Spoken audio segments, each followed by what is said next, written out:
welcome to Tales in the Dark. I know many of you enjoy relaxing with these videos, so I recommend turning down the volume until my voice is barely audible. It'll make the experience even more soothing. Before you close your eyes, let me know in the comments where you're listening from. Leave a like and subscribe to the channel.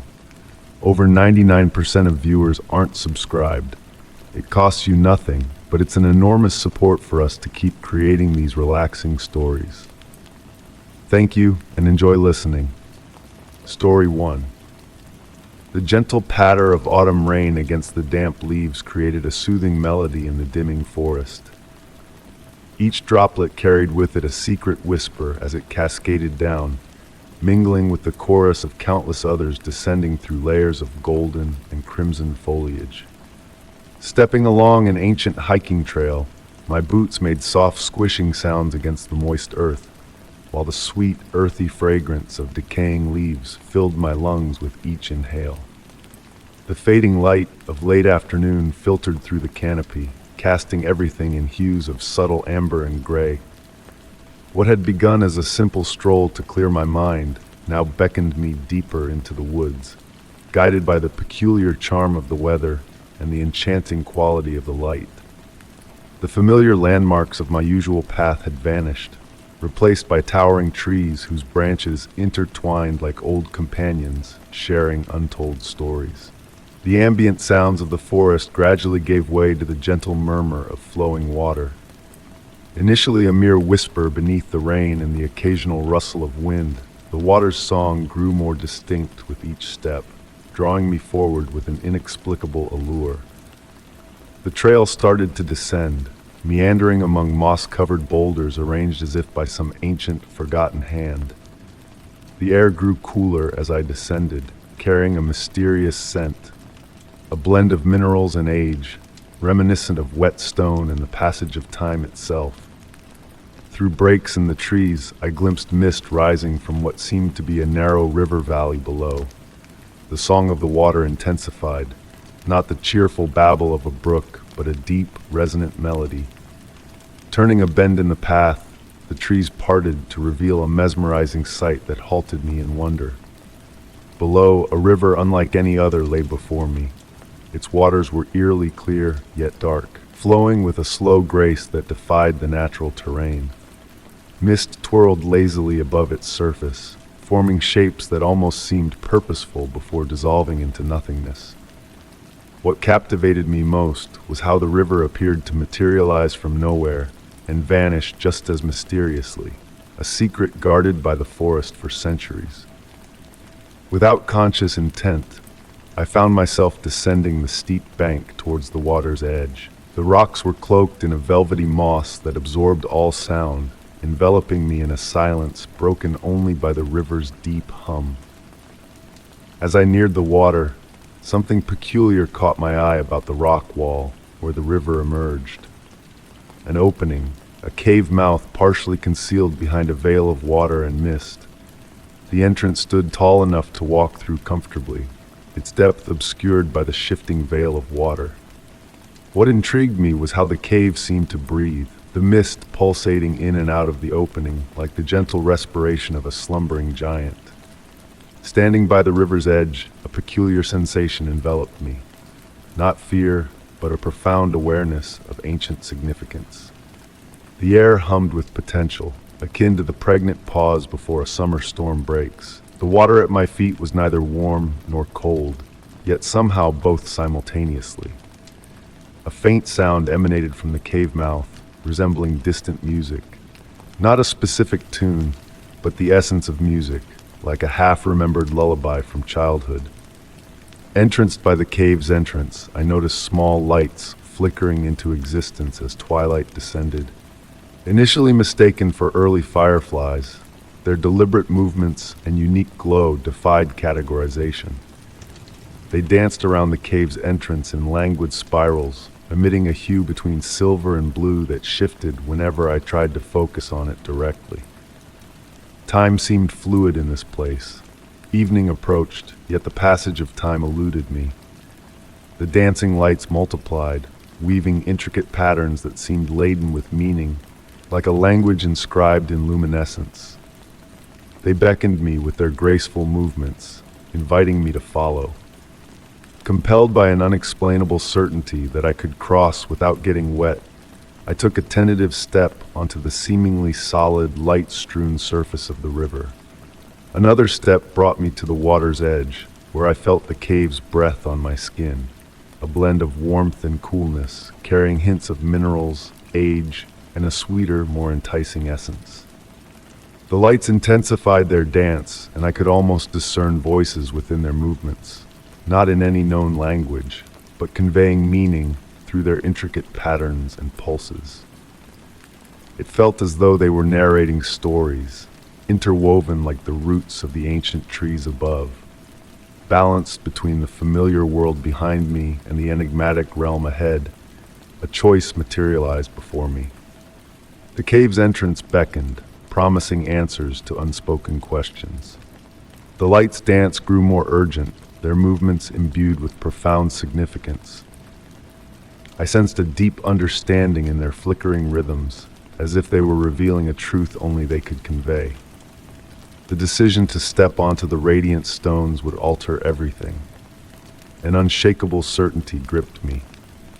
Yet instead of fear, a profound sense of recognition enveloped me, as if this place had been known to me all along, awaiting remembrance.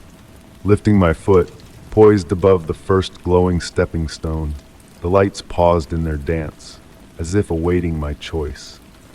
The cave's breath enveloped me in a gentle embrace, and the river's song resonated within my being.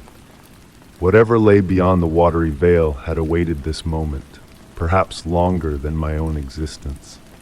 As daylight waned above, I remained suspended between worlds, while the lights continued their eternal dance and the cave exhaled its ancient breath. The untold story of what lay beyond the cave's entrance lingered in the luminescent dance and the whispered songs of the subterranean river.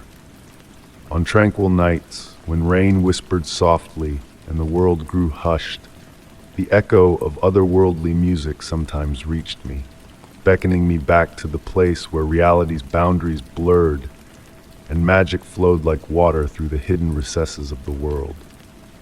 Story 2. The hushed murmur of autumn leaves brushed gently against the aged wooden fence, creating a soothing rhythm that accompanied my evening stroll.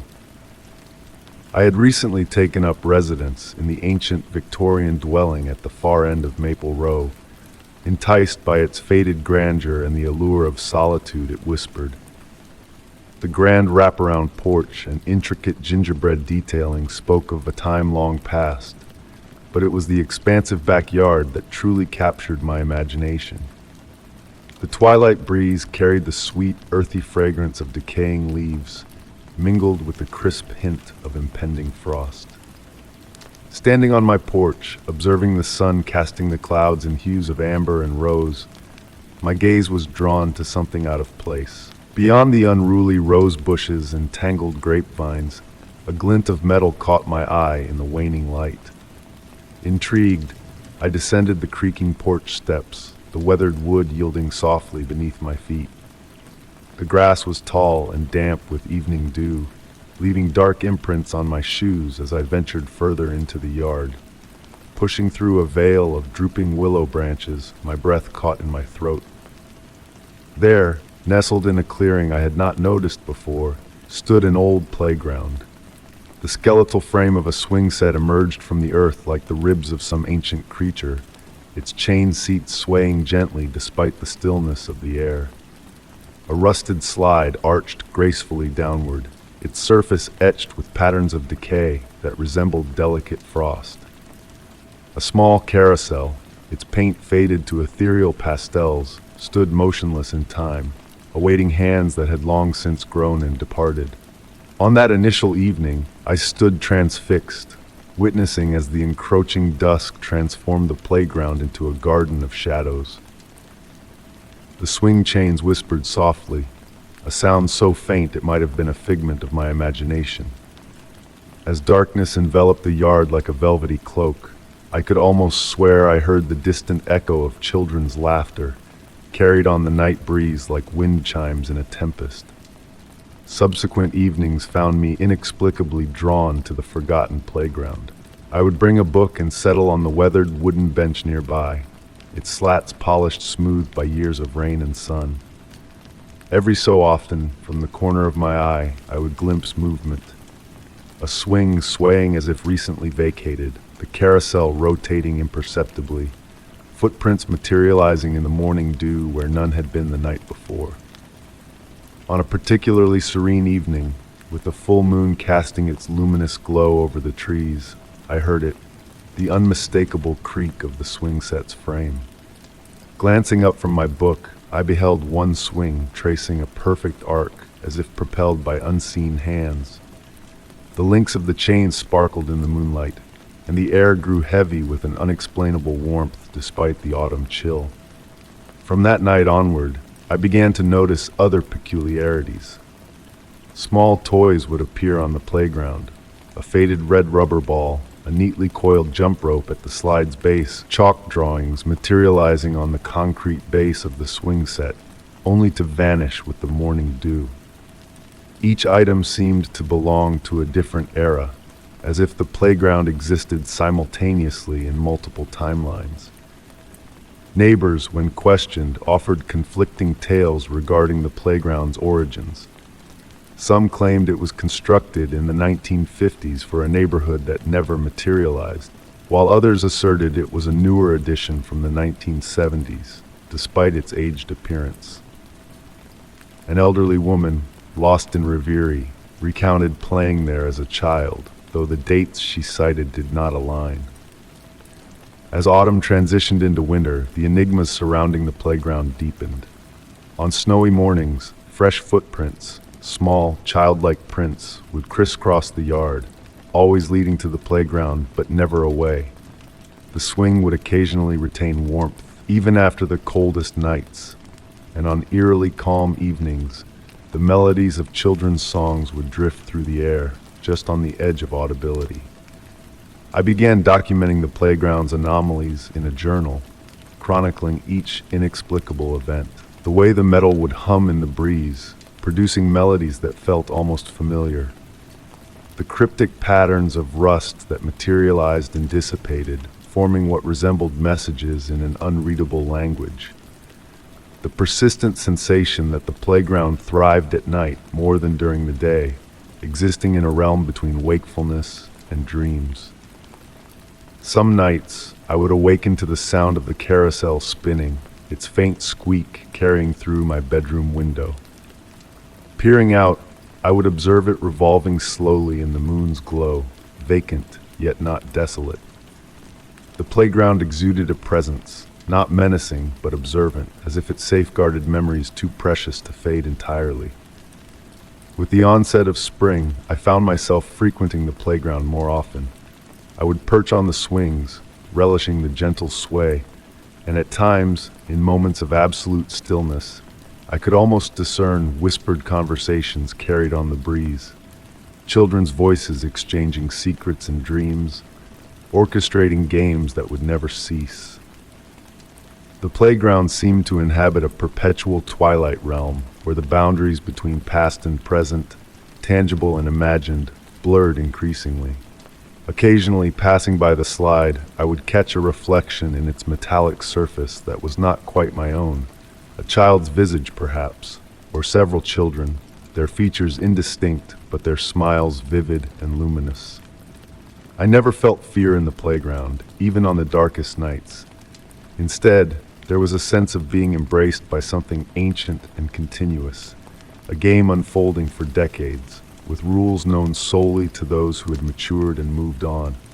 The playground retained their laughter, their tears, their scraped knees and triumphant victories, preserving them like relics in amber. Now, as I pen these words by lamplight, observing the shadows dance across my journal, I discern the familiar creaking of the swing set. Tonight, the sound is pronounced, accompanied by the subtle shuffle of footsteps on well-trodden soil. I am aware that should I glance out my window, I might witness something inexplicable. Children frolicking in the moon's radiance, their forms translucent as morning mist, or perhaps solely the vacant playground, standing sentinel in the obscurity, awaiting the next cohort of dreamers to uncover its enchantment. Yet, I do not look. Instead, I immerse myself in the gentle symphony of metal and reminiscence, pondering the myriad tales this playground harbors, the instances of joy and exploration it has borne witness to. Come morning, new chalk drawings will materialize, fresh toys arranged in meticulous patterns, fresh enigmas to ponder.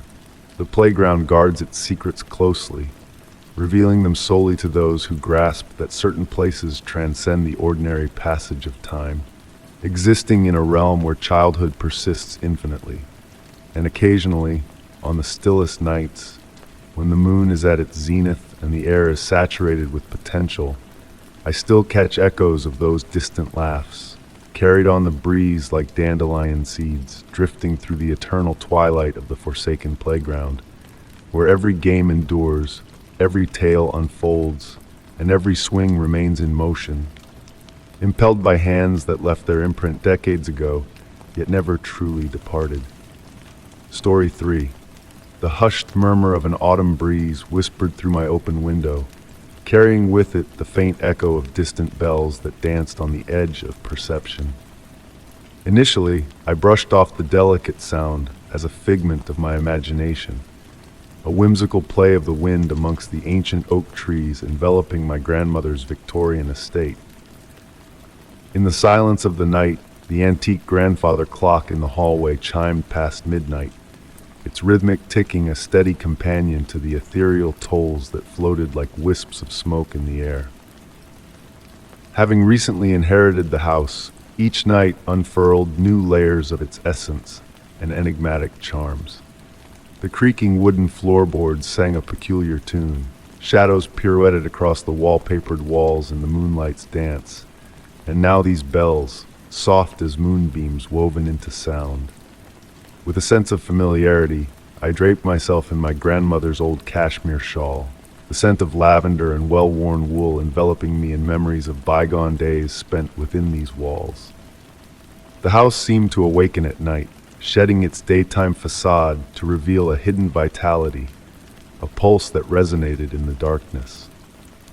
Moving soundlessly across the plush oriental carpets, I was drawn to the window by the enchanting whispers of the mysterious bells. Below, the garden lay bathed in a silvery moonlight glow, dew-kissed petals shimmering like scattered diamonds. The ancient fountain stood silent, a stone cherub frozen in time, yet it too seemed to listen, to feel. The elusive melody of the bells sounded once more, clearer this time, carrying a tune that tugged at the edges of memory, like a half-remembered childhood lullaby. Despite my grandmother's countless tales about the house, the bells remained a silent enigma, their origins shrouded in mystery as thick as morning mist. Nestling into the window seat, I watched as tendrils of fog crept through the garden, the air thick with the heady perfume of night-blooming jasmine and the damp earthiness of autumn. The bell tolls intertwined with the mist, becoming threads of silver in an ancient tapestry. A thought nudged me towards the library on the lower floor, where my grandmother's collection of history books lay waiting, possibly holding the key to this nocturnal riddle. Descending the grand staircase, each step was accompanied by a soft tolling of the bells, as though marking my journey into the past. Pushing open the library door, the familiar scent of aged books enveloped me, moonlight casting long shadows between the towering shelves. Fingertips brushed along the spines until they settled on the section dedicated to local lore, each volume a portal to another time. As I retrieved a book, a fragile piece of paper fluttered to the floor, bearing my grandmother's elegant script detailing tales of bells that once adorned a long-gone chapel, their ghostly peals ringing on nights when the veil between worlds thinned.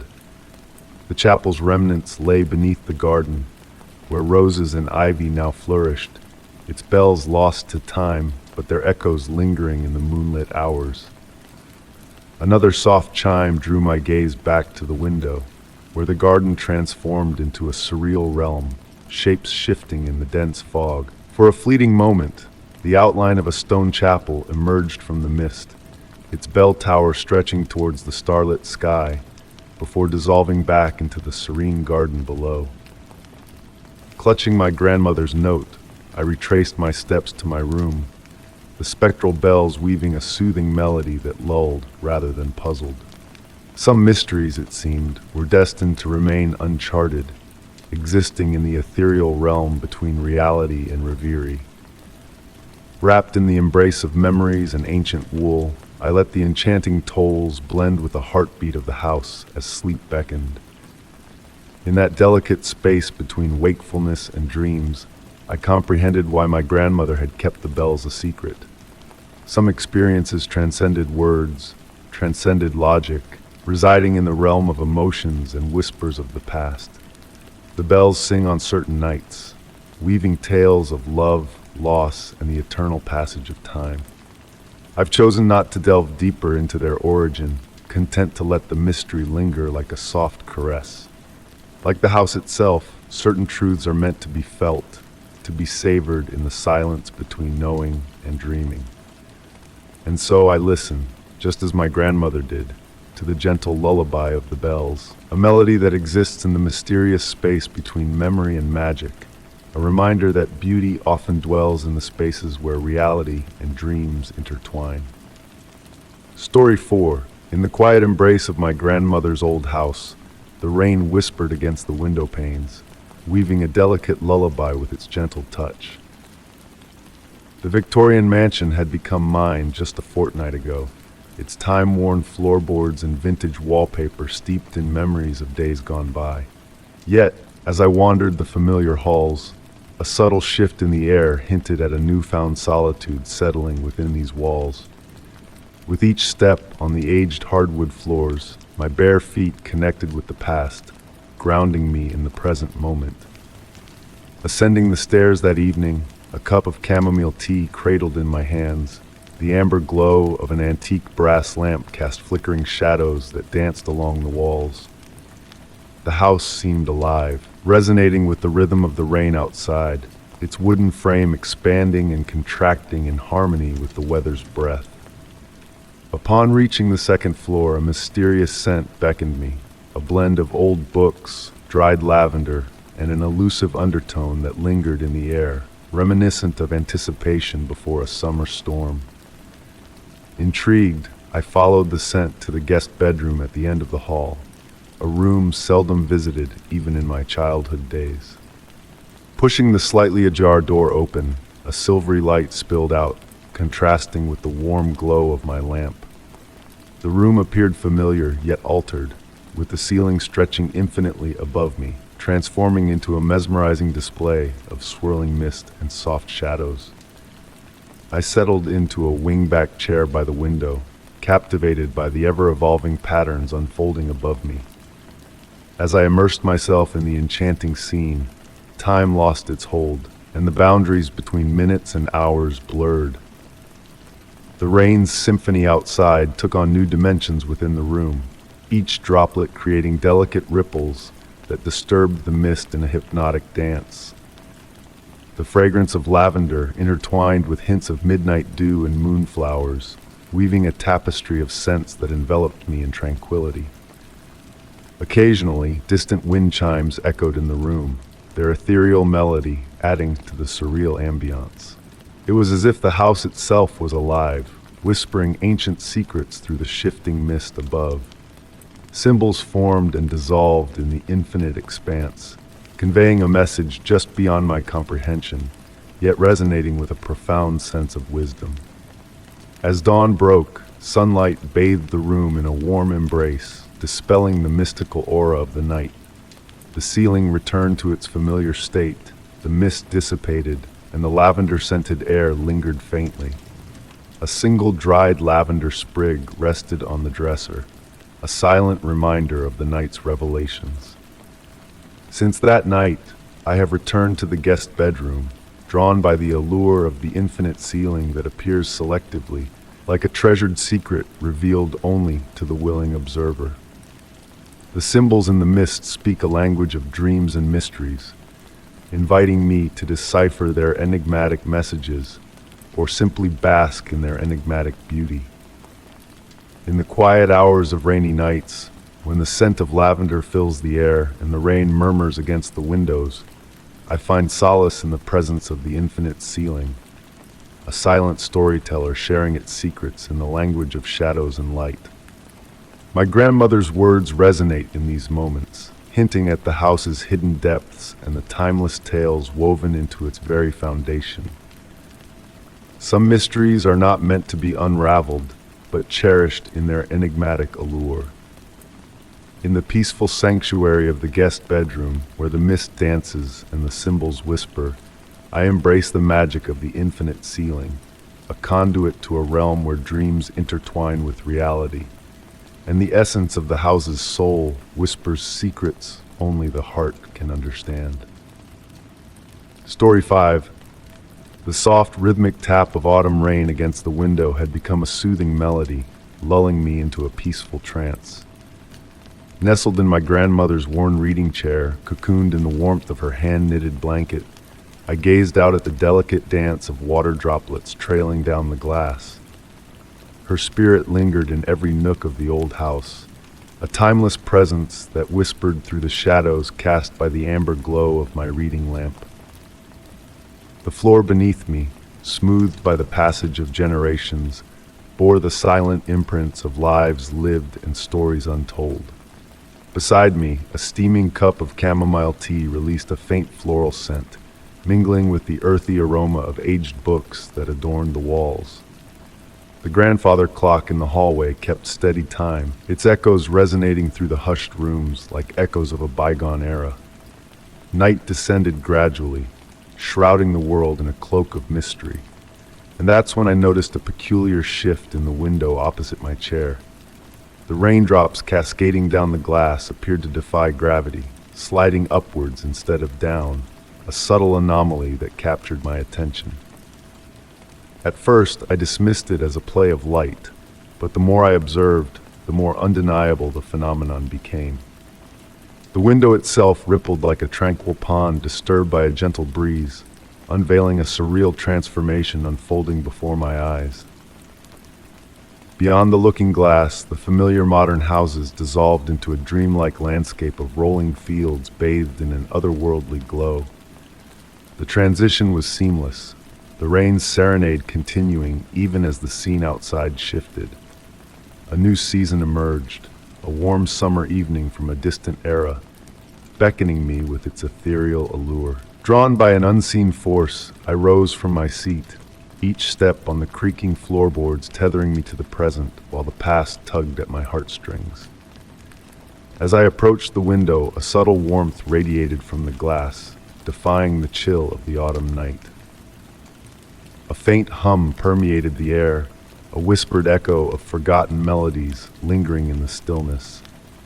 Through the transformed window, spectral figures moved in the distance, their forms blurred like watercolor paintings brought to life. They danced and reveled in a celebration lost to time, their movements synchronized to a melody I strained to hear. Amidst the shifting shapes, a young woman caught my eye, her resemblance to my grandmother in her youth strikingly vivid. The tableau shifted like fragments of a half-remembered dream, the past intertwining with the present in a dance of shadows and light.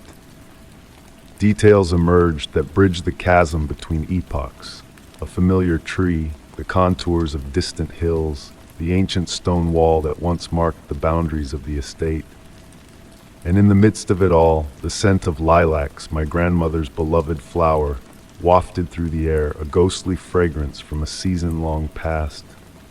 As the young woman turned towards me, our gazes locked across the expanse of time. I hesitated, then tentatively pressed my palm against the glass, feeling a connection that transcended the barriers of reality. She mirrored my gesture, her hand a phantom touch against mine, bridging the temporal gap with a silent understanding. With each toll of the grandfather clock at midnight, the spectral scene beyond the window began to fade, dissolving like mist in the morning sun. The figures receded into darkness, their movements slowing until they vanished entirely, leaving only the rain-soaked night and the familiar streetscape in their wake. Yet, the window retained a subtle shimmer, a glimmer of the extraordinary hidden in plain sight. The scent of lilacs lingered in the air, a haunting reminder of the ephemeral magic that had unfolded before me. Wrapped once more in my grandmother's blanket, I settled back into the chair, the rain's gentle symphony weaving a tapestry of memories and dreams. In the quiet of that old house, I pondered the mysteries that dwelled within its walls, the whispers of the past that echoed in every creak and shadow. I ceased trying to rationalize the inexplicable and instead embraced the enchantment that lay dormant, waiting to be unveiled in fleeting moments of serenity. As I drifted towards slumber, the rain's melody a lullaby, I knew that the windows held secrets untold, glimpses of bygone ages waiting to be witnessed by those attuned to their silent song. In the interstitial spaces between raindrops and reflections, I found solace in the timeless embrace of the house, where reality blurred with dreams and memories intertwined with the present. Each window, a portal to a forgotten time, each raindrop, a vessel of untold stories. I surrendered to the enigma, letting it envelop me like a familiar embrace, guiding me through the threshold of time and imagination. And on those quiet, rainy nights, I sit in silent vigil, waiting for the glass to ripple once more, beckoning me into the realm of forgotten whispers and hidden truths. Story 6. The rain cascaded in soft waves against the wooden shingles of the ancient inn, creating a gentle melody that whispered of long-held secrets. Standing before the weathered door, my coat heavy with rain, I observed lamplight flickering behind misted window panes. The sign above swayed in the evening breeze, the Wanderer's Inn, its faded letters still visible in the deepening dusk. There was an allure about this place that went beyond mere shelter from the autumn storm. It was as if the warm light pulsated with an ethereal glow, and the shadows lurking in the building's corners were unusually profound. My fingertips traced the intricate carvings on the door frame, spiraling designs that seemed to shift and morph beneath my touch. As the door swung open with a welcoming ease, a blend of wood smoke and a sweet fragrance, perhaps lavender or sage, greeted me. The common room stretched out before me, both spacious and cozy, with a grand stone fireplace commanding one wall. Various comfortable chairs and small tables dotted the room, occupied mostly by solitary travelers lost in contemplation. The innkeeper, with her silver hair catching the fire's light, stood behind a polished wooden counter, her eyes holding a depth that hinted at countless untold tales and well-kept secrets. "Welcome, traveler," she greeted me, her voice akin to the warmth of mulled wine on a wintry night. "You've arrived precisely on time." I felt the urge to inquire further, but my words dissolved on my tongue like mist in the morning sun. Instead, I found myself following her up a narrow staircase, the wooden steps whispering beneath our feet. The wallpaper in the hallway seemed to ripple with barely perceptible patterns, flowers resembling faces, vines hinting at ancient scripts. My room awaited at the hallway's end, number 7, though I hadn't mentioned my length of stay or discussed payment. The door handle felt cool as I turned it, and a faint strain of music, like a half-forgotten lullaby played on an unidentified instrument, reached my ears. The room I entered was both what I expected and more. A 4-poster bed stood against one wall, its rich burgundy curtains stirring as if touched by an unseen breeze. A writing desk faced the window, offering a view of expansive gardens that seemed too vast for the inn's outward appearance. The aged wooden floor exuded a deep, timeless patina, bearing witness to countless footsteps over countless years. While settling in and shedding my damp coat and boots, I noticed subtle details that seemed to shift when I wasn't looking directly at them. The mirror above the wash basin occasionally reflected movements that weren't quite there, and the shadows in the room's corners appeared to breathe with a gentle rhythm, mirroring the distant rainfall. That night, sleep embraced me more profoundly than it had in ages, wrapped in blankets, carrying the elusive scent of unfamiliar herbs. My dreams were filled with murmurs of conversations in languages nearly understood, and fleeting glimpses of other travelers, some in attire from bygone eras, others in ensembles beyond my comprehension. Morning arrived like a gentle tide, the light filtering through the window possessing a quality I couldn't quite place, as if sifting through layers of time itself. Descending to the common room, I found it empty of people, yet brimming with a lingering presence, as if echoes of conversations from all eras lingered in the air like dust motes in sunbeams. The innkeeper appeared, offering a steaming cup of tea I hadn't requested, but knew was precisely what I desired. "Did you rest well?" she inquired, her smile carrying a depth that hinted at unspoken knowledge. The tea tasted of memories unmade and places unvisited. Throughout the day, guests came and went with a surreal quality. A man in a worn coat penned letters that faintly glowed in the afternoon light. A young woman adorned with stars in her hair read a book whose pages appeared blank until averted gaze.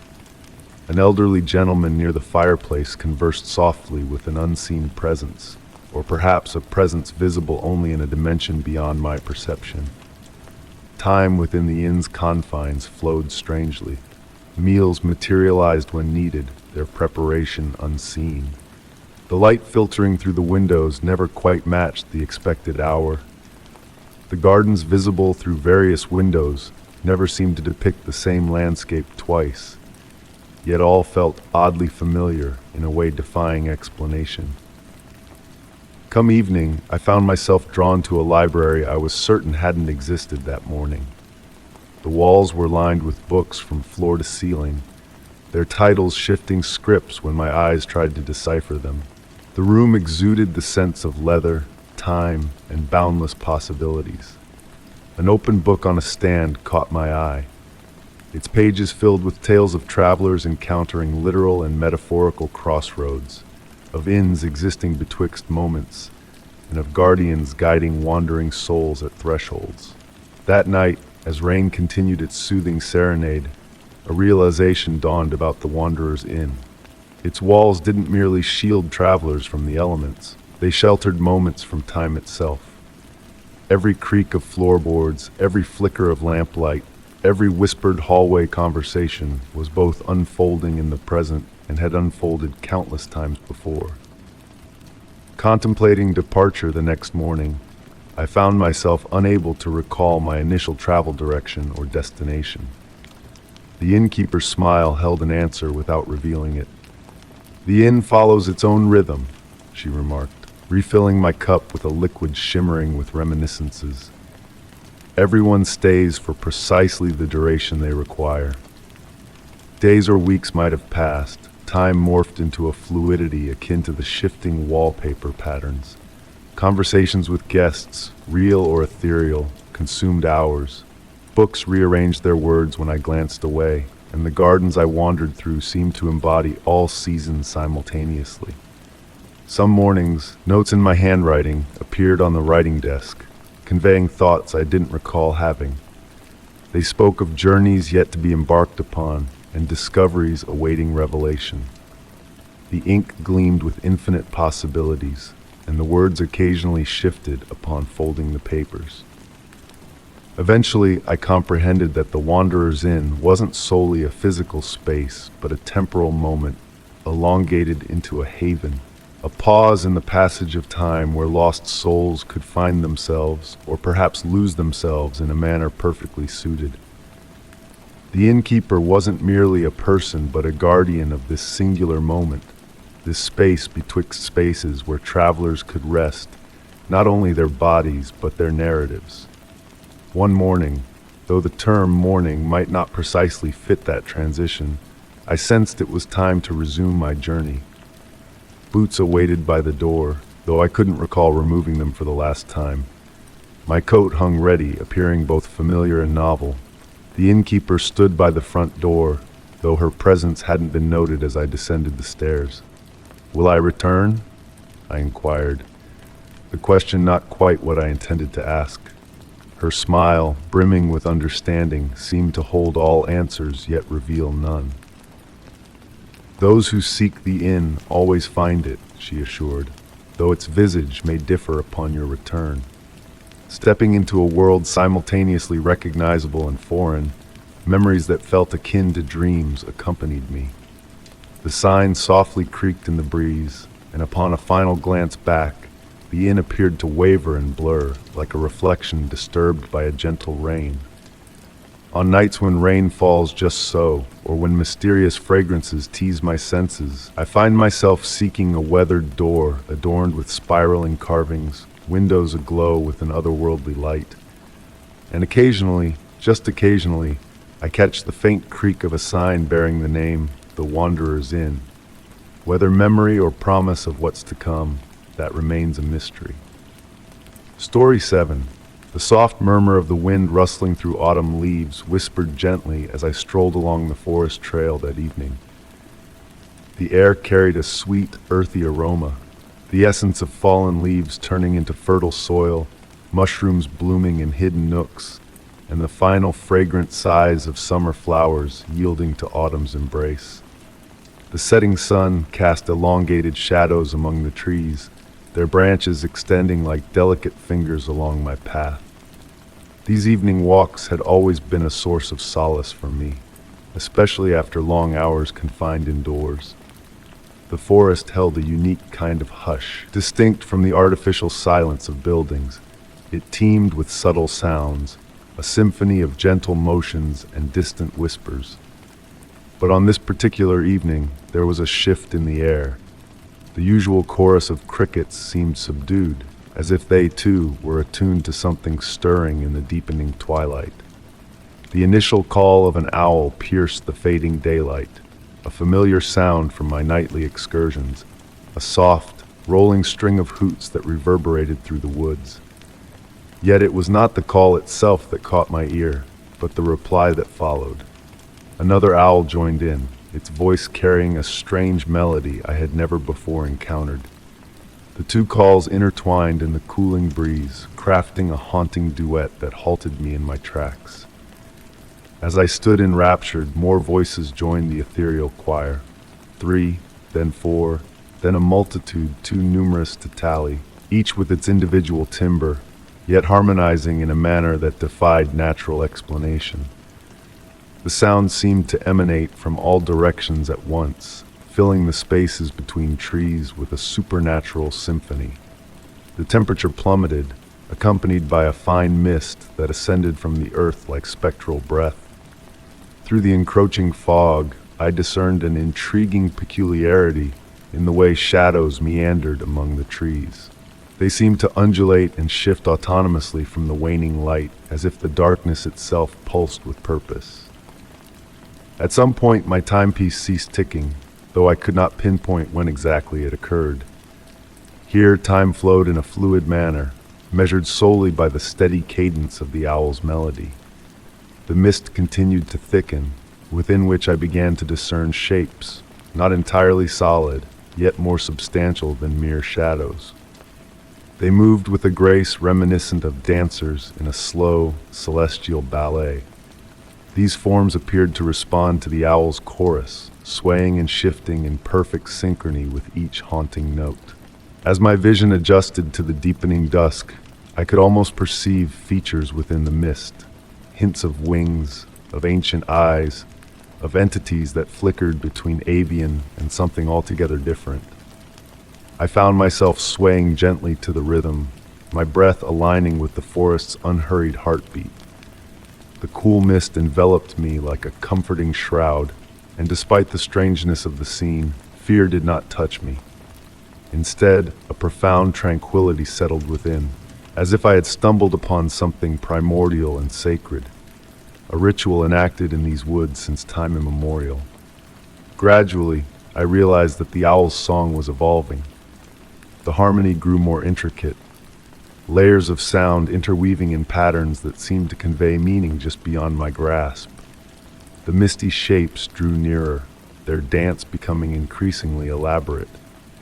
In the intervals between their movements, I glimpsed other realms, moonlit clearings unseen by mortal eyes, ancient trees that defied existence in these woods, stars aglow with hues that defied naming. Time persisted in its enigmatic flow, and I found myself walking once more, though I could not recall deciding to move. The path beneath my feet felt both recognizable and alien, as if it existed simultaneously in two realms. The owl's melody guided my steps, while the misty dancers accompanied me like silent sentinels. I traversed what might have been minutes or eons, allowing the music to transport me through the twilight realm. Eventually, familiar landmarks materialized. The gnarled oak denoting the boundary of my usual route, the moss-laden boulder resembling a slumbering beast. Yet they seemed altered now, as if they had absorbed the night's enchantment into their very essence. The mist began to dissipate as I neared the forest's edge, and with its retreat, the otherworldly chorus began to wane. One by one, the owl voices subsided until only a solitary call lingered, the same gentle rolling hoot that initiated the ethereal symphony. Then even that faded into the night, leaving behind a silence heavy with enigmas. As I emerged from the trees, my timepiece abruptly resumed its ticking. According to its dial, merely an hour had elapsed since my entry into the forest, despite my experiences suggesting otherwise. The misty dancers had vanished, leaving only the ordinary shadows of early evening in their wake. In the days that ensued, I continued my evening sojourns, though the mysterious chorus and its spectral audience eluded me. Occasionally, on exceptionally quiet nights, I caught a distant echo of that peculiar harmony, or glimpsed a fleeting movement at the periphery of vision. Yet the full symphony remained elusive, a memory akin to a dream that felt more tangible than reality itself. The forest harbors its secrets closely, unveiling them solely in moments of perfect twilight, when the boundary between what is and what could be grows indistinct. I still traverse the paths as dusk descends, pausing to hearken when an owl utters into the encroaching dark. And occasionally, ever so rarely, I fancy I detect the inception of a response, heralding another dance between shadow and light, guided by the song of the solitary owls. Story 8. The soft, rhythmic patter of rain against the window panes enveloped the old house in a soothing embrace, casting a tranquil spell over its empty halls. Inheriting this Victorian mansion from my grandmother just a fortnight ago unveiled a world of hidden mysteries within its ancient walls. The aged wooden floorboards murmured beneath my footsteps, whispering tales of bygone eras in muted tones. On that particular autumn evening, with the melancholic winds serenading through the gaps in the window frames, a magnetic pull led me to the slender staircase winding its way up to the attic. The brass doorknob felt cool against my palm as I turned it, the door yielding effortlessly as if beckoning me into its forgotten realm. The fragrance of aged books and faded memories greeted me as I ascended the creaking stairs, my flashlight carving gentle paths through the swirling dust particles that shimmered like celestial bodies in the dimness. Each step closer unraveled the treasures my grandmother had safeguarded over her lifetime, each item holding a tale waiting to be unfurled. The attic sprawled out before me, a vast expanse of silhouettes draped in ghostly white sheets, as if silent phantoms keeping eternal vigil. My footfalls were cushioned by the thick blanket of dust coating the wooden floor. The rain continued its gentle symphony on the slanted roof above, cocooning me in a tranquil solitude. Amidst the shrouded furniture and stacked boxes, a peculiar sight captured my attention. Nestled in the farthest corner, partially obscured behind an ancient trunk, sat a Victorian rocking chair, remarkably untouched by the dust that veiled its surroundings. The weathered velvet upholstery retained its deep burgundy hue, and perched atop it was a porcelain doll of unfamiliar origin. Clad in a gown of faded blue silk, delicate lace weathered by time adorned its collar and sleeves. Its visage was exquisitely crafted, with rosy cheeks and dainty painted features frozen in a moment of serene beauty. Yet, it was the doll's eyes that drew me in. Crafted from painted glass, they held a peculiar depth that seemed to shift under the beam of my flashlight. As I drew nearer, the floorboards beneath me sighed softly, their protests reverberating in the stillness. The doll sat motionless, hands clasped neatly in its lap, as though patiently awaiting a return. Noticing a small key protruding from its back, hinting at a hidden music box mechanism, I hesitated to wind it amidst the attic's silence. The atmosphere surrounding the rocking chair felt altered, cooler, denser somehow. My breath materialized into wispy clouds in the flashlight's beam, while the rest of the attic retained the day's residual warmth.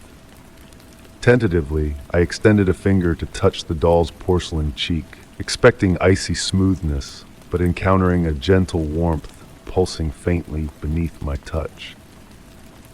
In that fleeting moment, a distant melody, akin to a music box playing from afar, seemed to drift through the air. The sound was so delicate that it could have been a figment of my imagination, yet it carried echoes of a lullaby my grandmother used to hum when I was young. Lost in the memory, I witnessed the rocking chair stir, a barely perceptible movement, but enough to quicken my pulse. The subtle shift, had I not been perfectly still, might have eluded me entirely. The chair settled back into immobility, yet the air held a suspended breath around it. Subsequently, I found myself frequenting the attic, drawn by an invisible force. Sometimes I would sit for hours in a nearby chair, observing the doll in its tranquil repose. On nights shrouded in profound silence, when the house slumbered in its deepest repose, the familiar lullaby lingered at the edge of perception. One twilight, as the sun dipped beyond the horizon, casting the attic in amber and shadow, I stumbled upon a small diary nestled behind the rocking chair. Within its pages, my grandmother's elegant script unfurled tales long forgotten, with a photograph serving as a bookmark. The picture depicted my grandmother as a young girl, seated in that very rocking chair, cradling what appeared to be the same doll. Yet a peculiar detail emerged. The doll's posture differed slightly from my discovery, its head tilted at an altered angle, its hands arranged in a different configuration. In the diary, my grandmother chronicled receiving a musical doll as an 8th birthday gift, a cherished companion that serenaded her with the sweetest lullabies. She recounted how the doll consoled her during thunderous nights, and how, on lonely occasions, she swore she heard it singing sans any winding. The final entry, scribed mere days before her passing, spoke of sensing the doll's presence comforting her in her final hours, the old lullaby permeating her dreams. The narrative trailed off abruptly, as though interrupted mid-sentence. Now, amid tranquil evenings within my grandmother's abode, I am often drawn back to the attic. The doll remains perched in its chair, its serene countenance unaltered yet subtly transformed with each encounter. Sometimes on the brink of slumber, the familiar lullaby descends from above, a gentle reminder of my grandmother's enduring affection, encapsulated in porcelain and silk, a sentinel of the household and its cherished recollections. The enigma surrounding the doll persists, and perhaps it is destined to remain unsolved. Some enigmas are best left as gentle ponderings, drifting betwixt reality and reverie. In those serene moments when the house falls into profound hush, rain tapping softly against the windows and the wind whispering through the corridors, solace is found in the knowledge that above, in that dusky attic, a porcelain doll maintains its eternal watch, safeguarding secrets and memories in its tender, warm embrace. On tranquil nights, I discern the subtle shift in the air heralding the melody, a gentle alteration in pressure, a slight warming of the atmosphere, as if the house inhales before the lullaby commences. Suspended between wakefulness and dreams, I comprehend why my grandmother chose to keep the doll's true essence veiled from others. Some enigmas are intended to be felt rather than comprehended, experienced rather than elucidated. Thus, the doll lingers in its attic alcove, neither wholly tethered to this realm, nor wholly detached from it, a benign custodian of familial reminiscences and unspoken tales. Its presence now offers solace rather than disquiet, a familiar enigma that infuses the ancient house with a sense of tranquil marvel. Drifting into slumber each night, I sense its benevolent vigil unfurling through the abode, weaving dreams and memories together in an unceasing lullaby that reverberates softly in the interludes between heartbeats. Story 9. In the hushed embrace of a summer rain, I found myself drawn to the ancient well nestled in my grandmother's garden. The soft patter of raindrops against the weathered stones created a delicate symphony, blending seamlessly with the fragrance of wet earth and climbing roses that hung heavy in the air. It had been just a week since my grandmother's peaceful passing, leaving me the custodian of this old house, now tinged with a subtle shift in atmosphere.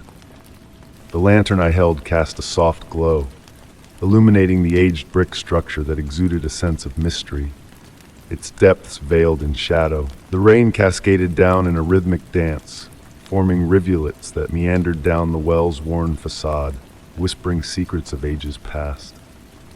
The well, typically sealed by a sturdy wooden cover, beckoned to me on this particular night, a magnetic pull that I couldn't resist. Perhaps it was the way the raindrops echoed as they descended into the well, or the ethereal silver light seeping through the slats of the cover that captivated me. As I drew near, the scent of roses gave way to a primal fragrance, the essence of underground waters and ancient stone mingling in the damp evening air. My fingertips grazed the rough surface of the wooden cover, tracing the history etched into its every groove by years gone by. The wood was cool and slightly moist beneath my touch, a tangible link to the past. A gentle breeze rustled the thorny vines of the climbing roses, casting intricate shadows that danced in the lantern's glow. With a tentative yet deliberate motion, I lifted the ancient cover, surprised by how effortlessly it yielded, almost as if it welcomed my intrusion. The mouth of the well yawned open to the night sky, and I extended my lantern over its rim.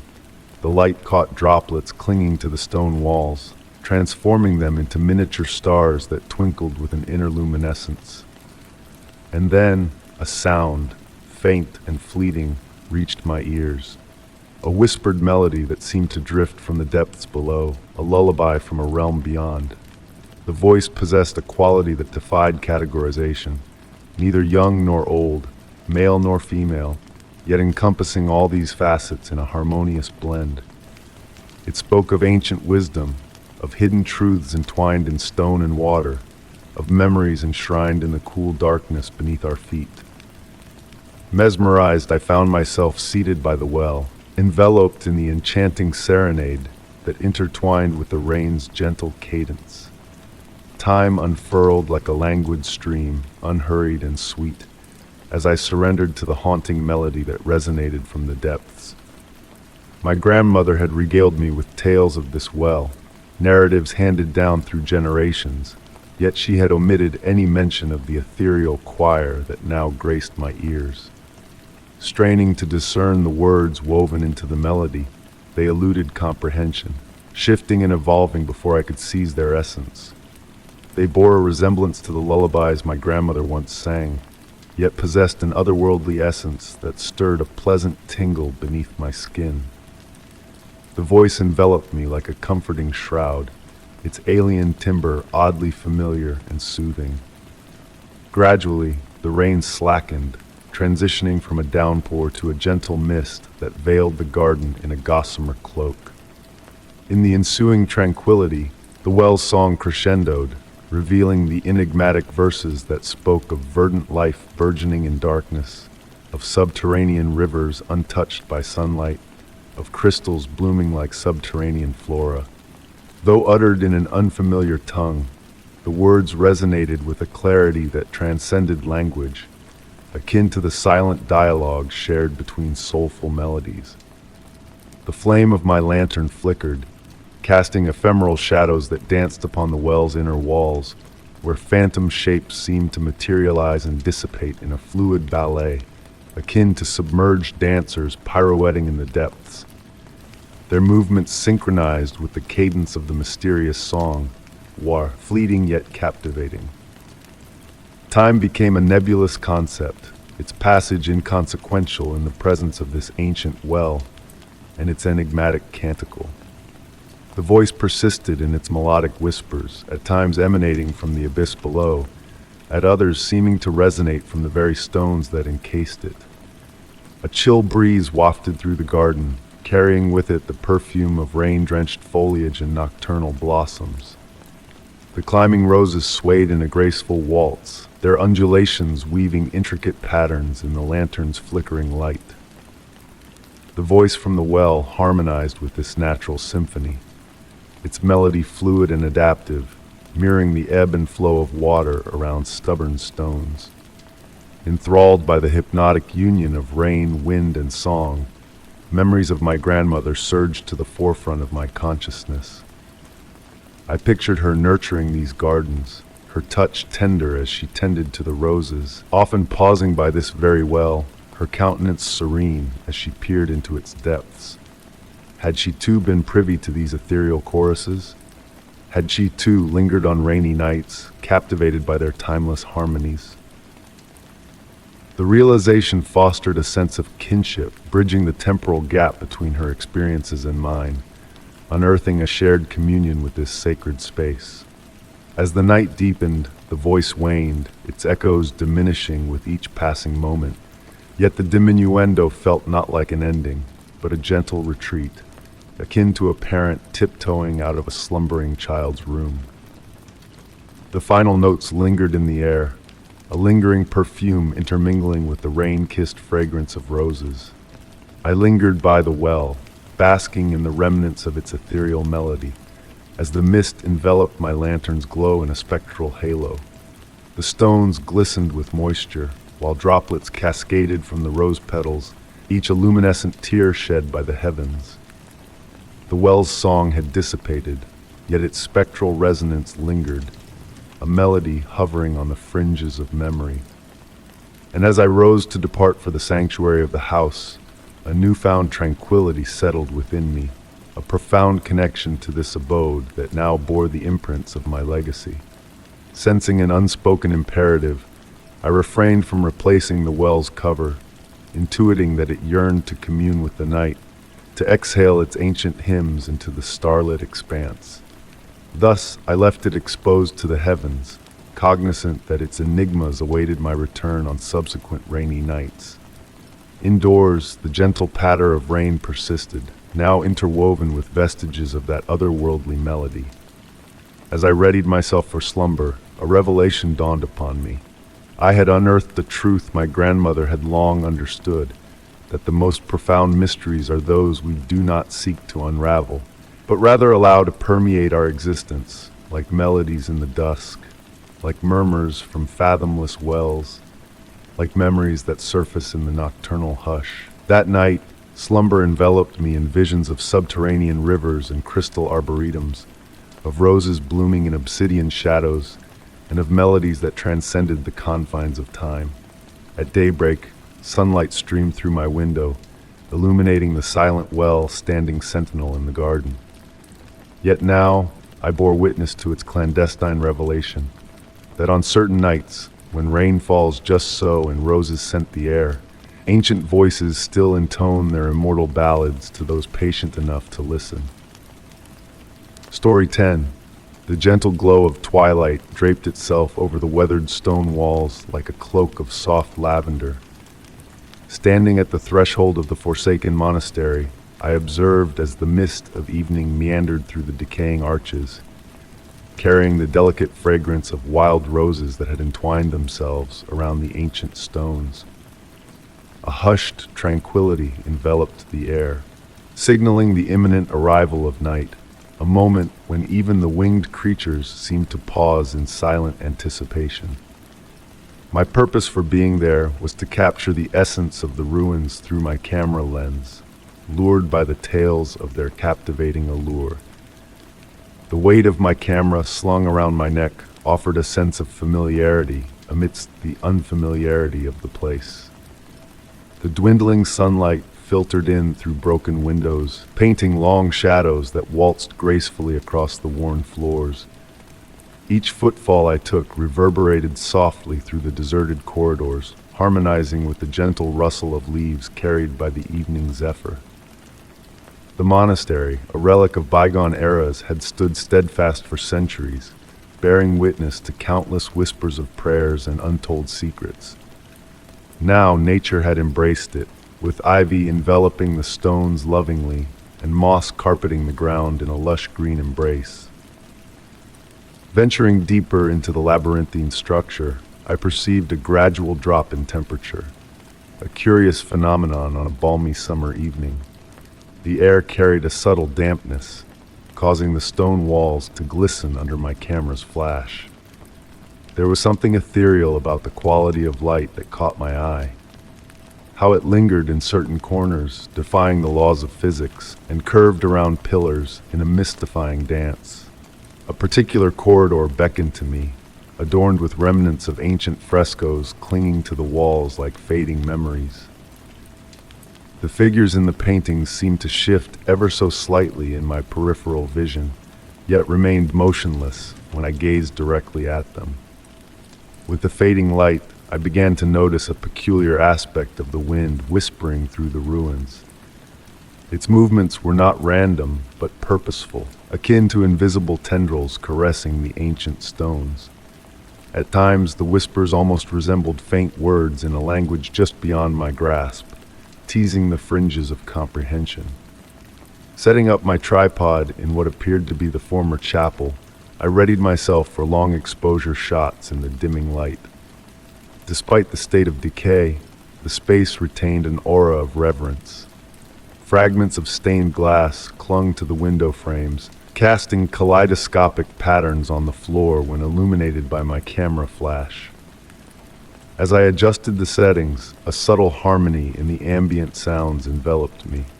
The whispers of the wind grew more distinct, weaving through the ruins like a melodic breath, creating a symphony that bordered on the mystical. The fragrance of roses intensified with each gust, mingling with the earthy aroma of ancient stone and moss. I found myself swaying gently, entranced by the hypnotic interplay of sound and scent. Peering through the viewfinder, I noticed how the shadows seemed to pool in peculiar formations, gathering in corners and undulating like slumbering creatures' breaths. I captured image after image, sensing that these subtle movements would forever elude my lens. With the night descending upon the monastery, the chill in the air deepened, causing my breath to materialize in wispy clouds, though the temperature was not cold enough to warrant frost. The wind's whispers took on a more urgent cadence, and amidst its sussurrations, I could almost discern my name carried on the currents. Not spoken aloud, but woven from the amalgamation of rushing air through ancient passageways and the soft clicking of loose tiles. Compelled by an unnamed force, I ventured further into the heart of the complex, my camera clicking away mechanically, capturing the unseen. The moonlight filtering through the fractured roof painted shifting patterns that almost coalesced into familiar shapes, like faces glimpsed through rippling waters. In what once might have been the monastery's library, vacant shelves lined the walls, their aged wood exuding a solemn presence. Here, the wind's voice resonated most clearly, flipping through the room like pages of an invisible tome, carrying whispers that hovered on the brink of comprehension. The shadows in the recesses deepened, pulsating softly with each gust of wind, akin to velvet breathing to an unheard rhythm. Positioning for one final shot, framing the moonlight cascading over the barren shelves, I closed my eyes and simply listened. The wind's voice had transformed into a melodic tapestry, intertwining the echoes of stone and wood, leaf and water. It narrated tales of centuries past, of prayers intoned in hushed tones and mysteries shrouded in silence, of lives intertwined with the fabric of these ancient walls. When I reopened my eyes, I sensed a shift in the darkness surrounding me.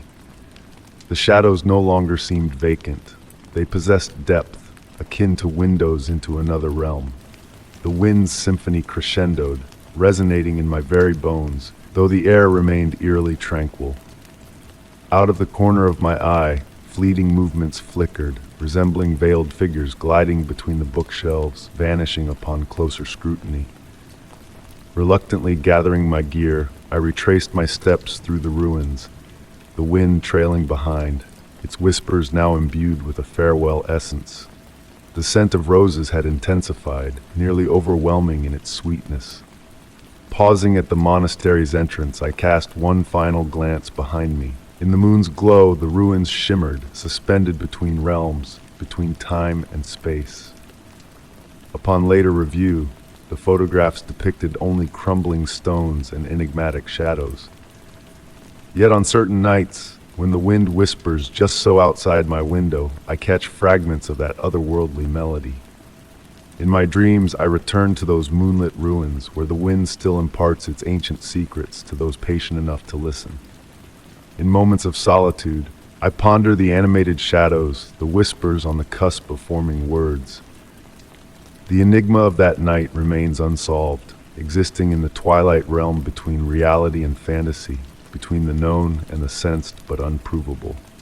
I am certain the monastery endures, its stones murmuring their silent ballad to the wind.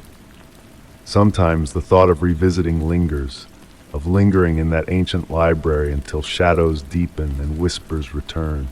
Yet an unspoken intuition hints that it would never be the same. Some thresholds once crossed fade into the ether, existing solely in reminiscence, in slumbering reveries, and in the tales spun when the night is at its darkest, and the wind carries voices on the edge of understanding. Story 11.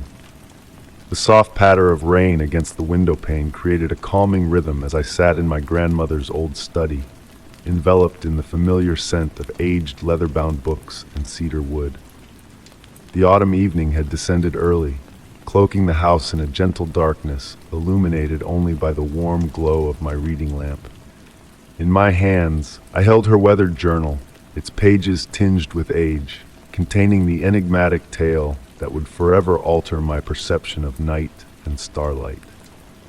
3 months had passed since my grandmother's departure, leaving behind this lakeside abode and its hidden mysteries. Among her belongings, this journal stood out, its pages graced with her graceful script, unveiling something extraordinary about the vast expanse of water that stretched beyond the property. It had always struck me as peculiar how the lake seemed to swallow light rather than mirror it, even on the most luminous of nights. The rain persisted in its gentle melody as I delved into her words, penned decades ago. The lake cradles memories within its depths, but not in the way one might expect. It doesn't merely reflect the stars, it captures them, cradles them, akin to fireflies in a jar. I've witnessed them descend, one by one, their glow waning as they sink into the shadows below. A faint creak from the floorboards diverted my gaze from the pages.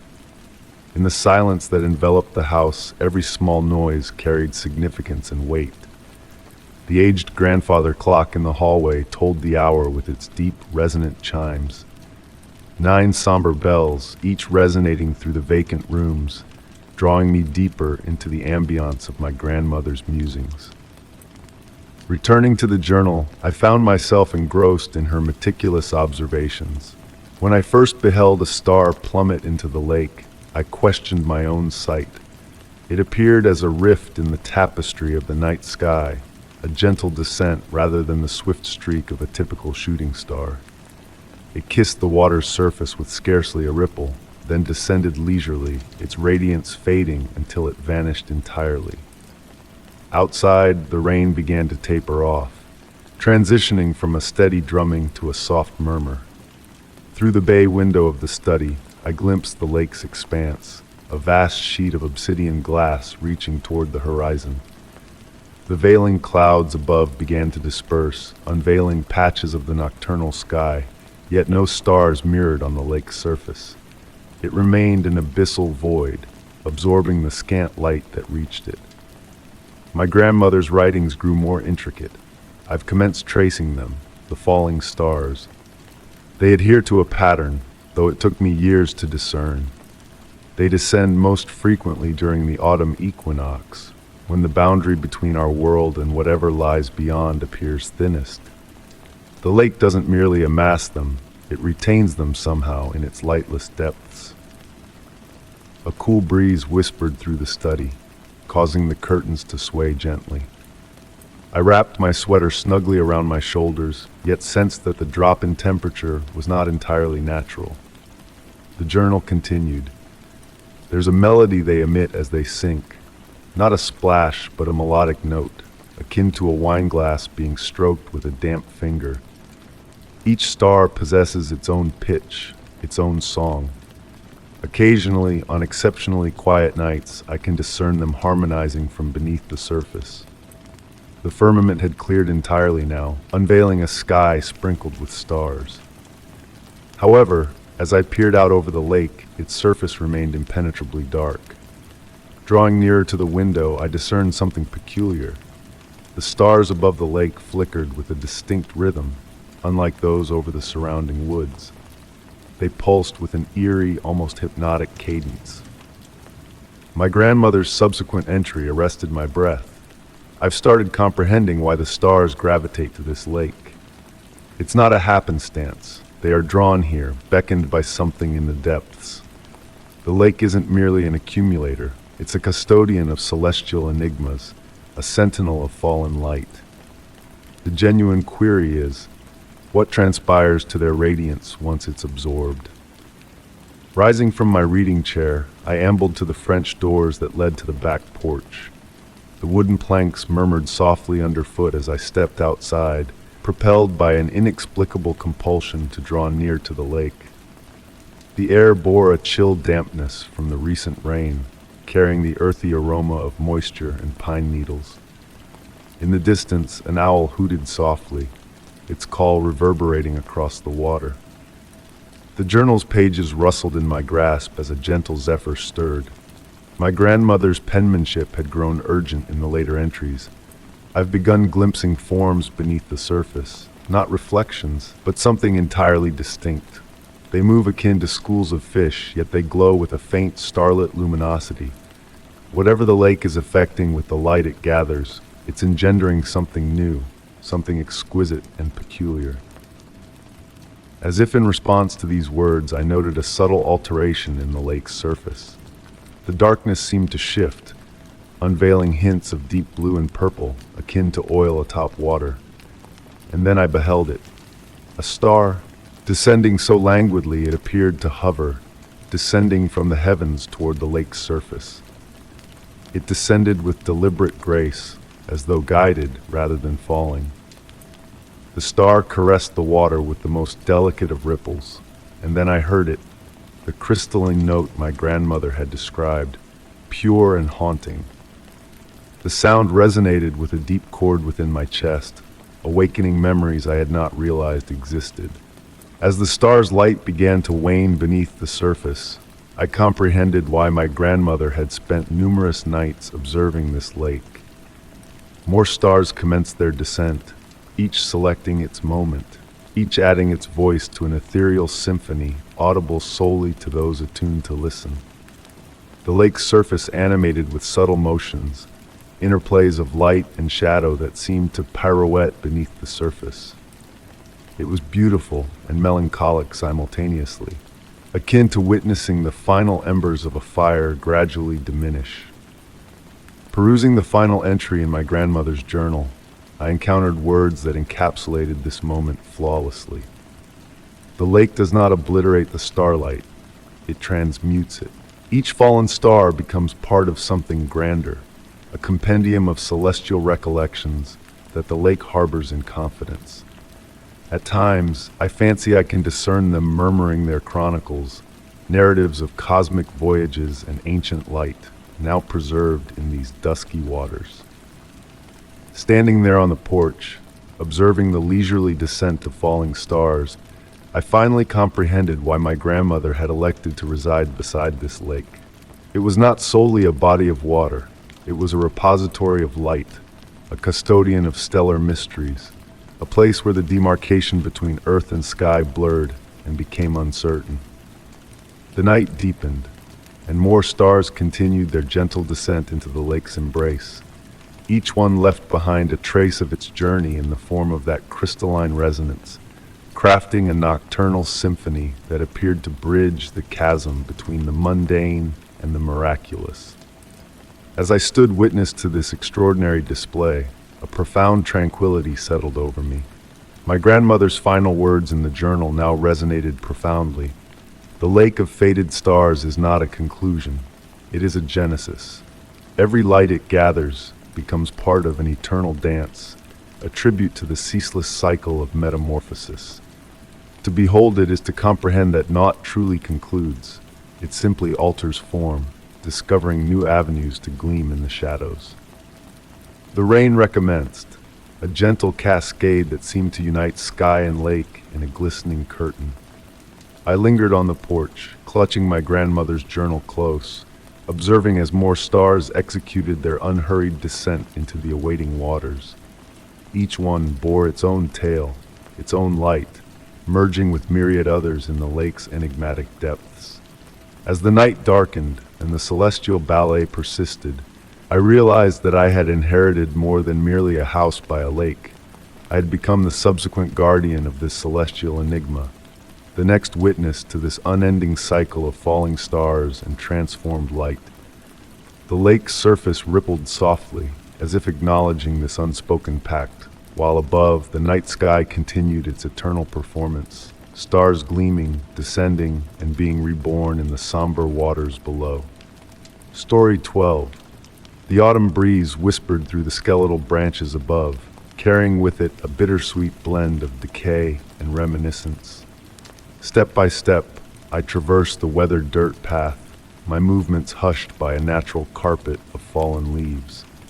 The early evening air bore the essence of October, crisp yet tender, enveloping me like an old, comforting glove. Familiar with this path, tonight held an unfamiliar aura.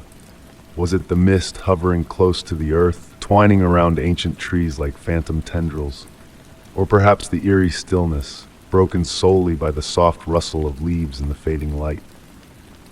My attention snagged on the initial fractured candle, lying askew at the path's edge.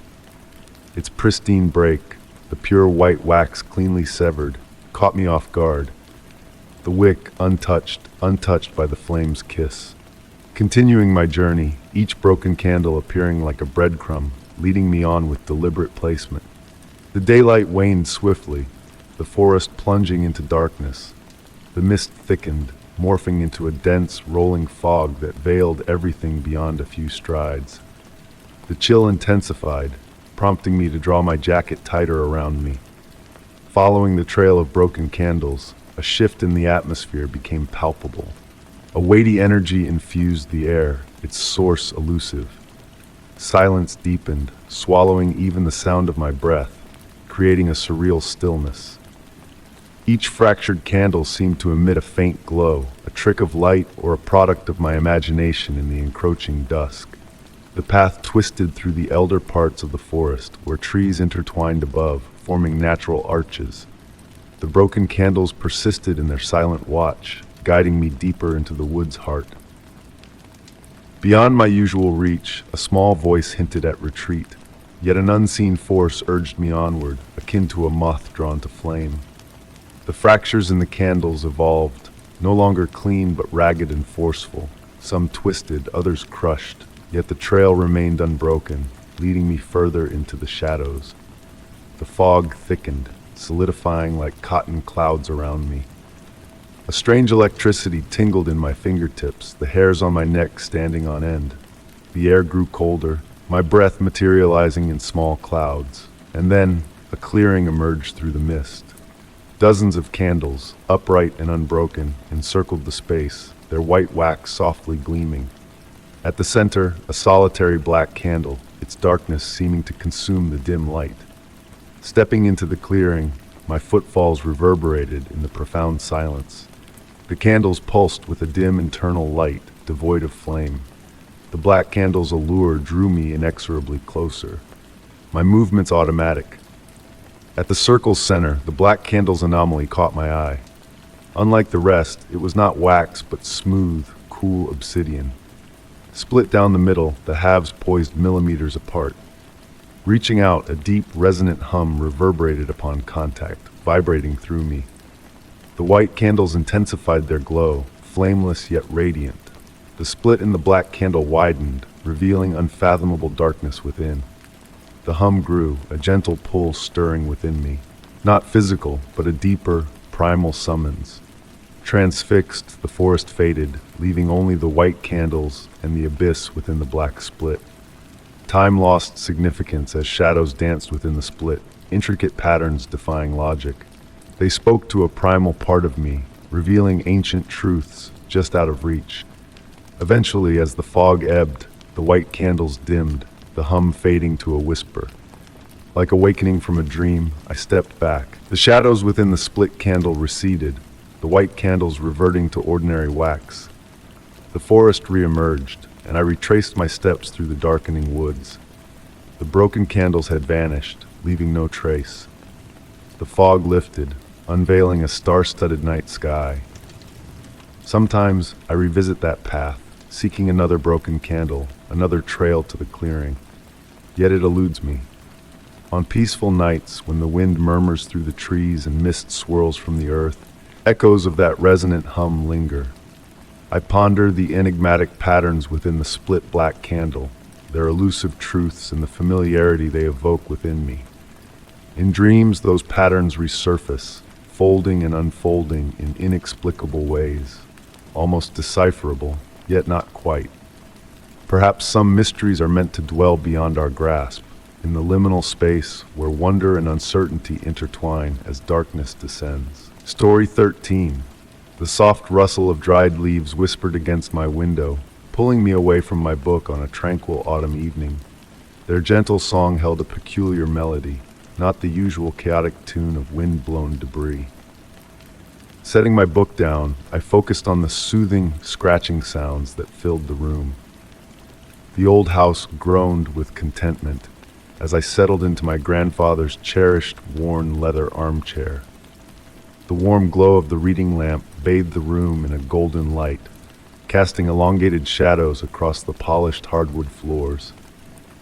Outside, the sun had dipped below the horizon, painting the sky a deep purple that seeped through the windows like watercolors on a canvas. It was then that I noticed a pattern in the dance of the leaves. Their movements against the glass held a rhythm, almost like a secret code or the deliberate cadence of a conversation. The sound swelled softly, reached a gentle peak, and then ebbed away, only to start anew moments later. It was a mesmerizing experience, akin to listening to waves caressing a distant shore.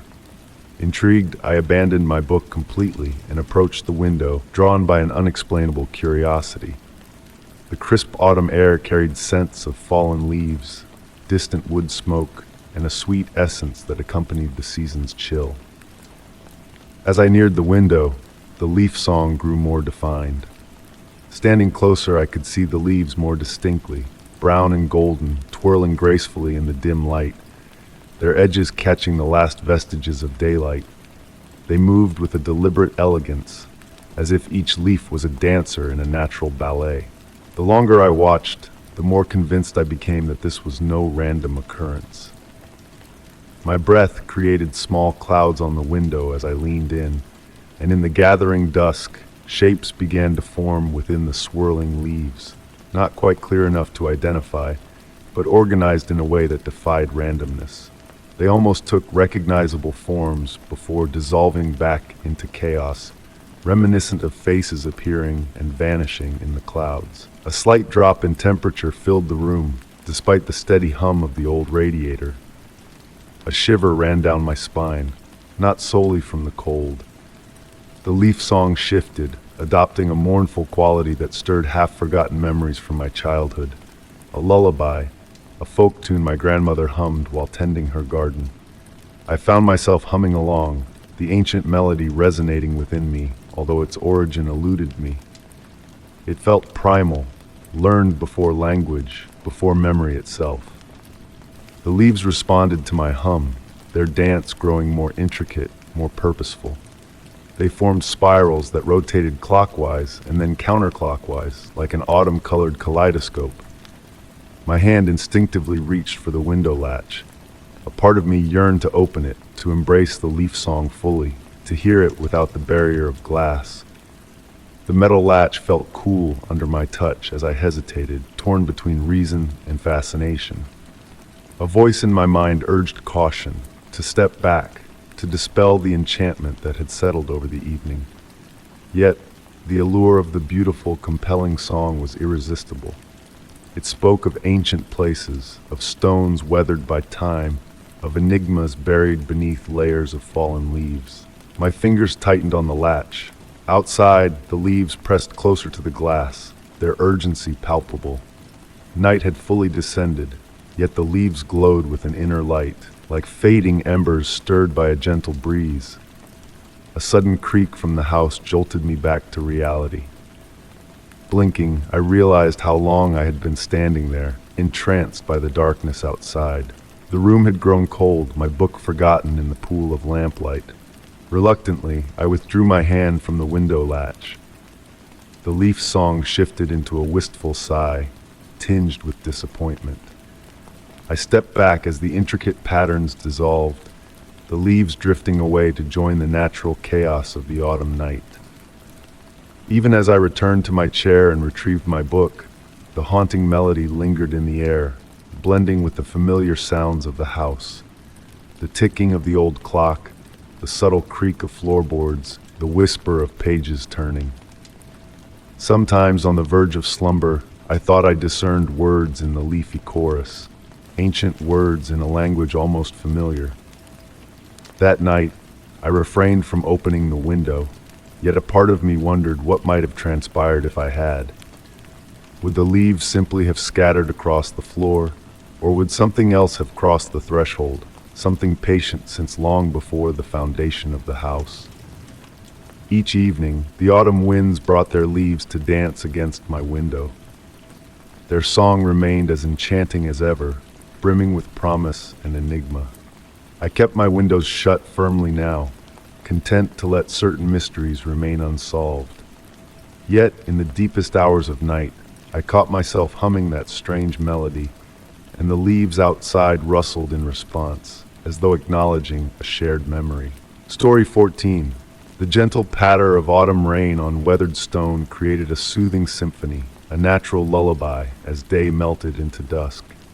Standing before the ancient church, its spire reaching towards the misty clouds, I found myself amidst a ballet of fallen leaves, swirling around me in graceful spirals. The air carried the earthy scent of wet soil and aged wood, intertwined with something older, something murmuring of forgotten prayers and silent chimes. Unintentionally, I stumbled upon this sacred haven.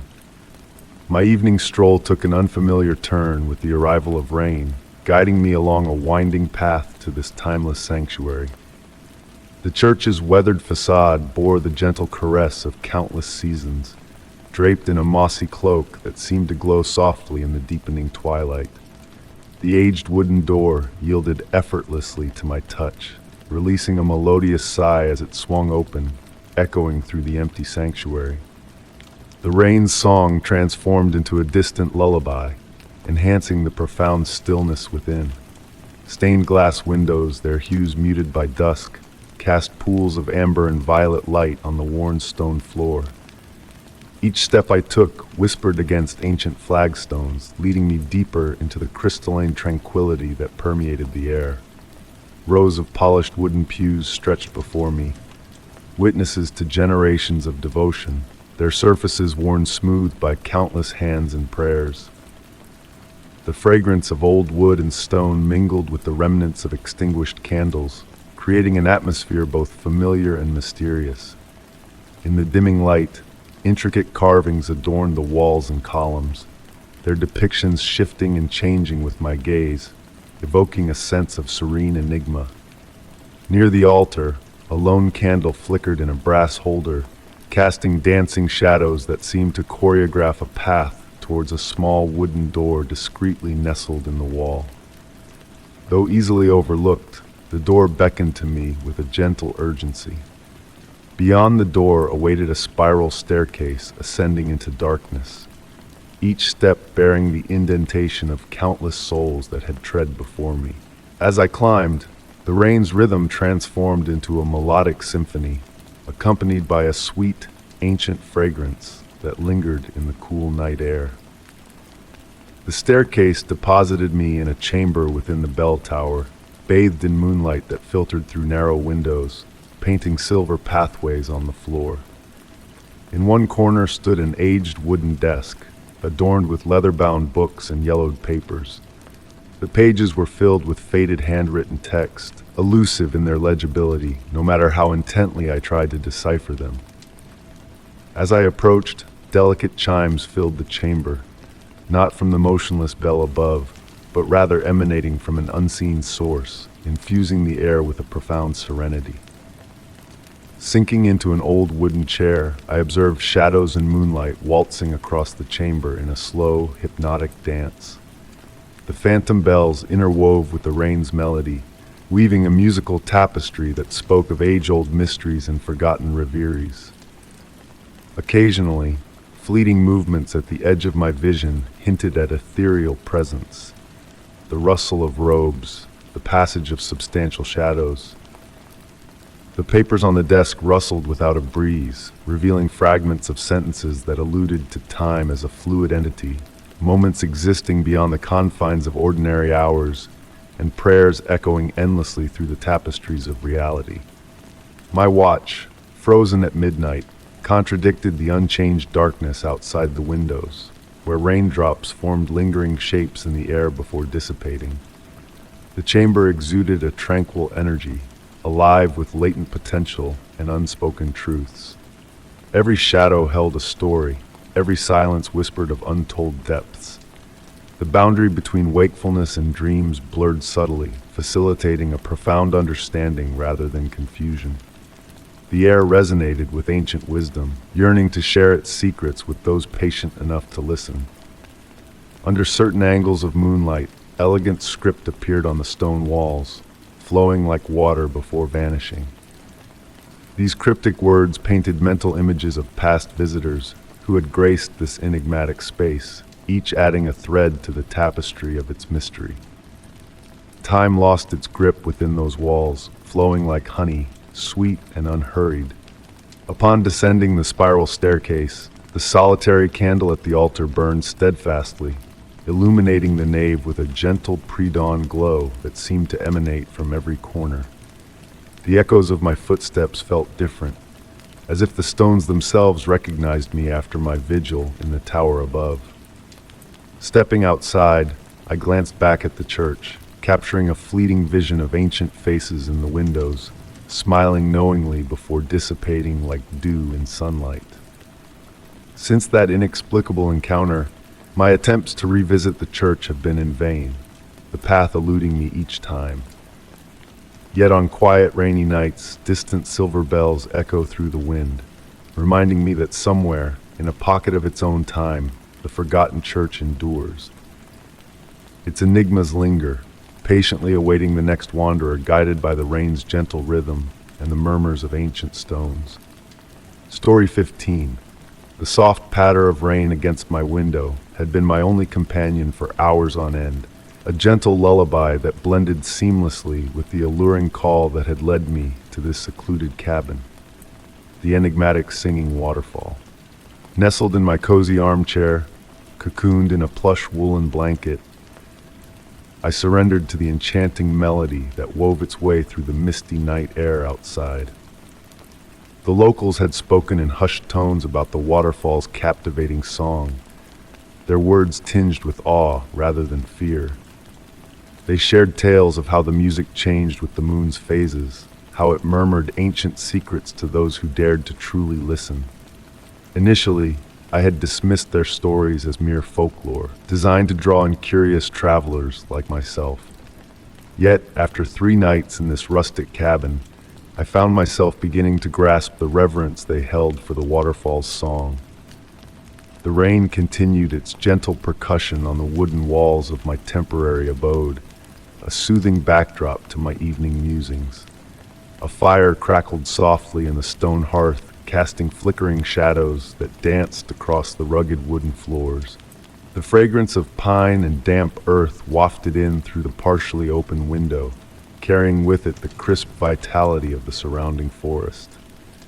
Tonight there was a subtle shift in the waterfall's melody. The familiar soothing notes now bore a semblance of words, as if attempting to convey a specific message. Leaning forward in my chair, I strained to decipher the watery whispers that floated on the evening breeze. The nearly full moon peeked through breaks in the rain clouds, casting silver beams that played across the room. In those fleeting moments of light, I noticed shadows that seemed to move independently of the fire's glow, pulsating in sync with the waterfall's song, weaving intricate patterns beyond my comprehension. My weathered leather journal lay open on the small table beside me, its pages filled with my attempts to capture the essence of the waterfall's tune. Each night, the notes I transcribed subtly shifted, as if the music itself was evolving, revealing different facets of its mystique. Tonight's page remained blank, as I found myself too entranced by the current variation to document it in ink. The room's temperature began to dip gradually, despite the crackling fire. The chill in the air was not menacing, but rather invigorating, akin to the refreshing embrace of a spring dawn. The mist outside thickened, pressing against the window panes like inquisitive tendrils seeking entry. Within its swirling embrace, vague shapes materialized, faces, symbols, fragments of an ancient language. As midnight drew near, heralded by the gentle chime of my grandfather's antique pocket watch, the waterfall's melody transcended to a new level of clarity. The music now seemed to morph into words just beyond my grasp, a language half remembered from dreams, elusive upon waking. The mist outside took on a faint iridescence, casting a pearlescent glow through the windows.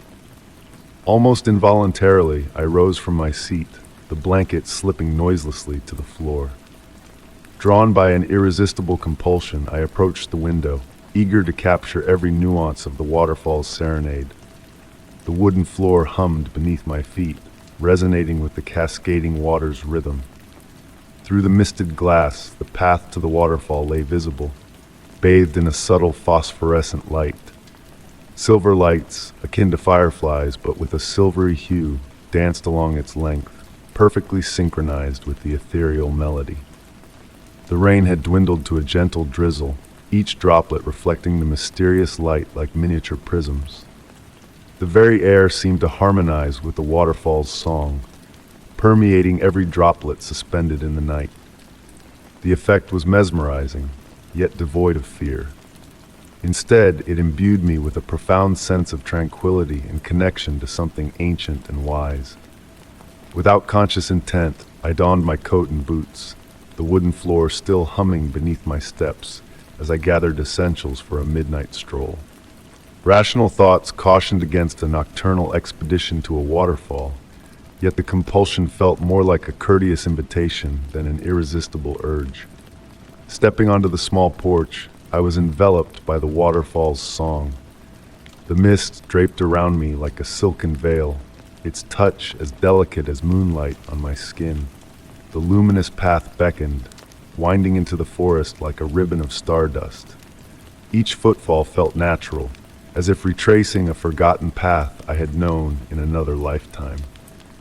The nocturnal forest, typically shrouded in darkness and mystery, now unfolded like an enchanted realm. The trees leaned gently away from the path, their branches swaying in perfect harmony with the waterfall's melody. Droplets fell from their leaves like musical notes, adding to the symphony that enveloped me. As I neared the waterfall, the song deepened, resonating within my very core, a comforting vibration rather than a disquieting tremor. The mist thickened, revealing shifting patterns that seemed to depict fleeting memories, unfamiliar landscapes I had never traversed. Gradually, the waterfall emerged through the luminous mist, unveiled piece by piece. Each droplet captured and held the enigmatic light, reminiscent of suspended diamonds. The pool at its base reflected not the night sky, but an alternate firmament, adorned with alien constellations. Standing at the water's edge, entranced by the hypnotic descent of liquid music, the song reached its zenith.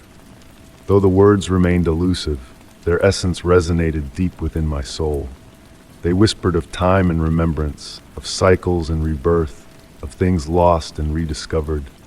A gentle breeze stirred the mist, and for a fleeting instant, spectral figures seemed to dance within the cascading water. Not phantoms, but embodiments of music itself, fluid and ephemeral.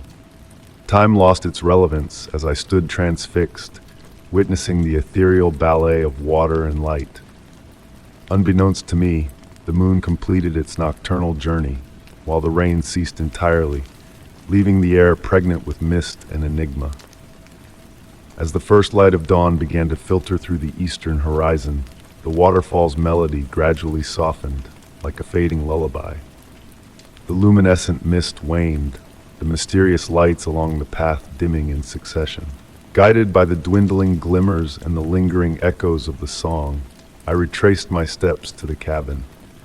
Each footfall felt weightless, as if traversing a dream, yet the experiences of the night had been irrefutably real, or as real as anything in this enigmatic realm.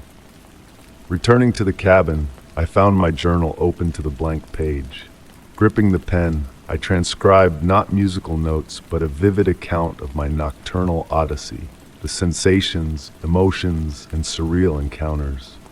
With the final words penned, the sun's rays breached the window, illuminating the room. The fire had ebbed to embers, the ambiance restored to its former tranquility. Everything appeared unchanged, yet fundamentally transformed by the night's revelations. Each evening, I still listen to the waterfall's song, though it never achieves the crystalline clarity of that fateful night. Occasionally, beneath a full moon and a gentle rain, I glimpse the elusive luminescence, the spectral figures dancing in the falling waters. The mist still weaves patterns that tease comprehension, and the path intermittently glows faintly in the darkness. The true essence of that mystical encounter eludes me, akin to the enigma of the waterfall's song. Perhaps some mysteries are not meant for full comprehension, but for experiencing and cherishing their inherent inscrutability. And so I linger here, attuned to the nightly symphony of water, penning my thoughts in the journal, pondering the concealed secrets within the cascading melodies and the dance of light through mist. Story 16. In the attic, rain tapped gently against the window panes, creating a soothing melody that enveloped the space in tranquility. Amidst the soft creaking of the aged floorboards beneath me, I delved into the collection of family heirlooms, each item a silent storyteller of bygone days. Dust particles swirled in the warm glow of an antique lamp, their dance a graceful display in the air, guided by unseen currents. Hours slipped by as I organized the attic, finding solace in the meticulous examination of each memory, each piece of history nestled in this secluded corner of the house. The rain's rhythmic cadence became a backdrop to my thoughts, occasionally interrupted by distant rumbles of thunder that rolled across the sky like gentle whispers. Moving a heavy velvet curtain revealed a hidden treasure, a dark, intricately carved wooden chest tucked away in the farthest corner. Its craftsmanship spoke of a time long past, where artisans poured months of dedication into every detail. As I approached, the carvings depicting phases of the moon and flowing patterns seemed to come alive in the flickering lamplight. Kneeling beside the chest, I traced the designs with my fingertips, feeling the smooth valleys and worn ridges etched by time. The tarnished metal clasps, though aged, held firm, hinting at the many hands that had opened and closed them over the years. Curiously, there was no lock, adding to the chest's enigmatic allure. A faint scent of cedar mingled with something more ancient and mysterious as I lifted the lid with care. Inside, nestled in faded velvet lining, lay a collection of objects that beckoned my curiosity. A weathered leather-bound journal, a small wooden box, tied letters, and a cloth-wrapped bundle, all whispered of untold stories waiting to be unveiled. The journal, with its aged pages and elegant script, revealed the dreams and discoveries of a woman named Elizabeth from over a century ago. Her words painted a vivid picture of a world where reality and dreams intertwined, where hidden doorways revealed themselves to those who dared to seek.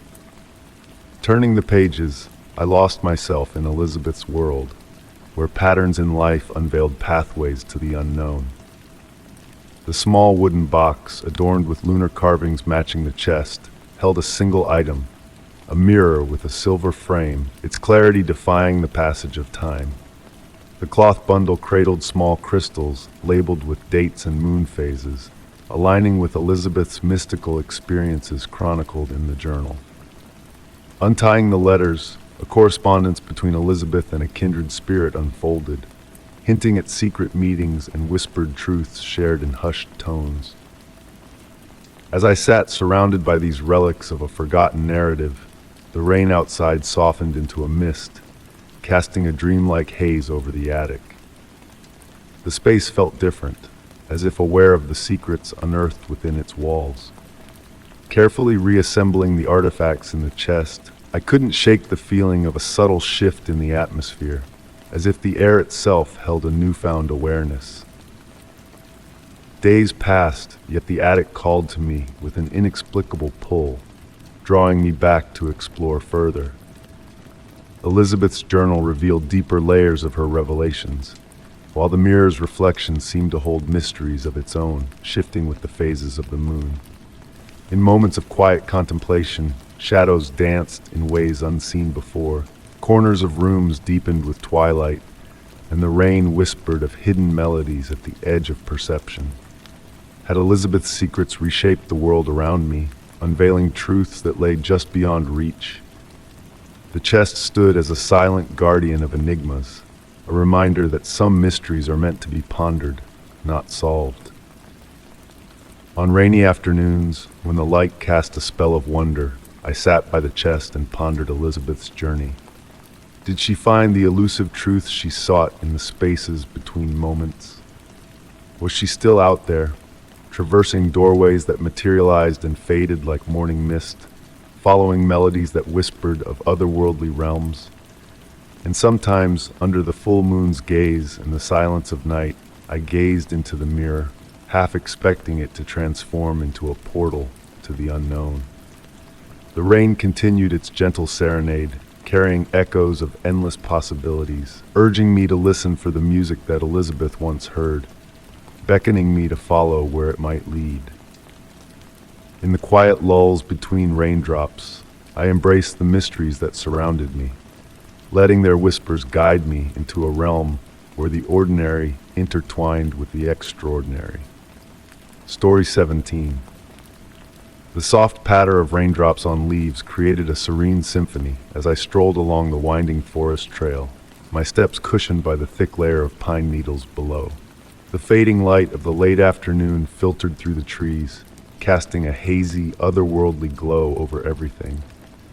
The air was heavy with the earthy scent of wet soil and moss, mingling with the sweet aroma of wild mushrooms scattered across the forest floor. These solitary walks had always been my sanctuary, a place of quiet reflection, but today there was an undeniable shift in the atmosphere.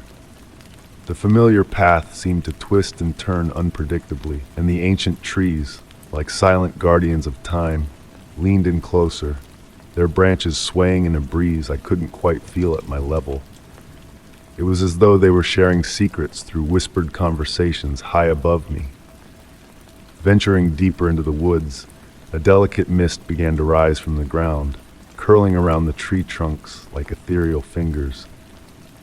The temperature dropped ever so slightly, sending a shiver down my spine. The rain, now with a new melody, beckoned me forward with a subtle, irresistible pull. Through the veils of mist, I caught sight of something peculiar. Weathered stone walls covered in lush emerald moss, emerging between the trees. These walls, no taller than my chest, bore intricate shifting patterns that seemed to come alive as I gazed at them from different angles. They formed the entrance to a labyrinth, a sight never before witnessed in all my years of wandering these woods. The stones exuded a strange warmth despite the cool air, and as I touched them, a gentle vibration pulsed beneath my fingertips, as if they were humming an ancient lullaby. The moss felt like velvet, impossibly soft, emitting a faint glow that grew more pronounced as daylight waned. Without conscious thought, I followed the meandering walls as they curved and twisted, each turn revealing new enchanting patterns in the stone, new varieties of moss and lichen in hues of green, silver, and midnight blue. Unseen flowers bloomed in the crevices, their iridescent petals translucent, like moonlit dewdrops taking shape. The further I delved into the labyrinth, the more the outside world faded away. The rain's rhythm shifted once more, falling in sync with my heartbeat. The mist danced around my feet, mirroring the intricate designs on the walls, while in the distance, the faint tinkling of wind chimes filled the air, though no breeze stirred the stillness around me. Time lost its grip on me. Had minutes passed, or hours, the soft, diffuse light remained constant, emanating from an unseen source. The walls continued their intricate storytelling, revealing scenes of ancient forests and mysterious beings that defied description. As I turned another corner, I stumbled upon a circular clearing within the labyrinth. At its center lay a pool of water so serene, it resembled polished obsidian, its surface occasionally disturbed by ripples moving against the falling rain. Surrounding the pool were stone benches curved in a perfect circle, etched with the same shifting patterns that adorned the walls. Seating myself on one of the benches, I felt the curious warmth of the stone seeping through my clothes. The rain created mesmerizing concentric circles on the pool, each ripple carrying shimmering points of light that danced and faded away. Beneath the surface, I glimpsed fleeting shadows that might have been memories, dreams, or something beyond comprehension. The chiming sound drew nearer, blending with the rain's melody and the whispers of the ancient trees, creating a harmony that resonated deep within my soul. The mist continued its ethereal ballet around the clearing, occasionally forming shapes that almost resembled figures before dissolving into the mist once more. As I gazed at the pool, images began to materialize in its depths. A library filled with self-turning books, a garden where flowers bloomed and withered in a heartbeat, a staircase spiraling into infinite darkness. Were these visions reality, echoes of distant realms, or mere illusions spun by the mystical aura of this hidden place? Sitting there, I felt myself melding with the labyrinth's enigmatic melody. The boundaries between self and surroundings blurred, until I could no longer distinguish where I ended and the mist began. The rain felt like ancient notes on my skin, and the patterns on the walls flowed through my thoughts like a gentle stream. Eventually, without a clear sense of time passing, I noticed a change in the path I had followed into the clearing. Where there had been one entrance, now stood 3 identical passages, each leading into the mist-shrouded darkness.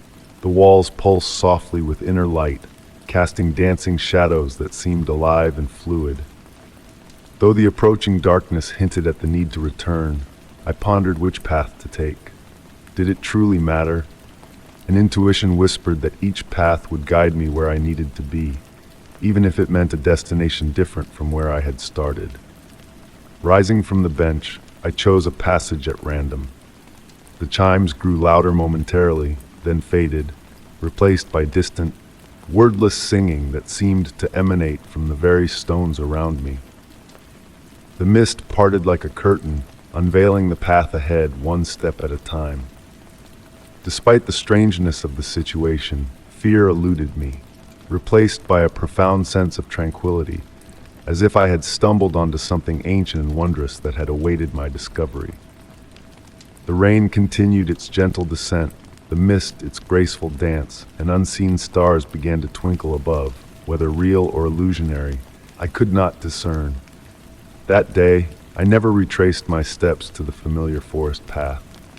Instead, I emerged from the labyrinth into my own garden, the stone walls transforming into rows of blooming bushes, the mystical patterns fading into ordinary shadows.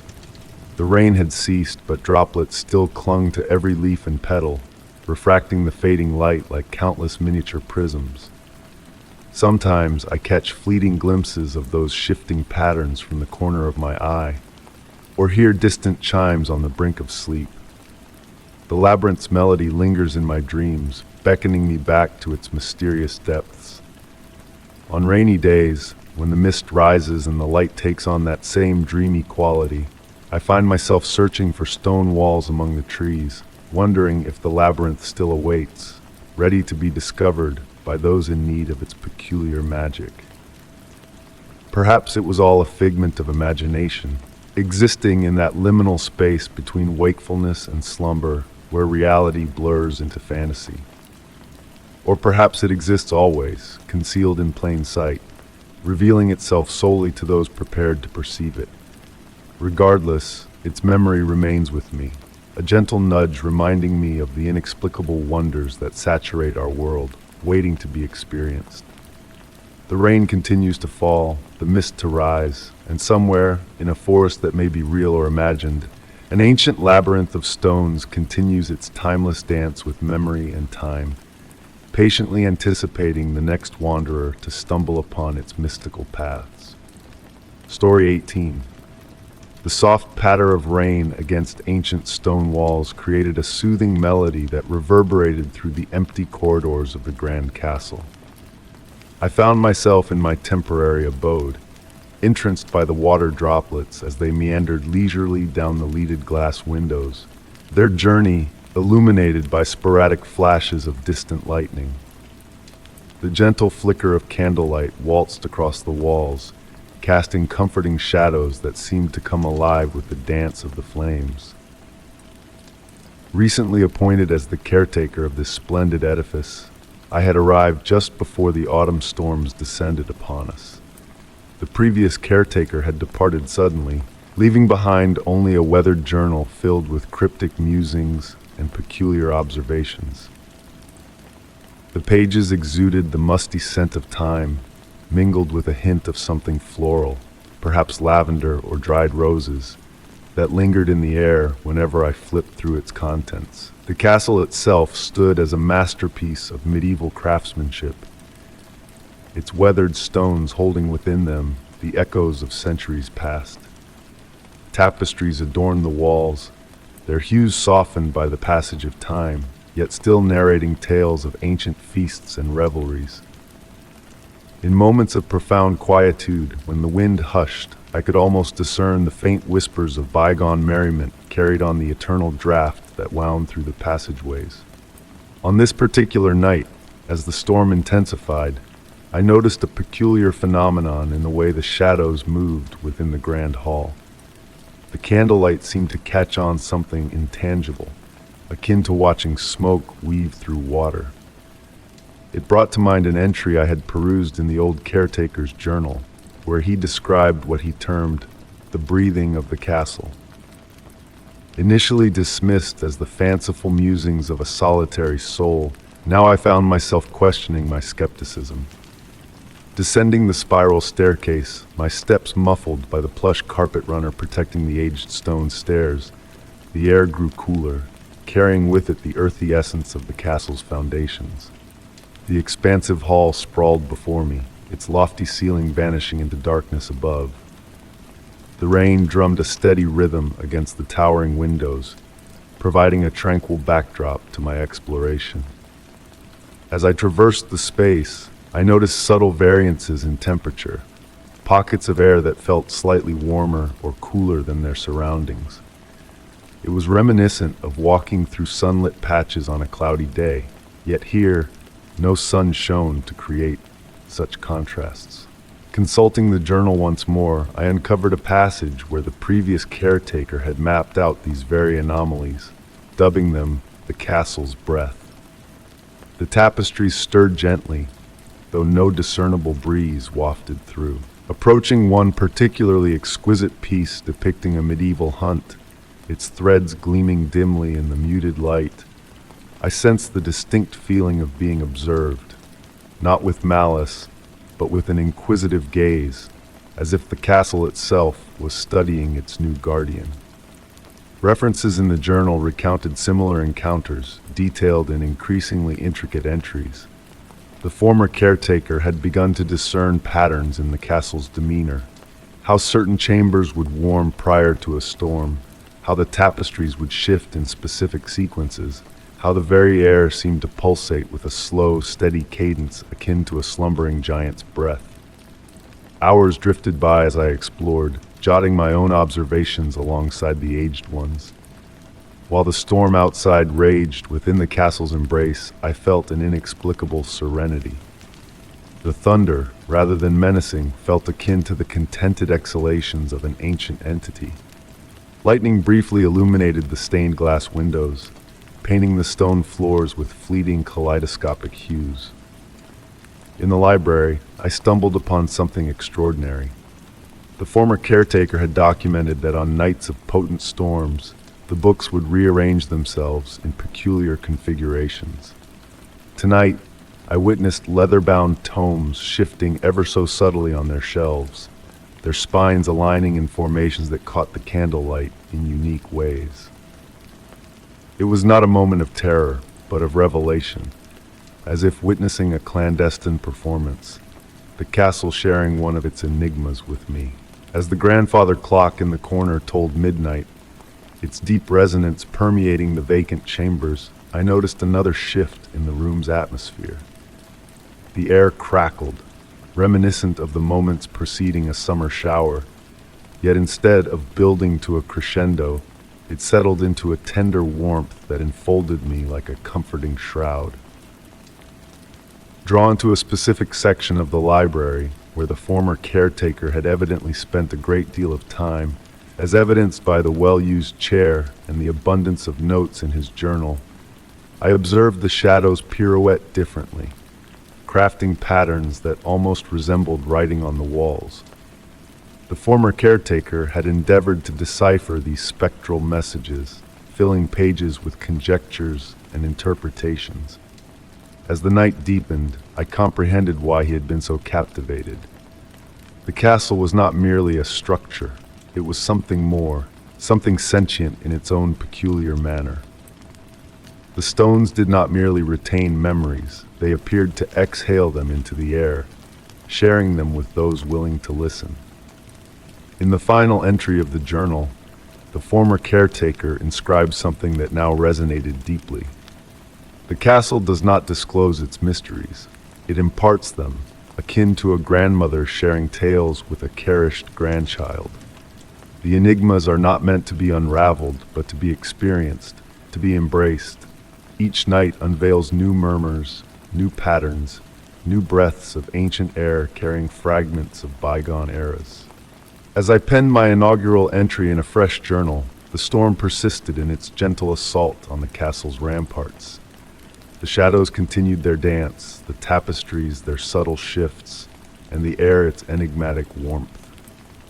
I realized that my purpose here was not to unearth the castle's secrets or elucidate its riddles. I was here to be a part of its ongoing narrative, to contribute my breath to its age-old rhythms, to join the myriad others who had traversed these corridors and sensed the edifice's tender, sentient presence. The candlelight flickered, and I beheld as my silhouette mingled with the others cavorting across the walls. Somewhere in the distance, a door whispered open, and I smiled, understanding that the castle was merely turning another page in its eternal story. Tonight, as the storm enveloped us both, I felt that I had discovered more than a title or a place of residence. I had found a haven within these living walls, where each night heralded new murmurs of ancient legends, and each shadow harbored the allure of another gentle enigma waiting to be shared. Story 19. The gentle glow of street lamps filtered through a soft autumn mist, casting elongated shadows that swayed with ethereal grace. The weathered cobblestones beneath my feet shimmered with evening dew, each step echoing through the quiet alley. Old brick buildings stood tall on either side, their facades smoothed by years of weathering. Despite having walked this path countless times before, tonight felt different. An unusual stillness filled the air, as if the world itself held its breath. The familiar scents of autumn, fallen leaves, distant wood smoke, and cooling stone lingered in the air with deliberate intent. My footsteps slowed as I observed the shadows lingering longer than usual after I passed by. They twisted and stretched in ways that defied the positioning of the street lamps, like dark silken ribbons swaying in an unseen breeze. The tap of my shoes on the stone became the sole sound in a world enveloped in quiet.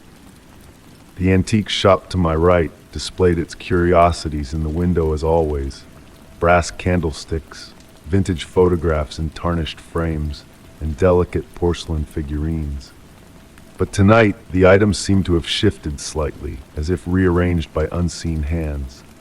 A particular photograph caught my eye, depicting a misty alley resembling the one where I stood. The mist thickened, not threateningly, but rather like a gentle blanket descending over the evening, carrying a faint metallic taste of rain-washed pennies and autumn leaves.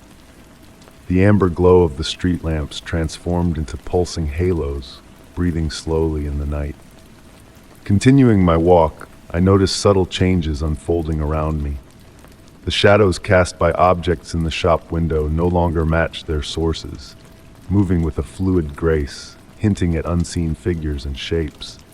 Yet, there was no fear in their dance, only a mesmerizing, peaceful allure. The brick walls absorbed the sound of my steps, creating a comforting silence that wrapped around me like a shawl. The air filled with the scent of old books and tea leaves, though no shops nearby sold either. Soft motes of light drifted through the mist, resembling lazy fireflies on a summer night. I found myself drawn into the hypnotic atmosphere, my pace slowing. The shadows continued their silent ballet, responding to my presence like curious children peeking from hiding. They reached out tentatively, then retreated graciously when I turned to face them. The antique shop's window reflected more than its contents, revealing layers of time overlapping. Ghostly images of people from years past moved soundlessly in an eternal loop, unaware of the present moment or my presence. The mist weaved intricate patterns in the air, almost resembling words written in smoke. The shadows took on distinct shapes now, suggesting the forms of forgotten merchants, Victorian ladies, and children at play, all moving silently through their remembered routines. Approaching the end of the alley, I noticed a peculiarity in my own shadow. It moved independently, mirroring my actions with a thoughtful delay. This slight separation felt comforting, like an echo resonating through time.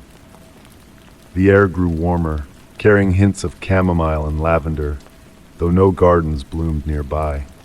The mist pulsed gently with a soft amber light emanating from within, while the brick walls seemed to breathe, rippling subtly with each pulse.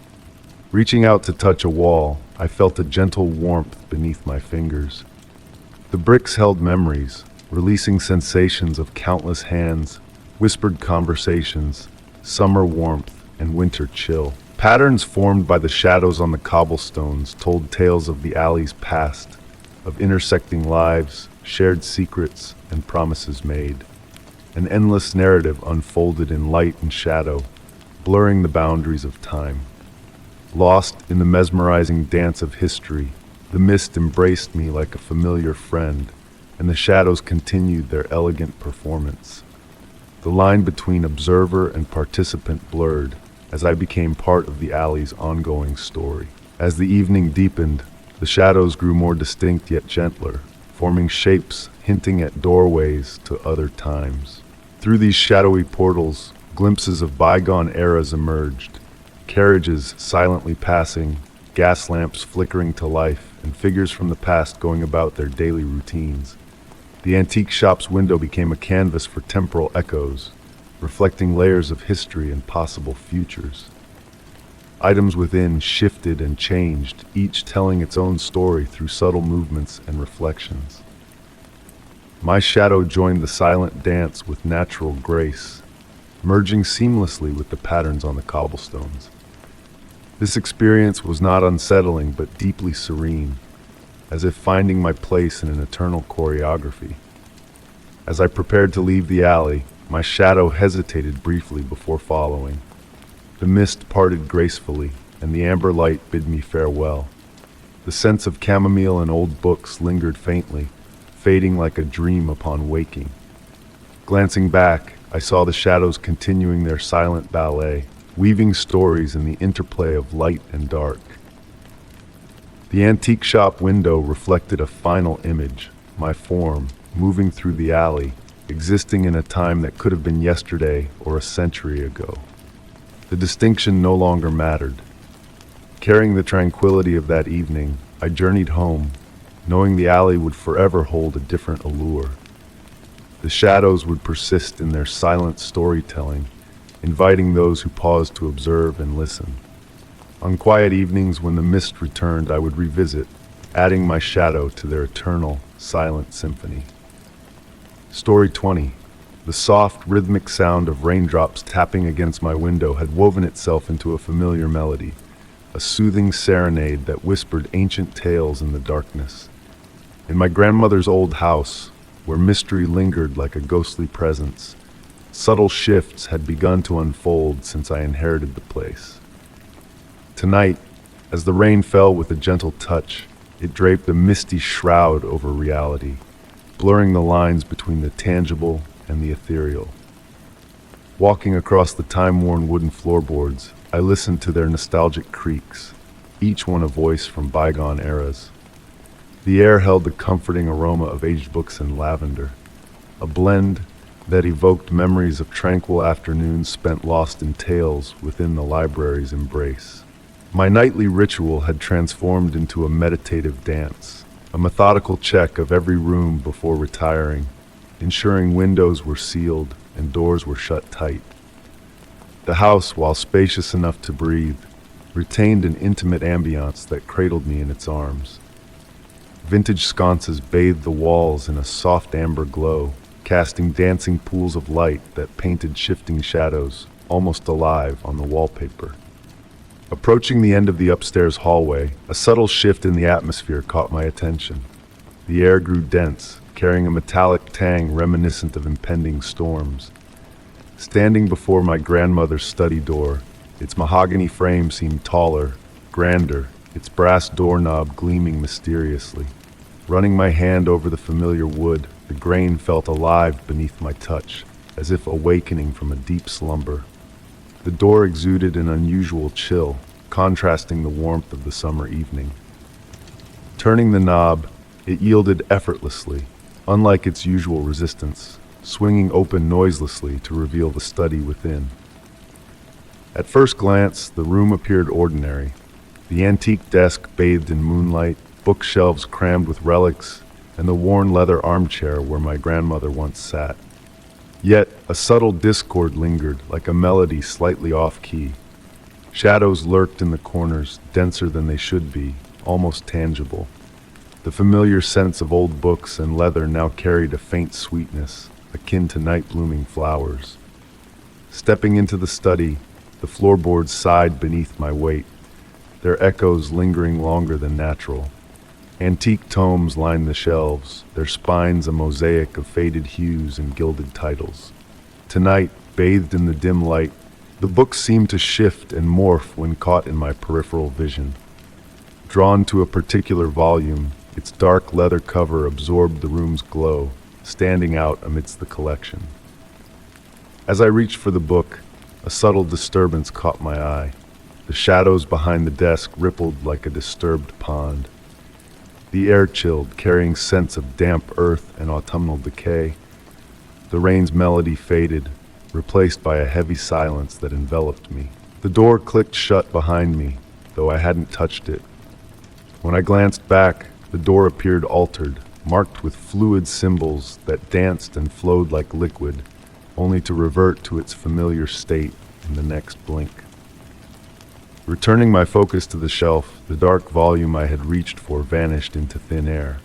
Adjacent books seemed to lean inward, as if concealing the void left behind. A whisper of movement brushed past, carrying a hint of lavender. My grandmother's essence. The room cocooned me in an intimate embrace, the windows now reflecting a veil of darkness, isolating me from the external world. Sinking into the worn leather armchair, it molded itself to my form, a silent invitation from the past. The shadows resumed their purposeful waltz, no longer random but deliberate, as if inscribing cryptic messages on the walls. Time slipped away, minutes melting into hours as I watched the shadows weave their enigmatic tales. Beyond the windows, the darkness took on a tangible texture, a velvety expanse that undulated with unseen currents. Unspoken words hung heavy in the air, laden with memories that felt both mine and the house's. Faint movements flickered in the window's reflection, elusive shapes that transcended mortal comprehension, moving with a grace that hinted at celestial choreography. The door stood sentinel, its significance deepening with each passing moment. No longer just an entrance to a study, it morphed into a gateway to realms ancient and boundless, brimming with silent wisdom. The brass doorknob pulsed with an inner light, a heartbeat echoing in the stillness. As night descended, the boundary between wakefulness and dreams blurred. The shadows evolved into intricate patterns, emblems of cosmic significance etched across walls and floor. Lavender's perfume intensified, mingling with scents that evoked childhood nostalgia and distant lands unexplored. The darkness outside glowed with an inner luminescence, concealing mysteries and narratives waiting to unfold. The rain's cadence shifted, harmonizing into a spectral melody that tugged at forgotten memories. I rose, drawn to the rippling door, its wood grain swirling like liquid, unveiling hidden motifs within. The brass knob beckoned, radiating a welcoming light that pulsed in synchrony with my heartbeat. Reaching out, I felt no fear, only a profound sense of recognition, as if destiny had led me to this juncture. The door swung open soundlessly, revealing not a hallway but an expanse suffused with shifting shadows. It was a darkness pregnant with possibilities, whispers of familiar voices and half-remembered melodies echoing from within. Lavender's fragrance enveloped me, intermingled with the scent of ancient tomes and a hint of stardust, weaving a tapestry of cosmic dreams. Standing at the threshold, the darkness extended tendrils of shadow, inviting rather than menacing, like the embrace of a long-lost companion. The study behind me dimmed, its features fading into obscurity as the doorway commanded my attention. In that suspended moment where past and future intertwined, I hesitated, unsure whether to cross the threshold into the unknown. The door existed in a state of flux, a paradox of presence and absence, offering a passage to realms beyond comprehension. Even now, on rainy nights, the door remains a silent enigma, a conduit to realms where reality and fantasy converge. Sometimes it stands as a mere portal to my grandmother's study. But in the depths of night, when shadows dance and memories linger, it transforms into a gateway to twilight realms, bridging the chasm between the tangible and the mystical. The darkness beyond whispers of timeless secrets, of a world where my grandmother's spirit might yet dwell, surrounded by shadows imbued with ancient wisdom. The rain persists, its gentle melody, a reminder that some enigmas are meant to be felt, rather than unraveled. The door lingers, an invitation and a riddle, leading to a darkness that may hold a different kind of illumination. Story 21. The soft, rhythmic song of waves caressed the ancient stones, guiding my steps along the winding path towards the lighthouse. The evening air was heavy with the scent of salt and seaweed, mingling with the earthy perfume of rain-drenched soil. Each footfall on the damp ground was a whisper, accompanied by the gentle sway of tall grass in the coastal breeze. Ahead loomed the lighthouse, its white walls shimmering in the fading twilight, a beacon of solitude against the darkening sky. As the iron key turned in my hand, the heavy wooden door groaned open, revealing a world of shadows and secrets within. The air inside was heavy with the scent of brass and oil, tinged with a mysterious fragrance of ancient books and dried flowers. My footsteps echoed softly on the stone floor as I began the ascent up the spiral staircase, each step a murmured secret shared with the night. 142 steps spiraled upward, each one a whispered tale of the lighthouse's history. But tonight, the usual sounds of the tower were hushed, as if the very walls held their breath in anticipation. The brass handrail felt warm beneath my touch, a strange contrast to the chill of the evening air enveloping me. Details out of place caught my eye, faint markings on the walls that seemed to shift and dance, a logbook left open as if waiting for my return. The last entry, in my own hand yet unfamiliar, spoke of a light that shone but found no purchase, disappearing into the fog as if swallowed by the night itself. Ascending to the watchroom below the lantern, I found the world askew, tools arranged in patterns I did not recognize, shadows dancing where they should not be. The lamp's flame flickered, casting eerie shadows that seemed to move of their own accord, and in the glass panes, my reflection moved with a delay, a ghostly echo of my own movements. The hum of the lens grew, a melodic vibration that seemed to resonate through the very stones of the tower. Words appeared in the logbook as if written by unseen hands, speaking of darkness that transformed light into the unseen, of mysteries that defied explanation. Looking out through the glass, I saw not the expected beam of light cutting through the darkness, but shadows within shadows, moving with a purpose that eluded me. The room pulsed with a strange energy, the very air alive with whispers of things unseen. Time itself seemed to warp in the lantern room, the moon racing across the sky while the clock stood still. Shadows bent and twisted in impossible angles, the very fabric of reality warping under the influence of the humming lens. Descending the stairs felt like moving through veils of mist, reality shifting and changing with each step. The lighthouse, once a familiar beacon, now existed in a liminal space, its purpose a mystery beyond my understanding. And as morning dawned, the events of the night vanished like dreams upon waking. Yet on quiet nights, when the world holds its breath, I feel the lighthouse speak in whispers of light and shadow, a language older than time.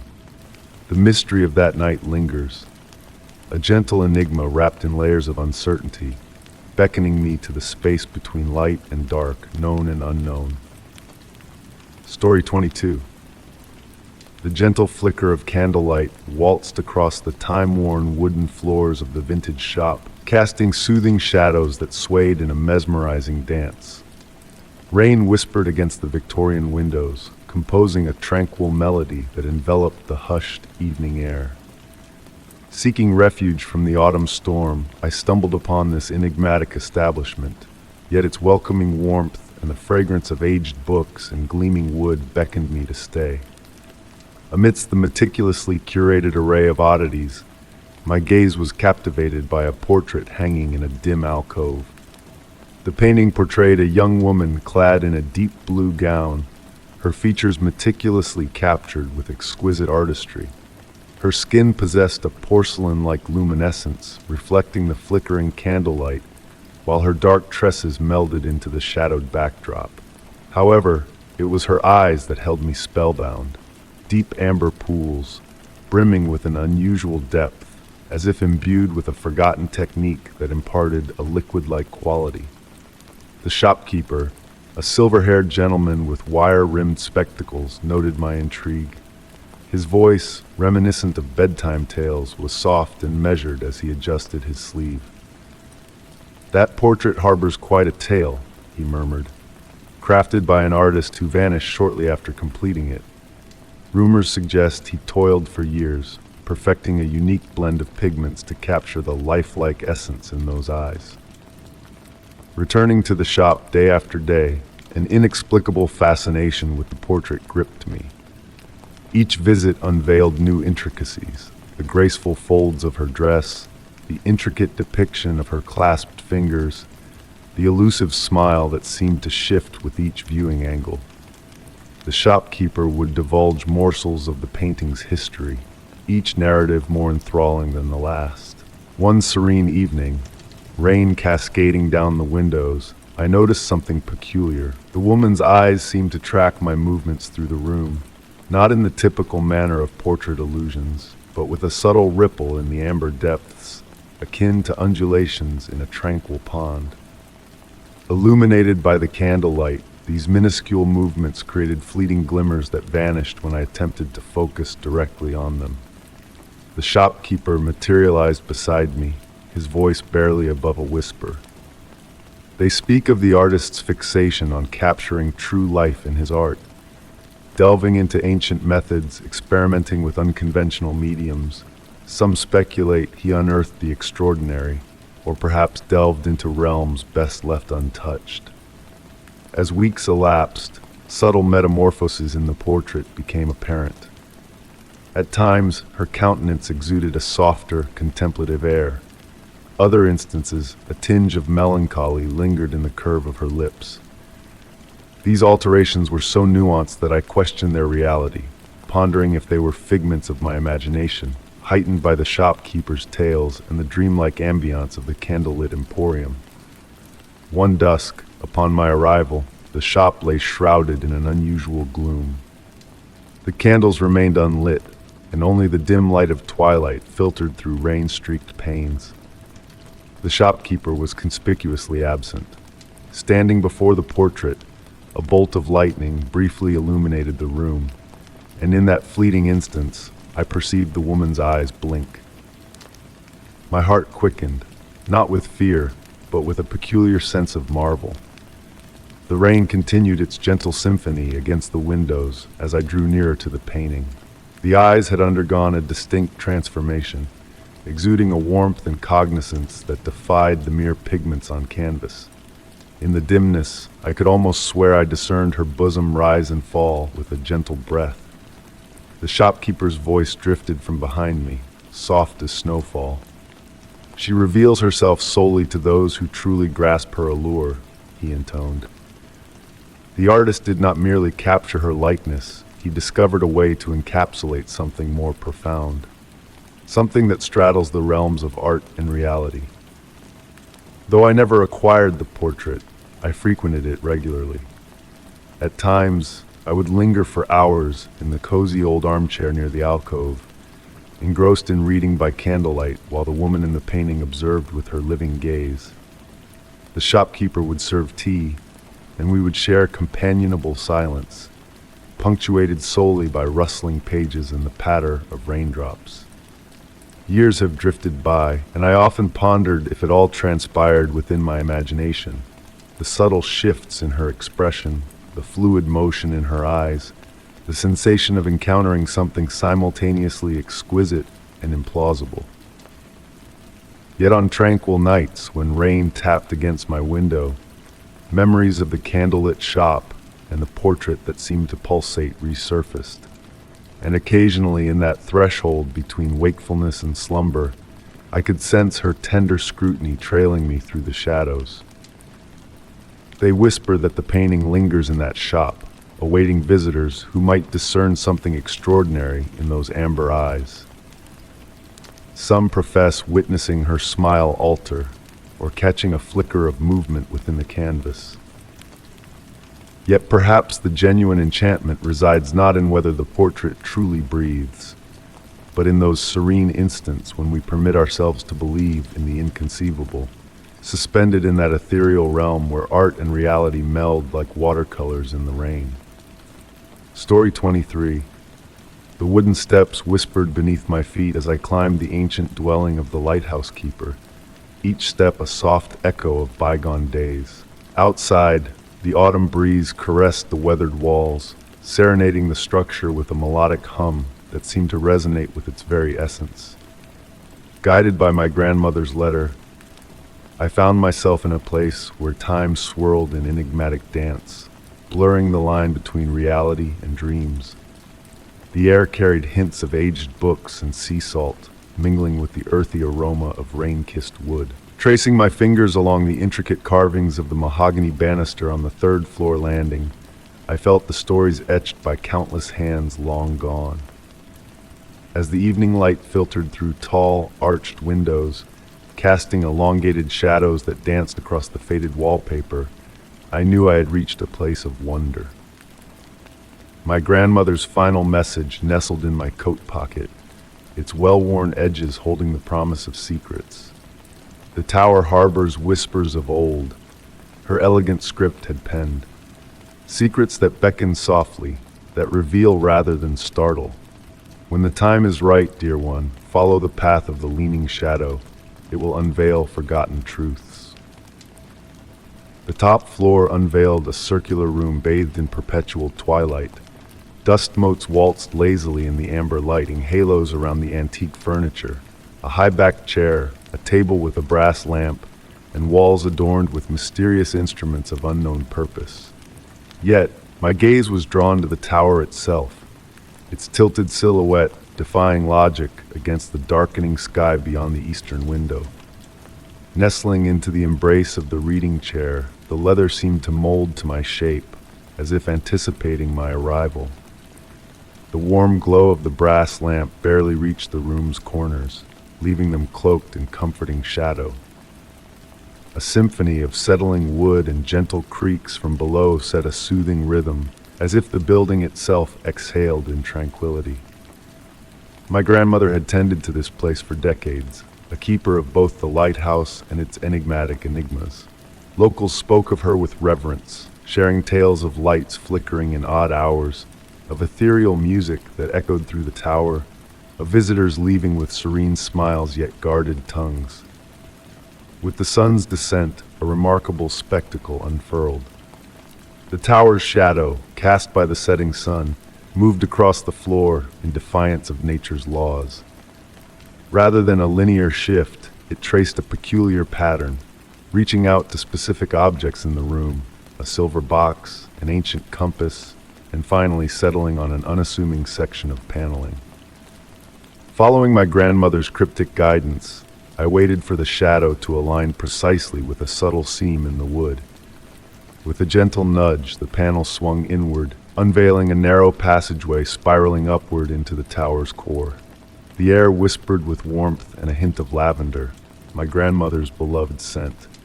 Smooth stones lined the passage, emitting a soft glow that illuminated the way ahead.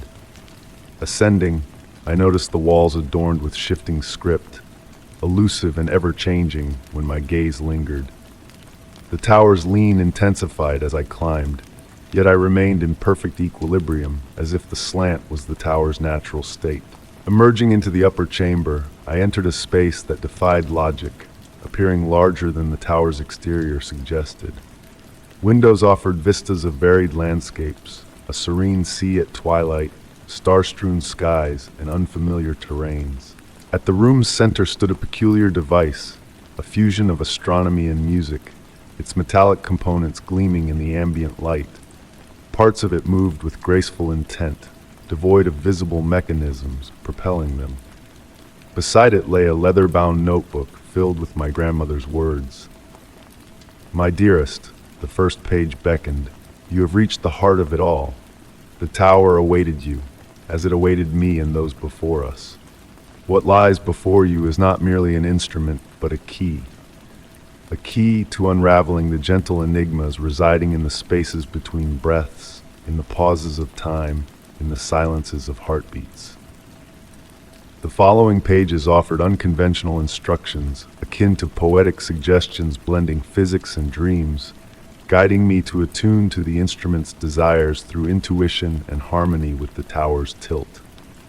As night enveloped the chamber, revelations dawned upon me. The tower's slant was not a flaw but a design, perfectly angled to capture elusive currents of time and possibility flowing unseen. The instrument materialized these currents not as tangible data, but as ethereal experiences meant to be felt and cherished. Hours slipped by like fleeting moments as I communed with the instrument, attuning to its cadence, glimpsing fleeting scenes through the windows, echoes of the past, visions of bygone eras, and tales of uncharted voyages. With the deepening night came a profound serenity. I grasped why my grandmother likened the tower's secrets to whispers rather than declarations, truths that transcended comprehension, beckoning to be embraced with open hearts. As dawn approached, I retraced my steps down the spiral passage, emerging into the circular room bathed in the gentle hues of morning. The tower's shadow now pointed west, heralding a new day, yet promising to resume its enigmatic journey at nightfall. Nestling back into the reading chair, I felt the weight of nocturnal revelations envelop me like a cherished cloak.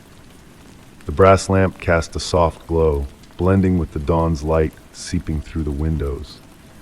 Seabirds' calls from afar mingled with the whispers of the wind, cradling the tower in a lullaby of morning. My grandmother's letter now felt not as instructions, but as an invitation to a legacy unfolding before me. The tower would continue its celestial lean, capturing moments and mysteries in its graceful posture, while I would stand witness, learning, and adding my own tales to its treasury of gentle enigmas. As daylight grew bolder, I remained in the chair, attuned to the building's tranquil rhythm, feeling time meander both forward and sideways through the tower's tilted spaces.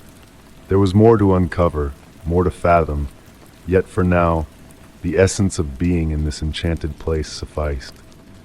My grandmother's wisdom echoed in my soul, reminding me that some secrets are meant to be savored in whispers, and the tower would uphold its serene vigil, forever inclining towards the heavens, weaving stories like stardust, sharing them with those willing to listen not just with ears, but with hearts. Story 24. The gentle patter of autumn rain against the weathered stones of my grandmother's Victorian home created a soothing melody that filled the evening air. Inheriting the property just a fortnight ago, I found myself inexplicably drawn to its quiet nooks and concealed corners, unraveling new enigmas within its ancient walls each night. Tonight, seated in the library under the soft glow of a vintage brass lamp, my focus kept drifting to a peculiar sound emanating from beneath the floorboards. It wasn't the usual creaking of aging wood or the whisper of the wind. This sound possessed a unique quality, akin to water flowing through ancient pipes with a musical rhythm. My grandmother had always spoken of the house holding secrets, but none as captivating as the old cistern hidden beneath its foundation. Constructed in a time when rainwater was the primary source, the underground chamber had supposedly been sealed off. Yet, as I listened to the enchanting melody rising from the depths below, a curiosity stirred within me. Could a part of it still be active, concealed in the darkness? With each passing moment, the sound grew clearer, like wind chimes underwater, a paradoxical fusion of muted yet crystalline notes. The rain outside intensified, and the mysterious resonance seemed to ebb and flow in harmony with the weather's cadence. I found myself navigating the ground floor, tracking the sound like a thread through a labyrinth. The house's familiar creaks fell silent, as if the ancient structure itself was listening alongside me. Beneath a worn rug in the kitchen, belonging to my great-grandmother, I uncovered a hidden trapdoor unnoticed before. Smooth with age, a brass ring pull awaited my touch, and as I lifted it, the sound beneath intensified, resembling a whispered conversation just beyond comprehension. The door swung open effortlessly, revealing stone steps leading into darkness. Descending cautiously, the cool air carried scents of mineral-rich water and ancient stone, reminiscent of forgotten wells and caves. My lamp cast an amber glow, absorbed by the surrounding darkness. The walls, meticulously crafted with fitted stones, echoed the skill of bygone artisans. Water trickled, creating melodic patterns that seemed purposeful. At the chamber's base, the vast cistern lay shrouded in shadows, its mirrored surface reflecting light in a mesmerizing dance. The water's ripples, appearing and vanishing mysteriously, caught the light like liquid gold. Yet it was the symphony of water music that captivated me. Each droplet resonated, forming harmonies beyond fluid dynamics, a surreal blend of nature and craftsmanship. Amidst the water's song, I discerned whispers, voices or memories, lost in languages almost familiar, narrating tales that felt significant yet elusive. Time seemed to flow differently in the underground sanctuary, measured in drops and ripples. The darkness pulsed with shifting patterns and subtle movements, enveloping me in its enigmatic embrace. Upon ascending the stone steps, the night had deepened. The rain ceased, and the enigmatic melody faded to a faint murmur. Replacing the rug over the trapdoor, I knew I would return.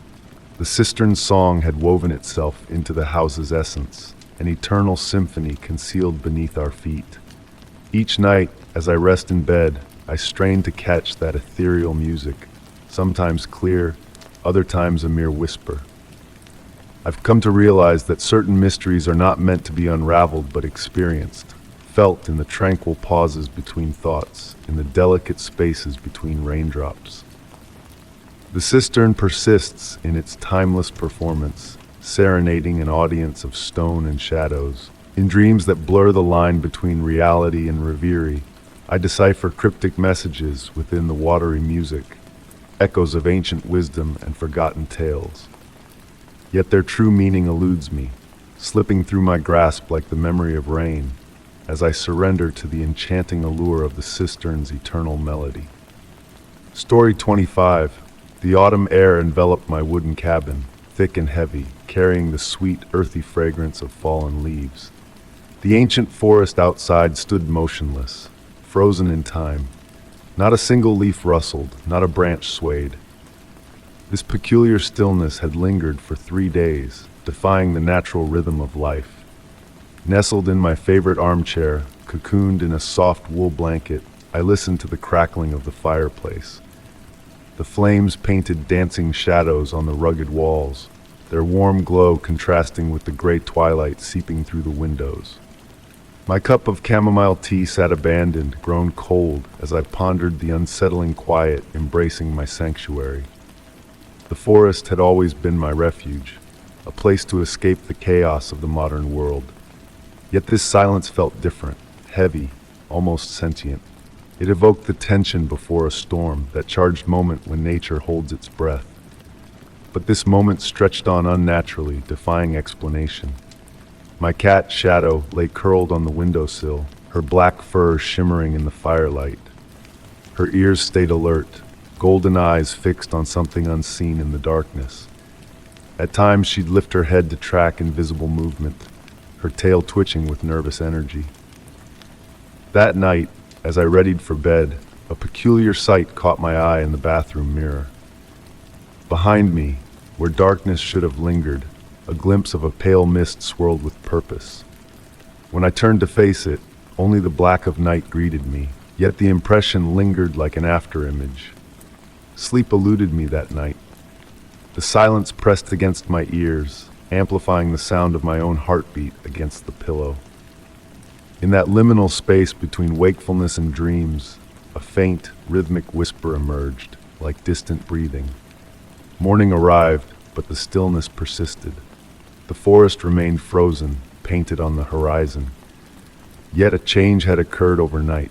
The blanket of fallen leaves around my cabin had shifted, forming intricate patterns, almost intentional.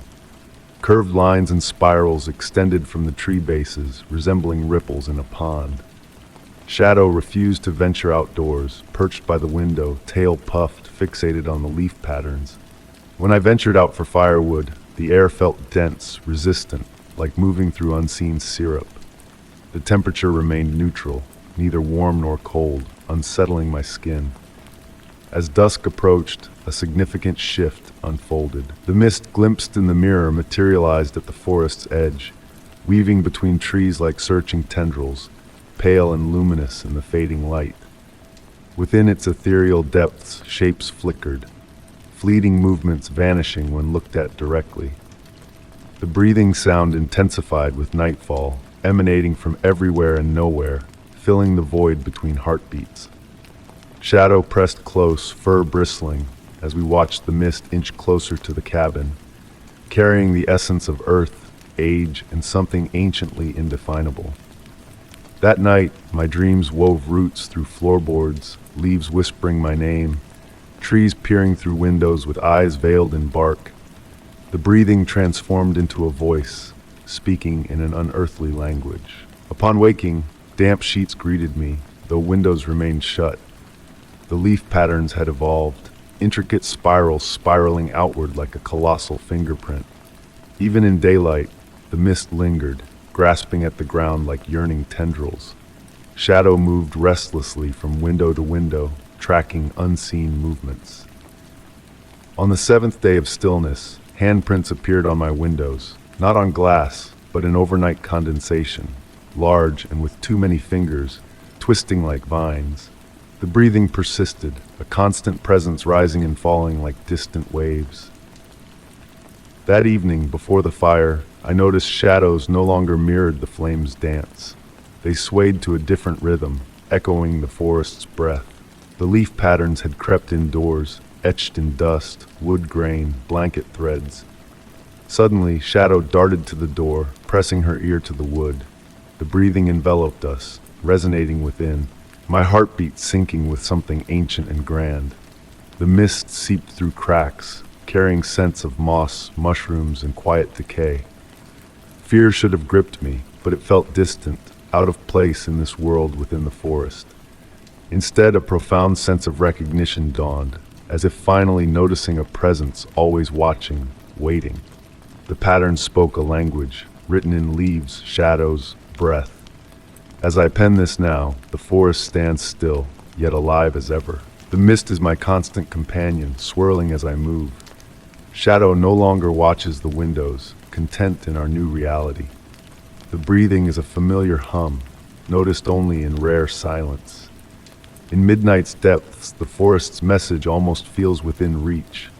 The patterns shift, forming cryptic messages and images just beyond grasp.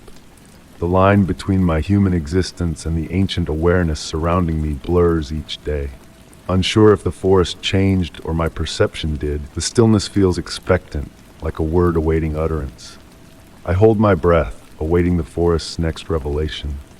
Leaves dance, mist weaves tales, and in the heartbeat's pause, the forest breathes. I breathe with it, part of a mystery content without resolution. For some questions, beauty lies in their unanswered state, lingering like morning mist, beckoning us to listen, wonder, and be. Story 26. The gentle sound of rain tapping against my window lulled me into a tranquil state as I nestled into my grandmother's ancient rocking chair. Each droplet painted intricate patterns on the glass, a comforting dance that matched the rhythm of my breath. In my hands rested a weathered journal, a relic from her past that beckoned me with its enigmatic secrets. This tome, discovered in the depths of her attic after she departed this world, held within its pages a tale of an extraordinary autumn she once encountered in her youth. Her elegant script flowed across the yellowed paper, carrying me into a world where reality blurred with dreams. Dearest journal of mine, on that misty morning, the village greeted me with a peculiar charm. The fog draped the earth like a shroud, and the air held a sharpness that hinted at the impending arrival of autumn. Yet amidst this familiar setting, a subtle anomaly caught my eye.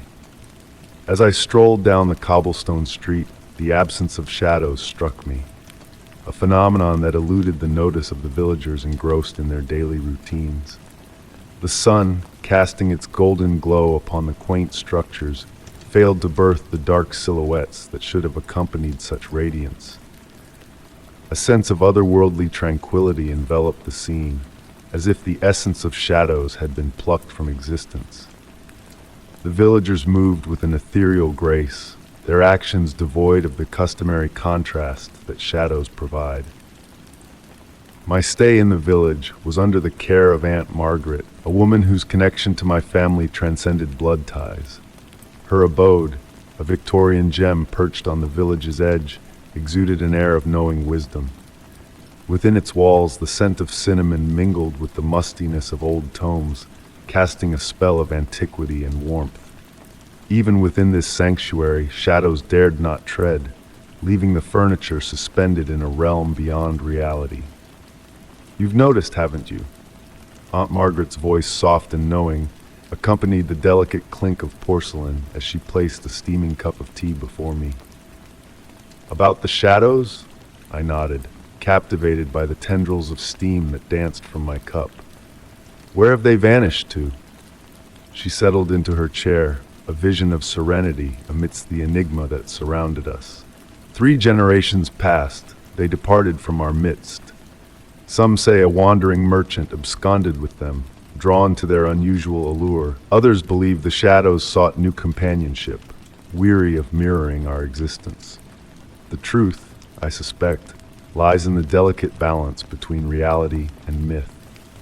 In the days that followed, the village unveiled further enigmas. Birds sang melodies foreign to my ears, their tunes resonating with a haunting familiarity. Flowers bloomed defiantly in gardens, their petals aglow with an inner radiance untouched by sunlight. Nights descended with stars that seemed within arm's reach, their luminescence casting no shadows upon the earth. Time in this realm ebbed like molasses, a languid flow that enveloped me in its golden embrace. The villagers, adept at navigating this shadowless realm, harnessed its essence to create art that defied logic. The glassblower fashioned creations that captured and refracted light without casting darkness. The seamstress wove fabrics that shimmered from within, as if woven from threads of starlight. Yet, it was the children who thrived most in this shadowless tapestry. Unfamiliar with the concept of shadows, they engaged in games that defied convention. Light catching replaced shadow tag, mirrors bouncing sunlight in a dance of illumination. Their drawings depicted a world where objects floated weightlessly, unbound by the shackles of darkness. One twilight, as Aunt Margaret and I tended to her garden, I broached the subject of the absent shadows. "Indeed," she murmured, her fingers deftly coaxing life from the soil. In the wake of their departure, the elders embarked on a quest to reclaim them. They sought counsel from sages and scholars, mystics and scientists. Yet, a profound realization dawned upon us. The shadows had not been stolen, but chosen to depart. She straightened, earth clinging to her hands like stardust. "Perhaps it was for the best. Shadows, my dear, embody more than darkness. They are the remnants of light, memories etched in obscurity. Perhaps we needed to reimagine our relationship with memory itself." Winter descended upon the village, cloaking it in a mantle of frost. The first snowflakes fell soundlessly, each crystal reflecting light in a mesmerizing display. Without shadows to temper its brilliance, the snow-covered landscape shimmered like a tableau from a forgotten dream. I comprehended then why Aunt Margaret had embraced this enclave of light and shadowlessness. Here, tranquility transcended mere absence, existing in a realm where reality softened at the edges, yielding to a gentler truth. The baker continued to craft his loaves, now imbued with a subtle radiance upon exiting the oven. The school children pursued knowledge, their textbooks whispering ancient tales in unoccupied rooms. The elderly gentleman maintained his daily rituals, his broom gathering stardust alongside earthly debris. On the eve of my departure, Aunt Margaret and I shared a quiet moment on her porch, savoring tea that tasted faintly of moonbeams. The night air crackled with clarity, the heavens ablaze with a celestial spectacle. "Will you immortalize us in writing?" she inquired, her voice a mere breath upon the wind. "Indeed," I affirmed, "though I fear our tale may elude belief." She smiled, a beacon of warmth amid the nocturnal chill. "Some stories transcend belief. They are meant to be felt, akin to the echo of light on a cloudy day." As I conclude this entry in my journal, The memory of that shadowless haven lingers within me, a comforting presence on solitary nights beneath the full moon. Sometimes in the quiet hours, I sense my own shadow waning, as if reminiscing a time when departure was a choice. The rain outside persisted in its melodic rhythm, harmonizing with the symphony of my grandmother's words that enveloped me like a shroud of tranquility. Gazing at my reflection in the glass, a transient flicker hinted at a shadow wavering, undecided in its allegiance. I closed the journal with reverence, allowing my grandmother's narrative to enfold me like a cocoon of whispers from a village where shadows dared not tread, where light reigns supreme in a realm untouched by the burden of darkness. Story 27. The soft patter of rain on my windshield created a gentle lullaby as I navigated the autumn night. The worn wipers swayed back and forth in a hypnotic rhythm, sweeping away the raindrops that clung like fragile pearls. My headlights pierced through the growing darkness, their glow softened by the light drizzle that had been my companion for hours. This road, a familiar path homeward, now seemed to hold a mysterious allure. Wisps of mist spiraled up from the earth, snaking through the ancient trees that bordered the narrow road. The fog advanced like ghostly tendrils, reaching towards the darkening sky. Ahead loomed the aged wooden bridge, barely visible through the thickening mist. It stood stoically, weathered by time, its smooth boards bearing witness to countless journeys. As I drew near, the mist thickened around it, as if drawn to its weathered frame. The sound of my tires changed upon meeting the wooden planks, a soft, hollow drumming that echoed in the tranquil evening. My headlights cast a glow on the swirling fog, creating mesmerizing patterns that danced and shifted. Through the passenger window, glimpses of the black, mirror-like creek below caught my eye in the fading light. A strange impulse compelled me to slow down midway across the bridge. Was it the unnatural movement of the mist, more akin to breath than wind, or the peculiar way the light seemed to twist and play within the fog's embrace?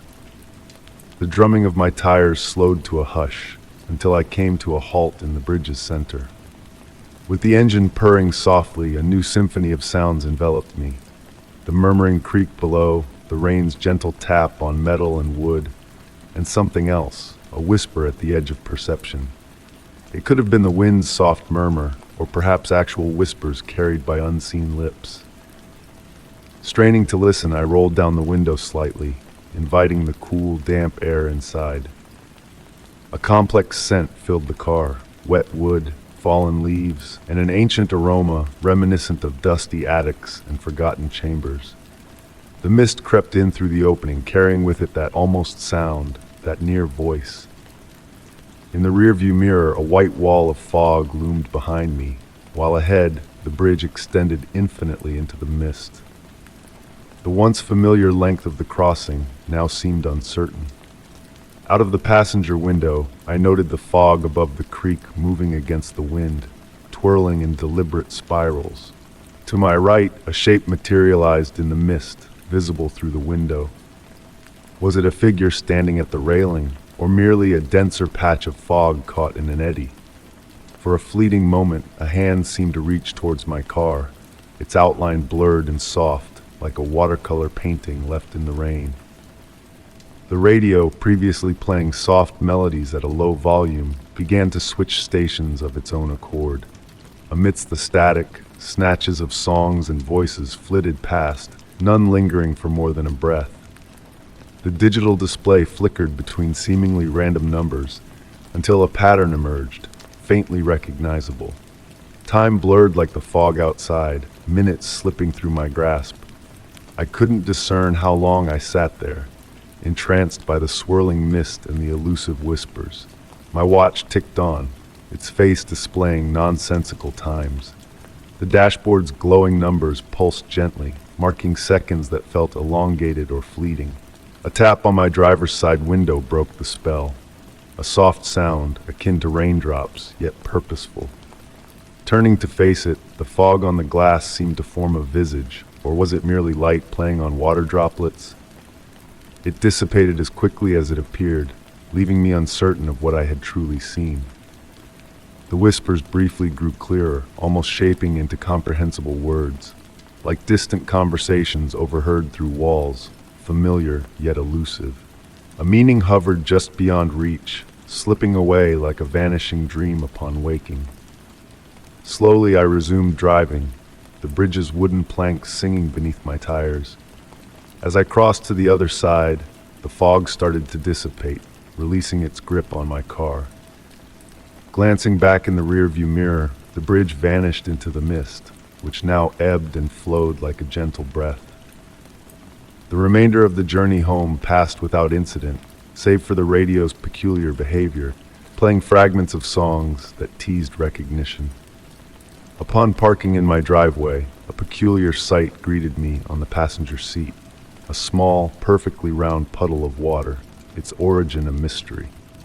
That night, as rain continued its soothing melody, thoughts of the bridge and its enigmatic fog lingered in my mind.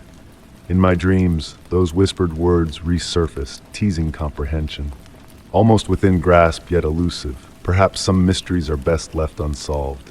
Even now, whenever I traverse that bridge in the fog, a subtle pull beckons me to pause, to listen to those almost words once more. Occasionally I heed the call, other times I do not. But more often than not, a small puddle appears on the passenger seat, a silent reminder of mysteries that prefer to dwell in the shadows, lingering like mist over dark waters. Story 28. In the hush of a misty autumn evening, I first encountered the suspended roots. The forest, ancient and wise, cradled me in its embrace as I wandered amidst a sea of fallen leaves, their whispers echoing through time. The fading light painted the world in hues of amber and gray, casting a spell of tranquility over the land. It was then that I beheld the oak tree, a sentinel of nature, its roots defying gravity in a graceful ballet above the forest floor. Like intricate lace woven by unseen hands, the roots danced in the air, casting ethereal shadows that swayed with the evening breeze, never quite touching the earth below.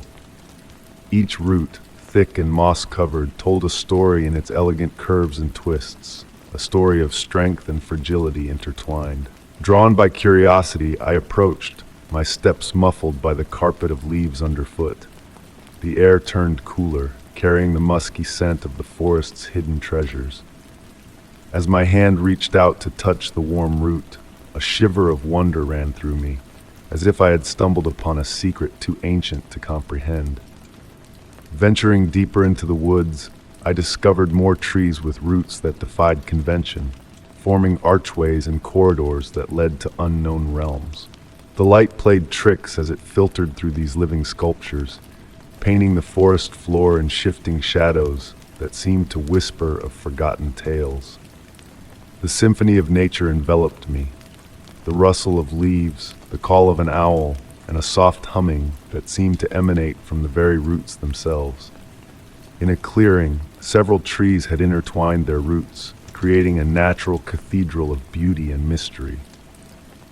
Luminescent mushrooms cast a gentle glow, bathing the sacred space in otherworldly light. Time lost its hold beneath the canopy of roots as the forest sang its ancient song. Flowers bloomed where shadows fell, mirroring the intricate dance above.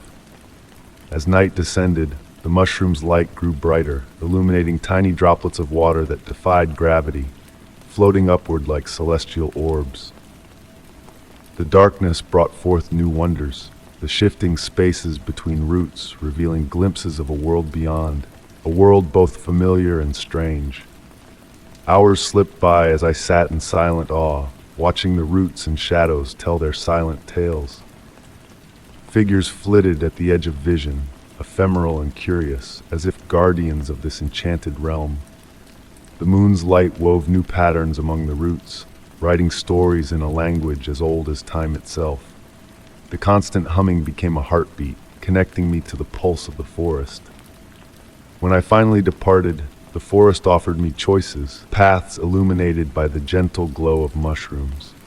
Each step felt guided by a force unseen, a force that had changed me in ways I could not fathom. The melody of the forest lingered, a reminder of the magic that dwells in hidden corners of the world. In the days that followed, I returned to the forest, seeking the elusive clearing that had captured my heart. The suspended roots remained, a testament to nature's artistry, but the clearing had vanished, leaving only whispers of its existence. The forest held its secrets close, its mysteries ever-changing. Now, as I walk through any forest, I listen for that familiar hum, a reminder of a world where wonder and beauty entwine. In quiet moments, I hear echoes of that enchanted night, a night of shadows and light, of roots that danced with gravity. In dreams, I decipher the words written by the forest, fleeting glimpses of a truth beyond comprehension. And in those dreams, I find solace in the delicate balance between knowing and wondering, where magic and mystery intertwine like the roots of an ancient tree, reaching for the heavens. Story 29. The soft patter of raindrops on my bedroom window created a tranquil ambiance as I settled into my evening routine. Each drop added to a gentle melody, harmonizing with the whispers of the wind, caressing the ancient oak trees that stood sentinel around my Victorian home. The warm glow of my bedside lamp cast elongated shadows on the weathered hardwood floors, their fluid shapes moving like ethereal dancers in the dim light. Being a light sleeper, I was attuned to the delicate symphony of night sounds that often went unnoticed by many. The creaking of the wooden beams as they contracted in the cool night air, the distant owl's hoot, and the rustling of leaves in the garden below were my customary lullabies. However, on this particular night, a subtle shift in the nocturnal chorus caught my attention. There was an unfamiliar sound weaving through the familiar nighttime noises, almost imperceptible at first. It had a rhythmic quality, akin to a breath, yet not quite human in nature. It seemed to emanate from all directions simultaneously, a soft inhale and exhale that did not match any natural source I could discern. The rain persisted in its steady drumming, almost masking this new addition to the symphony of the night. Wrapped in my grandmother's quilt, I lay in bed, the familiar weight offering solace as I honed in on the mysterious sound. The breath carried a faint scent of lavender, an inexplicable sensation that puzzled my senses. How could a sound evoke a fragrance? Nevertheless, there it was, growing more pronounced with each passing moment, a sweet floral undertone reminiscent of my grandmother's handmade lavender sachets. The room's temperature began to fluctuate subtly, not drastically, but in gentle undulations that mirrored the mysterious breath. Warm, cool, as if someone were strolling past me, leaving a soft breeze in their wake. The shadows on the wall seemed to pulse slightly, while the lamp remained steady in its glow. The heavy velvet curtains, fixtures in the windows for decades, swayed ever so slightly, despite all windows being securely shut against the rain. As I gazed, captivated, the shadows took on more defined shapes, not menacing but curious forms that danced on the edge of recognition. They resembled old photographs of women in flowing dresses, frozen in swirling motion. The breathing sound grew more distinct, accompanied by a faint aroma of aged books and tea blending with the lavender in a strangely familiar manner. The rain's cadence shifted, becoming softer, more deliberate, as if it too was listening to this enigmatic presence. My bedside clock ticked steadily, marking time in a realm that now seemed suspended between seconds. The breath assumed a melodic quality, akin to a hum, though still too faint to be classified as a definite tune. It carried hints of comfort and melancholy, like a half-remembered lullaby from childhood. Unconsciously, I synchronized my breathing with the sound, my rhythm aligning with its gentle pulse. Memories not my own, yet oddly recognizable, began to surface. Scenes of summer garden parties, ladies in white dresses enjoying tea beneath the oak trees, children playing in rooms that bore resemblance to my own house but adorned differently. These images drifted through my mind like delicate soap bubbles, shimmering and ephemeral. The scent of lavender intensified, accompanied by the distant strains of piano music, so faint it could have been from a neighboring street or a bygone era altogether. The notes, clear yet distant, resembled Chopin's Nocturne in E-flat major, a tune I knew without recalling how I learned it. As the night deepened, the mysterious breath carried whispers within it, not quite words, but echoes of long-past conversations. Laughter, sighs, and murmurs of voices speaking in tones too low to decipher, interwove like an auditory tapestry. The shadows continued their slow dance on the walls, now joined by patterns of light seemingly emanating from nowhere, akin to sunlight filtering through leaves, though the hour was well past midnight. Drifting in and out of consciousness, I found the boundary between sleeping and waking as fluid as the shadow's movements. In these twilight states of awareness, I almost discerned figures gliding through my room, not solid enough to be ghosts, but reminiscent of memories taking shape in the night air. Graceful and purposeful, these apparitions carried out tasks long since completed, paying me no heed. The rain eased, its steady rhythm softening into a gentle mist. The breathing sound persisted, albeit diffused, as if it now enveloped every corner of the house simultaneously. Fragrances of lavender mingled with beeswax polish, fresh bread, and garden roses, triggering cascades of half-formed memories that seemed intrinsic to the house itself, transcending individual recollections. With the approach of dawn, heralded by a subtle lightening of the sky visible through my curtains, the breath began to fade. Not abruptly, but gradually, like a receding tide. The shadows returned to their usual patterns, though now imbued with a deeper significance, a richer meaning. The lingering scent of lavender carried a sense of parting, or perhaps a mere until next time. As morning broke, I questioned whether the experience had been a dream. Yet, on my bedside table, where no vase had stood the night before, lay a sprig of fresh lavender, its tiny purple blooms still adorned with dew. The rain had ceased entirely, leaving behind a world cleansed and renewed. Throughout my morning rituals, the echo of that mysterious breath lingered in the air, akin to a paused conversation rather than one concluded.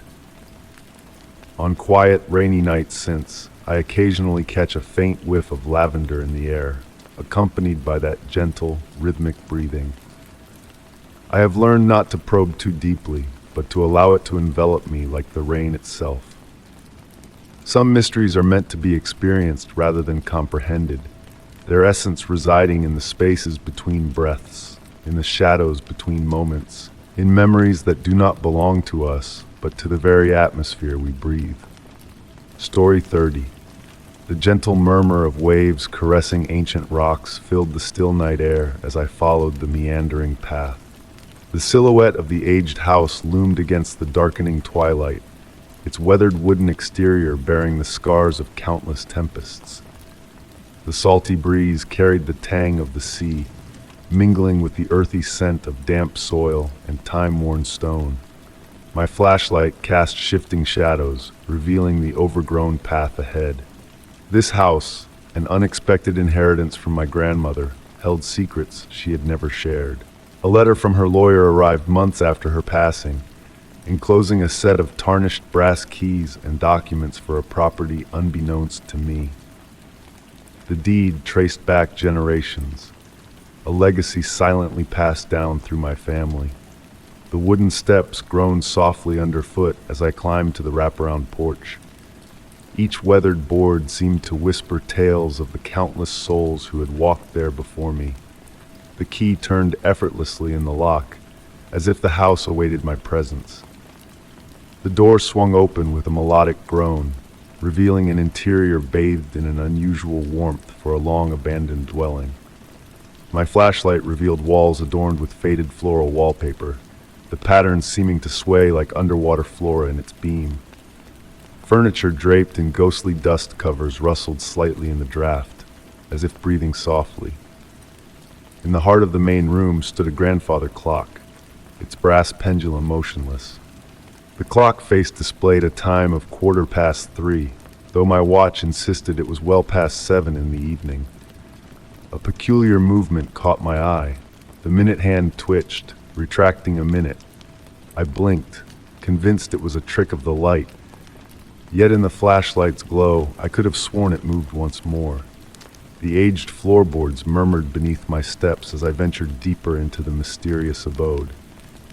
Each room harbored its enigmas. Silver-framed photographs with faces that seemed to shift, mirrors reflecting eerie shadows, windows offering different vistas depending on the pane gazed through. In what appeared to be a library, towering bookshelves housed volumes clad in intricate bindings devoid of titles, their patterns shifting when unobserved. The air carried the familiar scent of aged books, intermingled with undertones of salt water, night-blooming blooms, and a hint of elusive sweetness. An empty leather armchair faced the window, overlooking the restless sea. Upon closer inspection, faint impressions in the leather hinted at recent occupancy, still radiating warmth. Beside the chair sat a delicate bone china teacup, almost translucent, with a solitary golden drop lingering at its base, capturing the dwindling daylight. The room's temperature fluctuated, alternating between warm and cool spots, akin to traversing invisible currents in a tranquil stream. The ocean's cadence outside shifted, no longer mirroring the initial rhythm but forming whispers just beneath the threshold of comprehension. Ascending the stairs, I found a lengthy hallway flanked by closed doors. The carpet runner muffled my footfalls, its pattern undulating like water beneath my feet. Each door exuded a distinct aura, warmth from one, a gentle breeze from another, faint music from a third.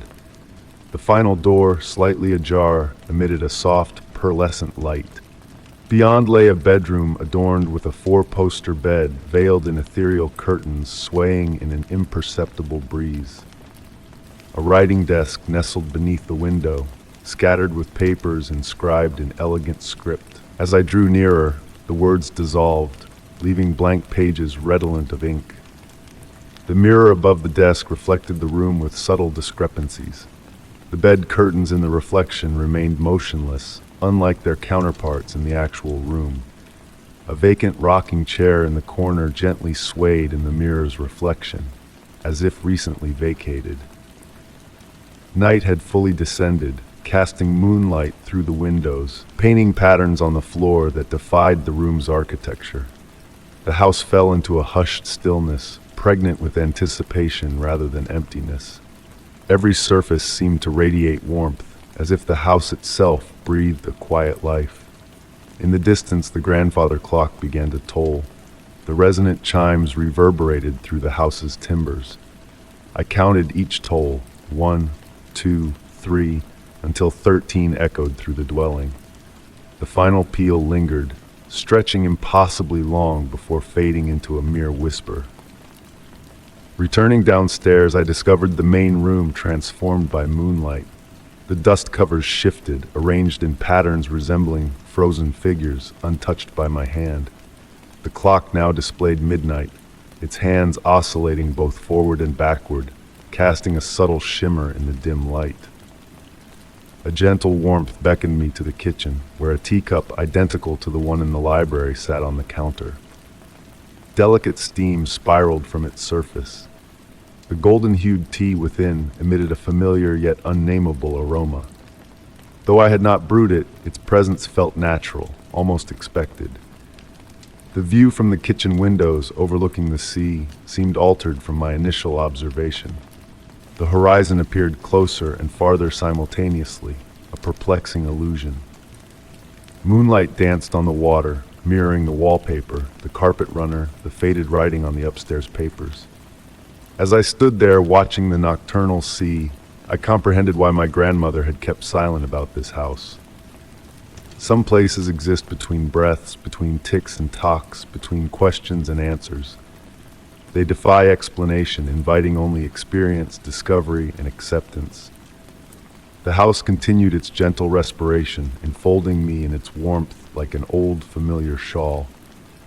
The enigmatic tea's taste lingered, evoking memories of childhood reveries and forgotten lullabies. Beyond the windows, the waves conversed with the shore in a language growing increasingly recognizable. In that moment, I resolved to linger, if only briefly. The house awaited me, as it had awaited my grandmother and her ancestors. Time ebbed differently here, fluid as water slipping through cupped hands, elusive yet leaving a palpable trace of its passing. Settling into the leather armchair, I glimpsed my reflection in the window. Other fleeting reflections flitted in and out of view behind me, resembling fish darting in the deep. Indistinct yet oddly familiar, perhaps memories, dreams, or possibilities. Distinctions blurred within this house where the ethereal felt more tangible than once believed. The grandfather clock continued its enigmatic dance, measuring time in ways defying conventional understanding. The house exhaled, the sea whispered, and in the spaces between instants, past and future merged like tea swirling in delicate china, awaiting comprehension. Story 31. The soft patter of rain against my window enveloped me in a tranquil embrace as the autumn evening unfolded its mysteries. The glow of my reading lamp danced across the pages of my leather-bound journal, where I chronicled the enigmatic occurrences of recent weeks.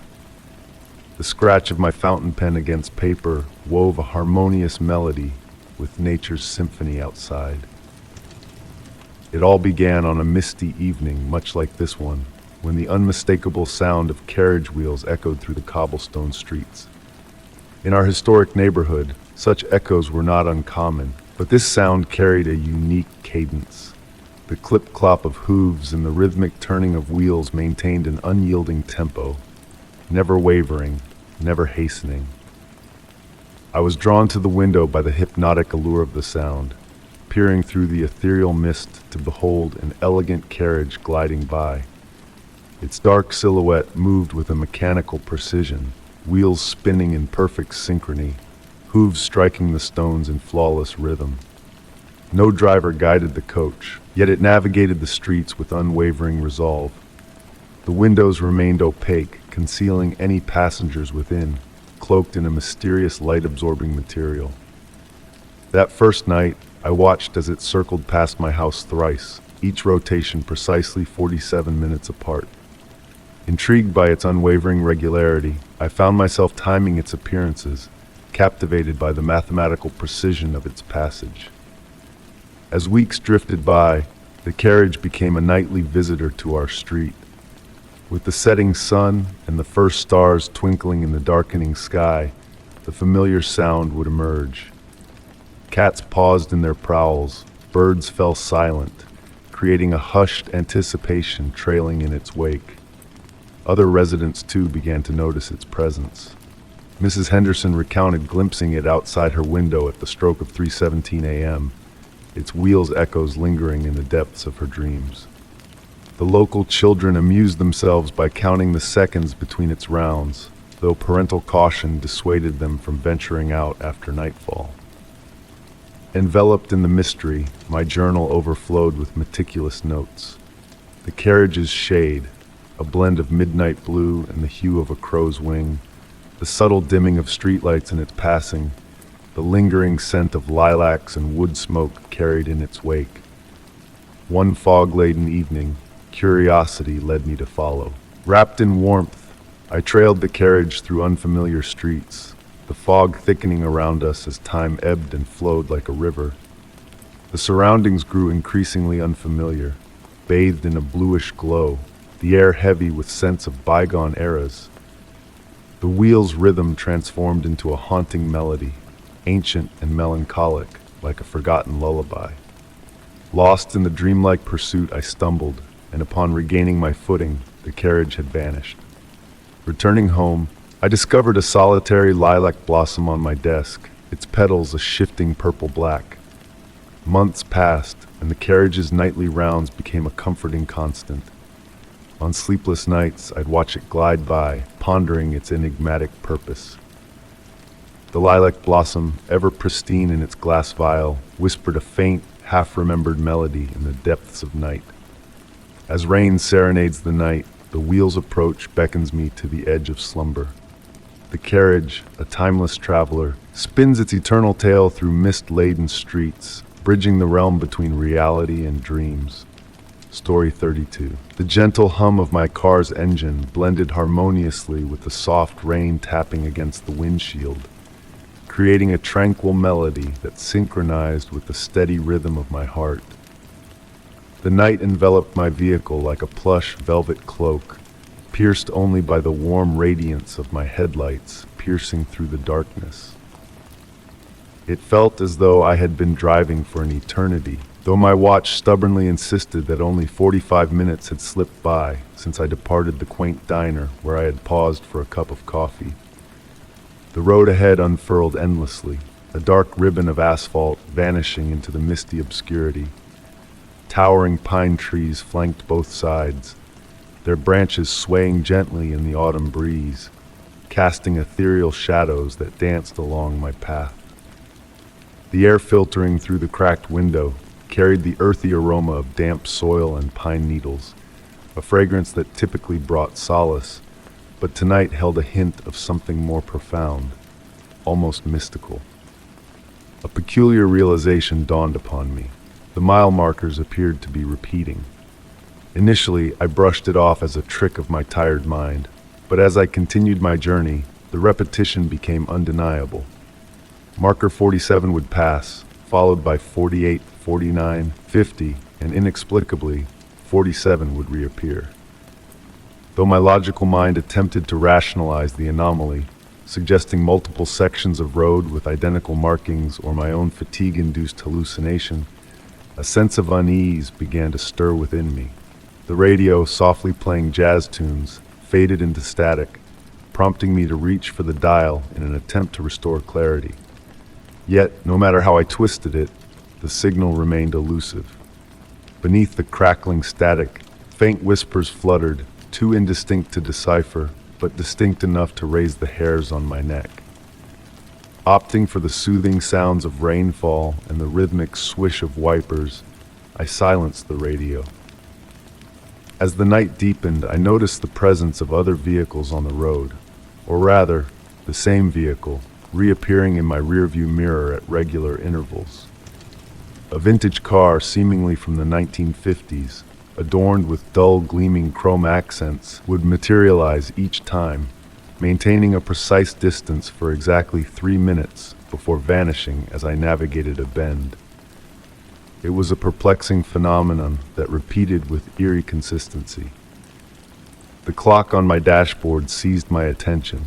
It stubbornly displayed 11:47 p.m. I distinctly recalled the same time when I first observed the recurring mile markers, which must have been well over an hour ago.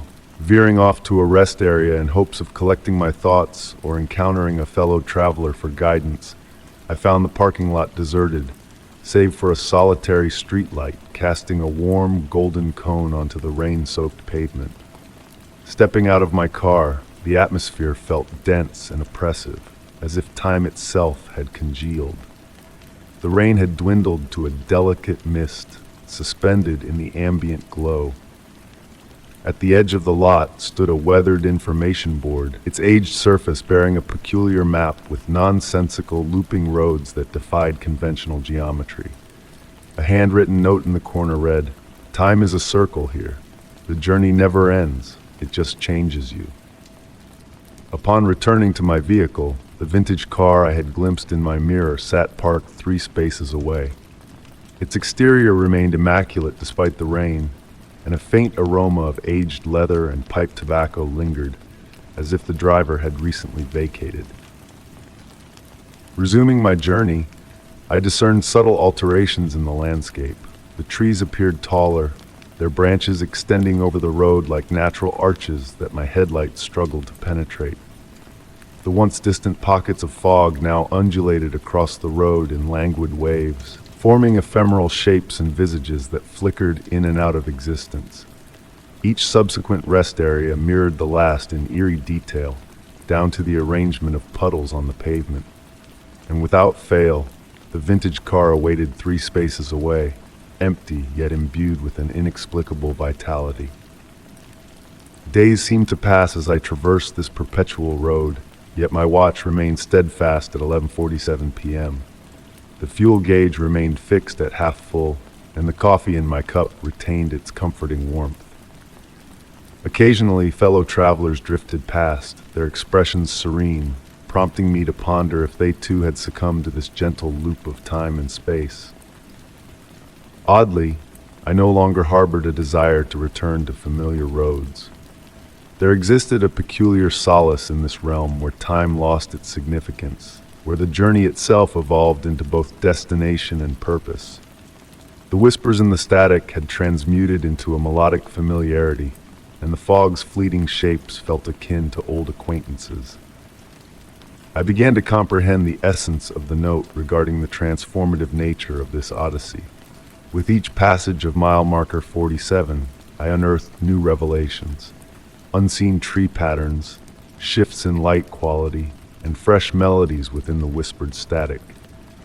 The road remained constant, yet my perception metamorphosed, akin to a symphony unveiling deeper layers with every rendition. As my headlights pierced the eternal night, I pondered whether I had stumbled upon something rare and precious, a realm where the ceaseless pursuit of a destination yielded to the tranquil embrace of an everlasting journey. The rain persisted in its gentle cadence on the windshield, heralding the imminent arrival of mile marker 47. This time, however, I anticipated a novel discovery, a latent truth awaiting my evolved perception. In a realm where the road never ceased, myriad secrets beckoned, mysteries unfurled, and unexplored facets of my being beckoned. And so I continued my sojourn, serenaded by the gentle purr of my engine, the soft rain, and the hushed whispers of a road that bore no terminus, only infinite beginnings. Story 33. The soft melody of raindrops tapping against the aged wooden shingles enveloped the twilight air as I settled into my newfound sanctuary. A stately Victorian manor, with a history veiled in enigmatic whispers, stood resilient, yet somehow aloof from the world outside.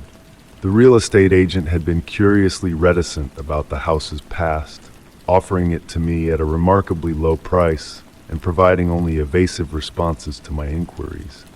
Through the towering windows, I observed autumn leaves pirouetting across the neglected garden, their rustling harmonizing with the rhythmic cadence of the rain.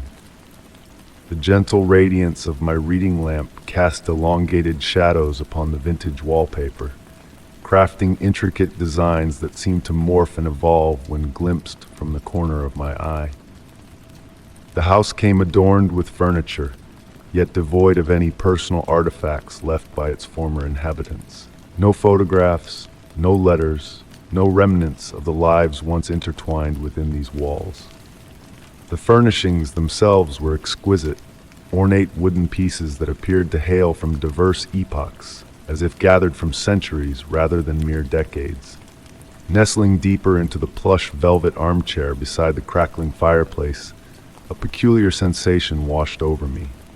The dwelling felt simultaneously familiar and foreign, akin to a recurring dream where details never quite align with reality.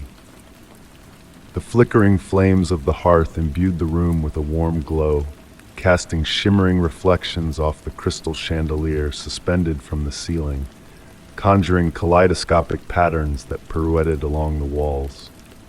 The grandfather clock in the corridor chimed 9 times, its deep resonance reverberating through the empty halls. Yet there was an uncanny quality to its toll, as if the sound traversed a dense fog before reaching my ears. I found myself instinctively counting the chimes, although I couldn't recall the last time I had wound the clock since moving in. A gentle breeze whispered through the room, even though all windows remained securely shut against the autumn chill.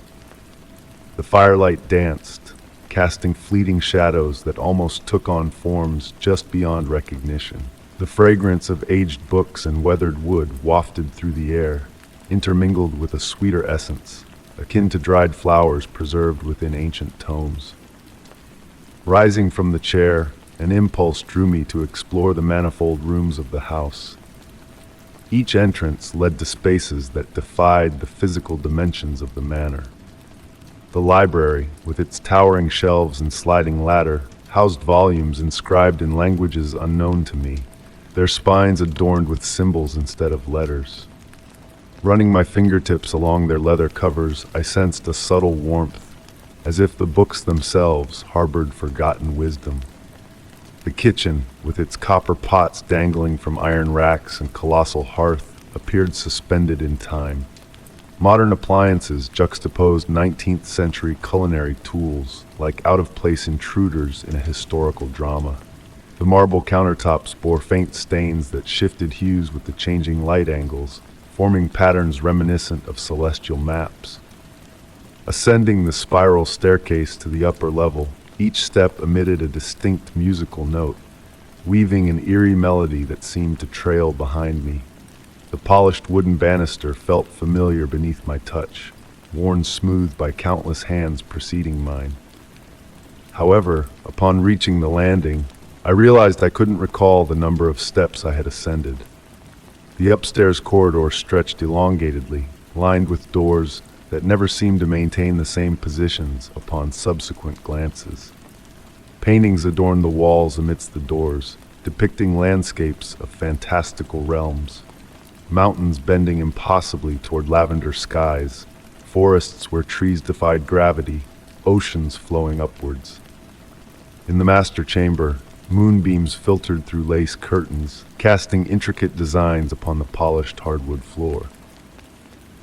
The grand four-poster bed commanded attention, its heavy burgundy drapes stirring faintly without any discernible draft. The mirror above the vanity reflected the room faithfully, save for sporadic instances when the reflection lagged a fraction of a moment behind my movements. Opening the closet unveiled a space that appeared deeper than the exterior of the house would allow. Empty hangers swayed gently, their metal clasps emitting a soft, melodic tinkling. At the rear of the closet, scarcely visible in the dimness, stood another door, smaller, crafted from dark wood with a gleaming brass handle that beckoned invitingly. I found myself reaching for that handle incessantly during my initial weeks in the house, yet never quite making contact.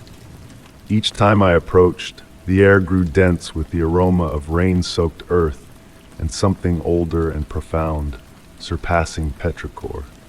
The entry to the basement remained locked, with no key discovered among the ring that accompanied the house. In the late hours of the night, faint sounds would occasionally rise through the floorboards, not alarming, but rather akin to distant music played on unidentifiable instruments. The melody bore a semblance of familiarity, though I was certain I had never encountered it before. Time within the house's confines began to waver. Some evenings extended into what felt like eternities, while entire weeks transpired in what seemed like fleeting moments. The grandfather clock persisted in its irregular chiming, yet I noticed it never tolled midnight. The span between 11 and 1 elongated akin to warm taffy, filled with the soft murmurs of furniture settling and floorboards creaking in patterns that almost resembled speech. The dwelling appeared to respond to my emotions. On somber days, the rooms expanded, the ceilings soaring higher, as if providing ample room for my melancholy to dissipate. During joyous instances, the walls seemed to draw nearer, crafting snug alcoves ideal for reading or reflection.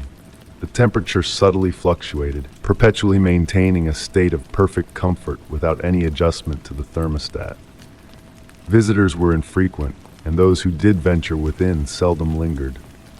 They would fall silent after a brief span, their gazes flitting to corners where shadows deepened without apparent cause. Conversations would taper off mid-sentence, supplanted by contemplative quietude. Upon departure, guests often struggled to recollect specific details of their visit, as if the house itself had tenderly erased their memories. My dreams intensified, brimming with visions of the house across various epochs. I beheld it anew, its timber vibrant and gleaming. I witnessed it ancient, cloaked in vines, blossoming with flowers that no longer existed. I glimpsed it in seasons that never came to pass beneath skies harboring multiple suns. Each dawn, I awoke uncertain whether I had dreamt at all, or if the house had merely imparted its recollections upon me. One exceptionally tranquil evening, as I sat in the library endeavoring to decipher one of the enigmatic tomes, I caught sight of my reflection in the window. Behind me, the room appeared altered, the furniture rearranged, the walls painted a different hue, the bookshelves stocked with disparate volumes. When I pivoted to investigate, everything reverted to its rightful state, yet the reflection persisted in its alternate reality. I began to comprehend that the house existed concurrently in multiple temporal realms, akin to pages of a book layered upon one another. Sporadically, the pages would shift, affording glimpses between them. The house hadn't shed its past, it had merely amassed too many to subsist in a singular present. Now as I transcribe these words by candlelight, though the electricity functions impeccably, the house seems to favor softer luminescence. I sense the weight of myriad untold tales gently pressing against my consciousness. The rain maintains its tranquil percussion upon the roof, harmonizing with the irregular chimes of the grandfather clock and the hushed dialogues of vacant chambers. I've ceased attempting to decipher why the house selected me, or why the prior inhabitants vanished so completely. Some inquiries, I've realized, possess a certain allure when left unanswered.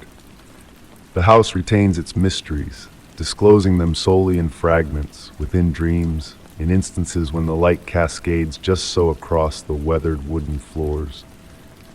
Perhaps one day I too will meld into the house's repository of recollections, evolving into another stratum within its infinite chronicles.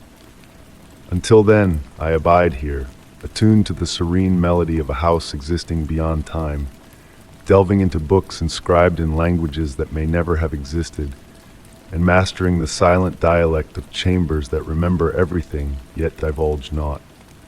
The grandfather clock chimes anew, an hour unbeknownst, and somewhere within the house a door unveils a room that did not exist yesterday. I smile, cognizant that it will vanish when sought, only to re-emerge when forgotten entirely. This is my abode now, amidst its implausible instants, its myriad unwritten tales, its pasts that never materialized and futures that perhaps endure. Story 34. The wind whispered through the autumn leaves, carrying the sweet aroma of rain-soaked soil and aging flowers. Nestled in my grandmother's old rocking chair, enveloped in a cozy wool blanket, I gazed out at the mist rolling across my backyard, shapes transformed into mysterious silhouettes in the evening haze. The rhythmic creak of the rocking chair against the wooden porch boards mirrored my breathing, lulling me into a tranquil state. My gaze wandered to the ancient hedge that bordered my property, a dense wall of thorny branches that reached towards the sky, concealing its secrets beyond. Grandmother used to speak of the hedge as ancient as time itself, guarding something precious on the other side. As a child, I embraced her tales of fairies dancing in moonlight and shadows whispering secrets. The air carried a subtle scent of roses, though my garden bore none. The fragrance intensified with the onset of darkness, a sweet perfume reminiscent of the dried petals in grandmother's jewelry box. Heavy eyelids drooped as I listened to the calming drip of water from the leaves, each drop creating ripples in the puddles below. A soft light beckoned my gaze, shimmering beyond the hedge. Unlike the harsh glare of security lights or the cold blue of modern LEDs, this light was warm and golden, pulsing gently as though breathing, dancing among the thorny branches. Mesmerized, I rose from the chair, the blanket forgotten on the porch, and ventured barefoot onto the damp grass. Each step pressed into the soft earth, drawing me closer to the hedge. Details emerged from the darkness as I approached. Water droplets clung to the thorns like crystal beads, reflecting the mysterious golden light. The roses, previously only a scent, now appeared, petals of midnight blue nestled among the thorns. Standing before the hedge, I noticed a narrow gap, a natural archway formed by the bending thorns, inviting passage. The golden light spilled through the opening, casting long shadows at my feet. Through the gap, glimpses of another garden unfolded, an enchanting space defying natural order. Flowers bloomed vibrantly, vines twisted around ancient stone pillars. New scents wafted through the gap. Jasmine, rain on stone, and something ancient and mysterious like forgotten memories. My heart beat steadily, filled not with fear but wonder, reminiscent of childhood beliefs and grandmother's tales. I reached out to touch a midnight blue rose, expecting cool dampness, yet it radiated warmth as if basking in sunlight. At my touch, a soft melody drifted through the gap. Not music, but a hint of a dreamlike tune. The golden light pulsed, illuminating shadows dancing in the garden beyond, gentle movements resembling swaying dancers. Swaying myself, I felt drawn towards the widened archway. Logic whispered that such occurrences were impossible, yet grandmother's words echoed, urging me to embrace the beauty hidden within impossibility. Water dripped, notes harmonizing with the phantom melody. Time slowed, thick and sweet like honey. The mist guided me forward, a gentle breeze carrying scents of roses, vanilla, and cedar. Shadows danced beyond the hedge, familiar shapes hinting at grandmother's presence. The golden light pulsed, the hedge shimmered, and the gap awaited my decision. The mystery of the unknown lingered, suspended in the night. Streetlights and urban sounds faded, leaving the serene melody of falling water, the warm glow, and the graceful dance of shadows in the mystical garden. With outstretched hand touching the rose, uncertainty hung in the air, like the swirling mist at my feet. Perhaps the true magic lay not in crossing the threshold, but in acknowledging its existence. A place where reality merges with the ancient and strange, where childhood stories blend with truth like watercolors on paper. I smiled, comprehending grandmother's wisdom. Some gardens are meant to be glimpsed, their mysteries preserved like pressed flowers in memory. The hedge held its secrets, dancing in golden light to the music of rain, waiting for those willing to believe in the enchantment of the unknown. Story 35. In the heart of the ancient forest, a gentle breeze whispered through the towering trees, carrying the fragrance of pine and earth. The fading light of twilight painted the sky in hues of lavender and deep blue as I followed the winding path with a wooden lantern in hand. Its warm glow flickered, casting dancing shadows on the moss-covered ground that seemed to come alive with each step I took. Seeking solitude among the whispers of nature, I wandered for hours, the familiar chorus of crickets hushed in the peculiar stillness that enveloped the woods. As I ventured deeper, my eyes were drawn to an extraordinary sight ahead, a formation of trees unlike any I had seen before.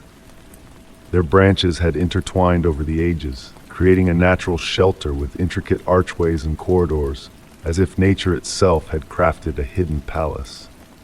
The bark bore smooth, worn patterns, hinting at a touch beyond the ordinary passage of time.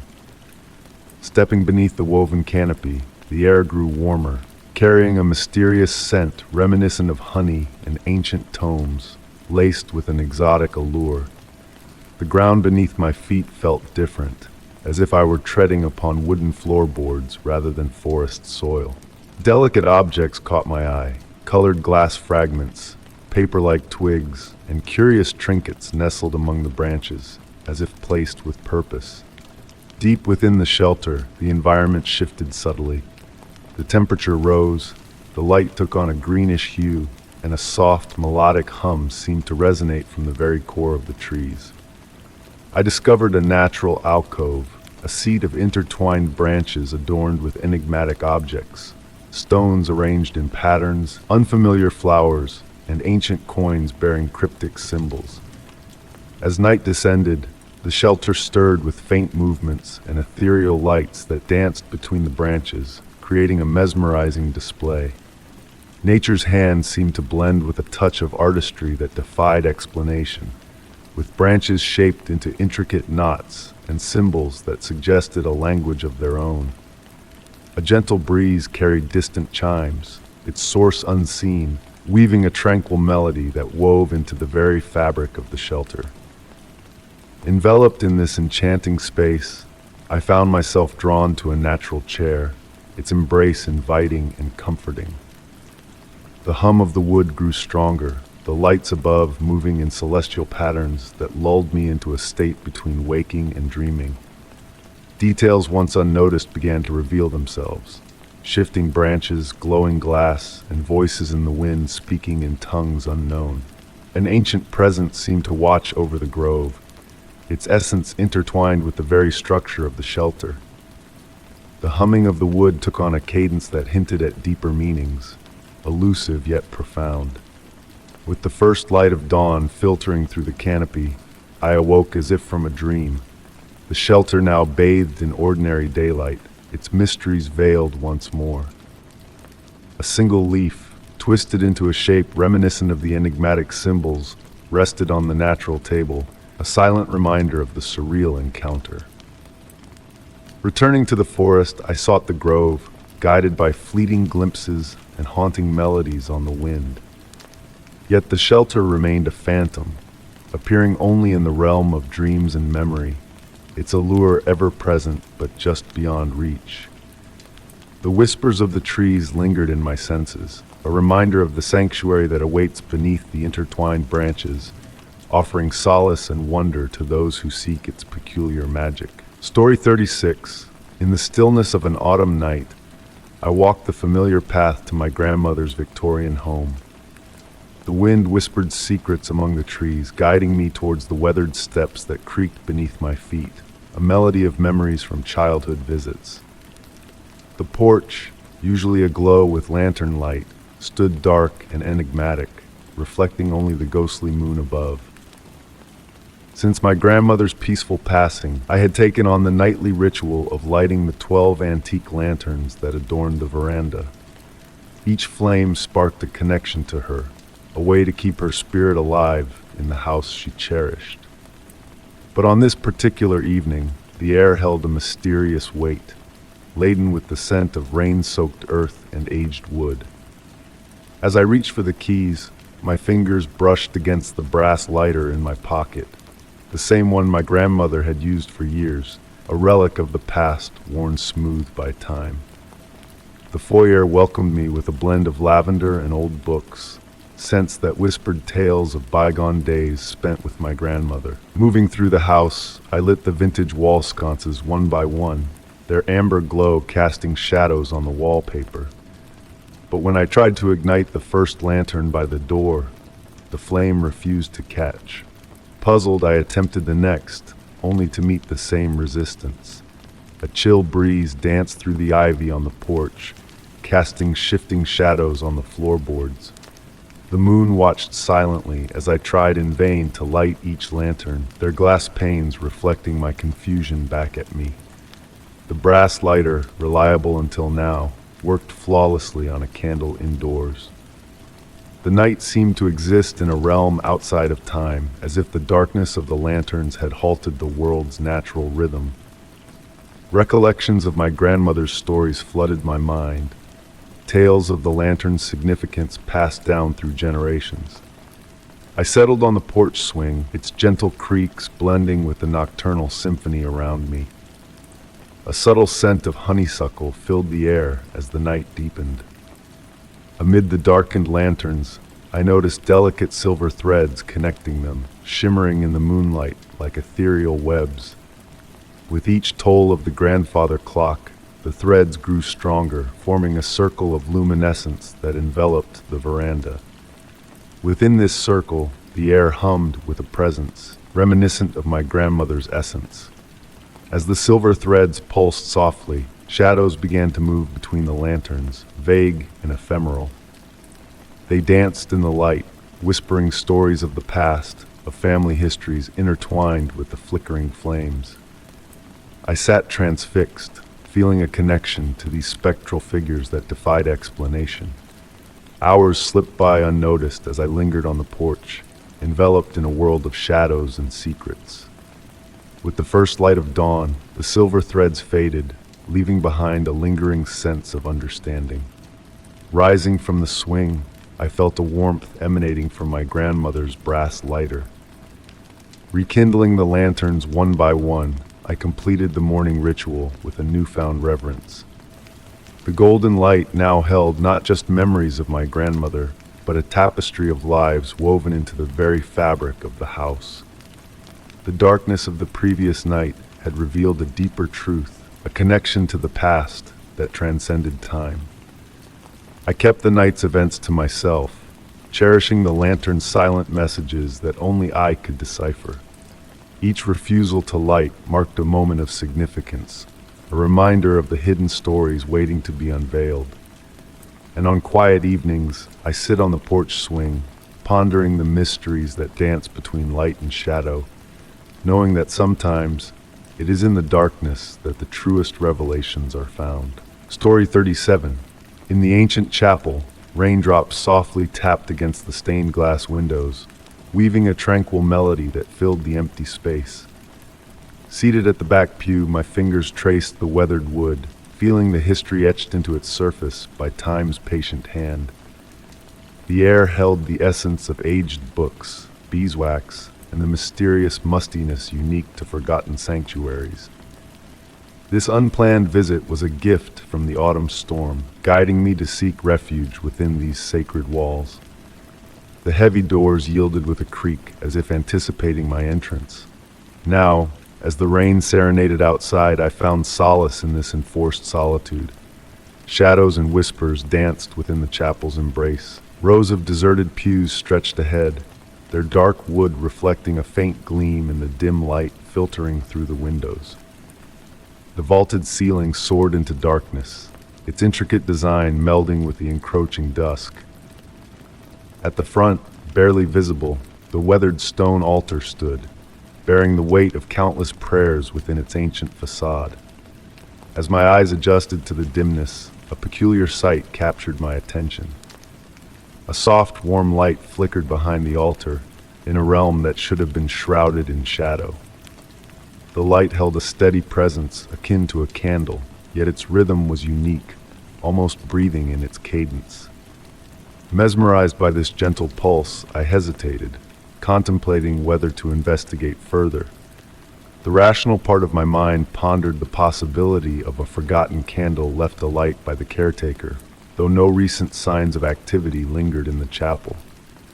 Nevertheless, there was an otherworldly quality to this light that defied conventional explanation. Rising from my seat, I advanced cautiously, my steps muffled on the ancient stone floor. The air grew cooler as I neared the altar.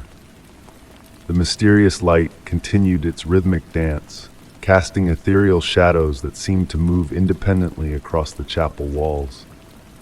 A shift in the atmosphere enveloped me. Beneath the familiar musty scent, a hint of freshness lingered, reminiscent of dew-kissed grass at dawn. Turning the corner of the altar, I discovered not a candle, but a small alcove previously unnoticed.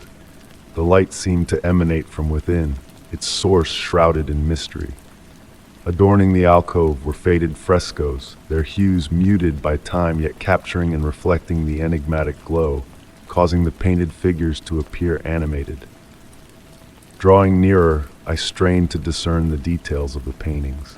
They depicted a procession of robed figures, each carrying an object radiating the same warm light now captivating me.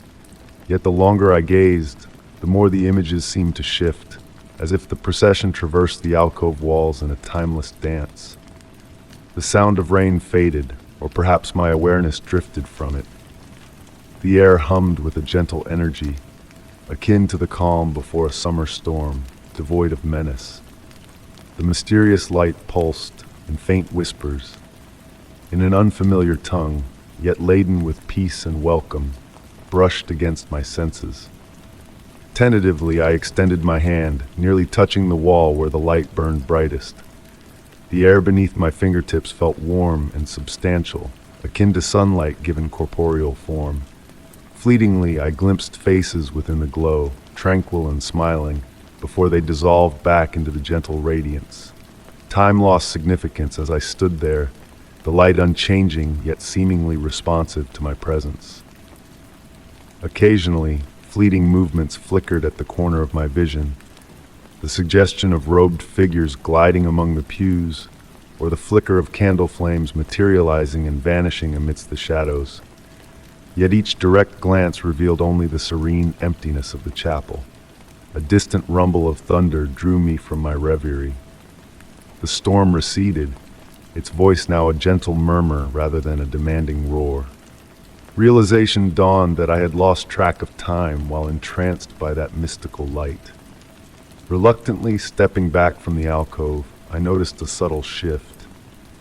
The once animated frescoes now appeared as mere faded murals on weathered walls. Yet the light endured, pulsing with that same gentle rhythm, akin to a heartbeat or a breath. Retracing my steps through the chapel felt like traversing a dream. Pausing at the heavy doors, I cast a final glance. The light remained, a warm beacon beckoning from beyond the altar. With another pulse, I sensed, more than heard, a soft sigh ripple through the empty sanctuary. Beyond the chapel, the rain had dwindled to a gentle mist. The air bore the crisp fragrance of damp earth and autumn leaves.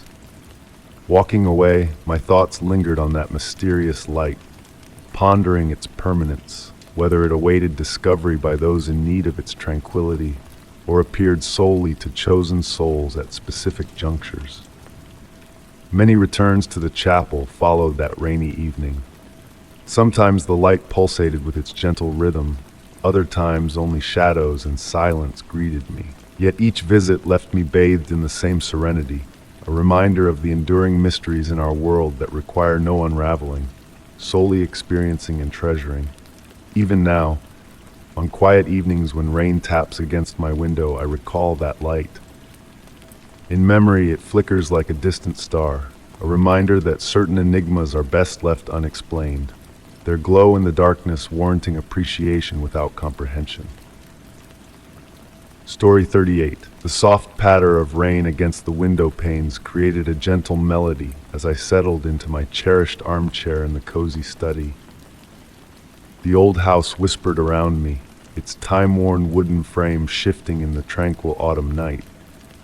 Beside me, a cup of chamomile tea steamed, its delicate floral scent mingling with the earthy aroma of leather-bound books adorning the shelves.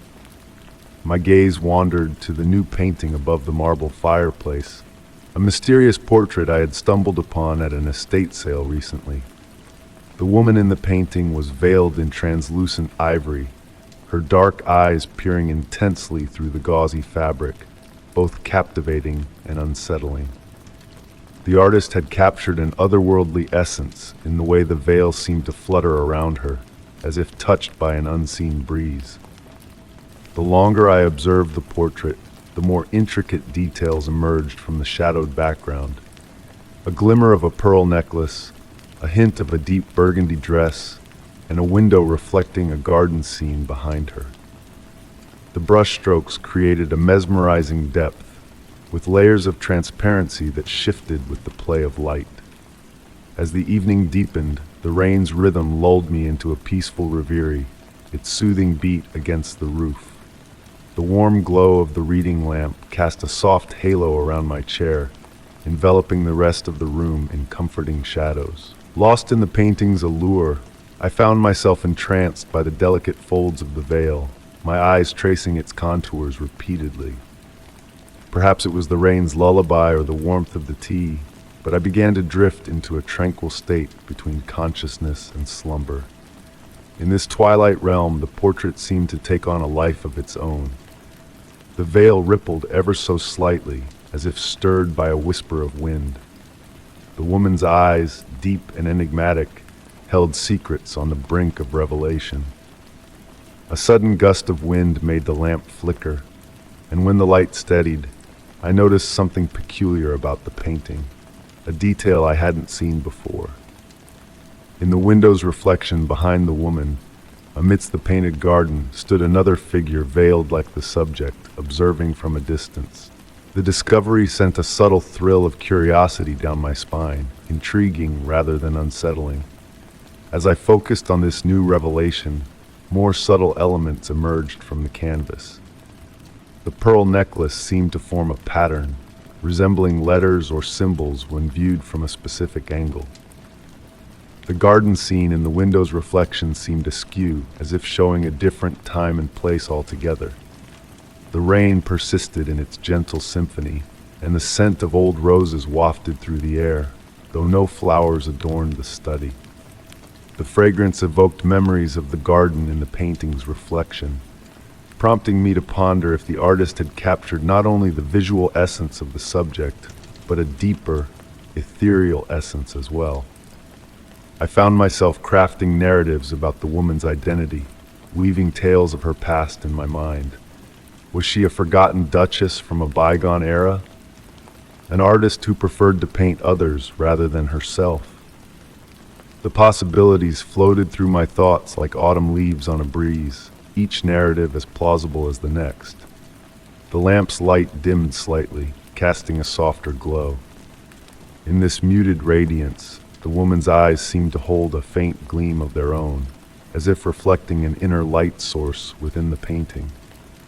The veil appeared more translucent, teasing glimpses of her features without fully revealing them. As drowsiness overtook me, I noticed one final detail that hadn't been there before: a small key painted on a delicate chain, partially concealed in her dress folds. It appeared to be crafted from tarnished silver, or perhaps platinum, intricately designed like the pattern in her pearl necklace. Drifting into sleep, I fancied I heard the whisper of silk against canvas and caught a fleeting hint of a smile beneath the painted veil. In my waning moments of awareness, a thought flitted through my mind. Perhaps the woman wasn't veiled at all. Maybe she was slowly unveiling her secrets, one brushstroke at a time, for those patient enough to truly see. The next morning, I awoke in my armchair, greeted by the warm sunlight streaming through the windows. The painting hung tranquilly above the fireplace, seemingly unchanged, or so it appeared at first glance. Months later, I still discover new details emerging from its depths each evening, as if the portrait itself is deciding how much of its enigma to disclose. In the hushed moments between wakefulness and dreams, I ponder if it's not merely a painting of a veiled woman, but a veil itself, one thinning with each passing night, separating our world from another. Story 39. In the hush of morning on a rugged mountain path, the ancient pines whispered secrets to the wind that swirled around me. Each step I took softly crushed fallen needles beneath my feet, creating a gentle cadence that harmonized with the rhythm of my own heart. The mist hung low, cocooning the towering trees in a blanket of quiet, muffling even the faintest rustlings of the wilderness. Solitude on hikes had always been my solace, a communion with nature's serene embrace. But this day felt different, as if the very air held its breath in anticipation. The usual symphony of birdsong was absent, leaving only the soft susurrus of the wind through the branches. A weathered leather journal nestled in my pack held the key to my journey. Unearthed at an estate sale, its pages were filled with enigmatic musings about this very mountain range. The previous owner, a seasoned naturalist of the land, chronicled peculiar occurrences in these heights. He spoke of places where sound gathered like hidden pools, where whispers from afar resonated crystal clear, while nearby shouts dissipated into nothingness. As I ascended, the mist thickened and the silence deepened, enveloping me in a shroud of stillness. My footfalls, once a comforting rhythm, now felt distant and muffled, as though belonging to a phantom. The atmosphere grew dense as I climbed, a gentle pressure pressing against my ears, almost as if urging me to listen more intently. Pausing to sip water, the sound of swallowing reverberated oddly in my head, as if the act itself resonated beyond mere hearing. The journal hinted at a secluded clearing, marked by a circle of weather-worn stones where silence reigned supreme. The naturalist's cryptic writings spoke of the quiet that speaks, a phenomenon cloaked in mystery and intrigue. The trail wound around a colossal boulder, revealing the sacred circle ahead. 7 ancient stones, standing sentinel amidst the trees, beckoned with a silent allure. Wisps of mist twirled between them, choreographing a dance that defied explanation. Entering the circle, a shift occurred within me. The pressure in my ears intensified, yet not oppressively so. It was a sensation akin to immersion in warm waters, comforting, enveloping. The silence here pulsated with a life of its own, a sentient presence that seemed to listen, to observe. My breath, though imperceptible audibly, stirred within me. The crunch of pine needles underfoot ceased entirely as I settled at the circle's heart, leaning against a modest stone, and unfurled the journal. The naturalist's final words leaped from the page. The silence speaks in whispers of memory. It reveals what you must hear, if only you listen with more than ears. Reading those lines, a transformation unfurled. The silence morphed, acquiring layers of texture and depth, like veils of gossamer shifting in an unseen breeze. Amidst that profound quietude, phantom sounds materialized.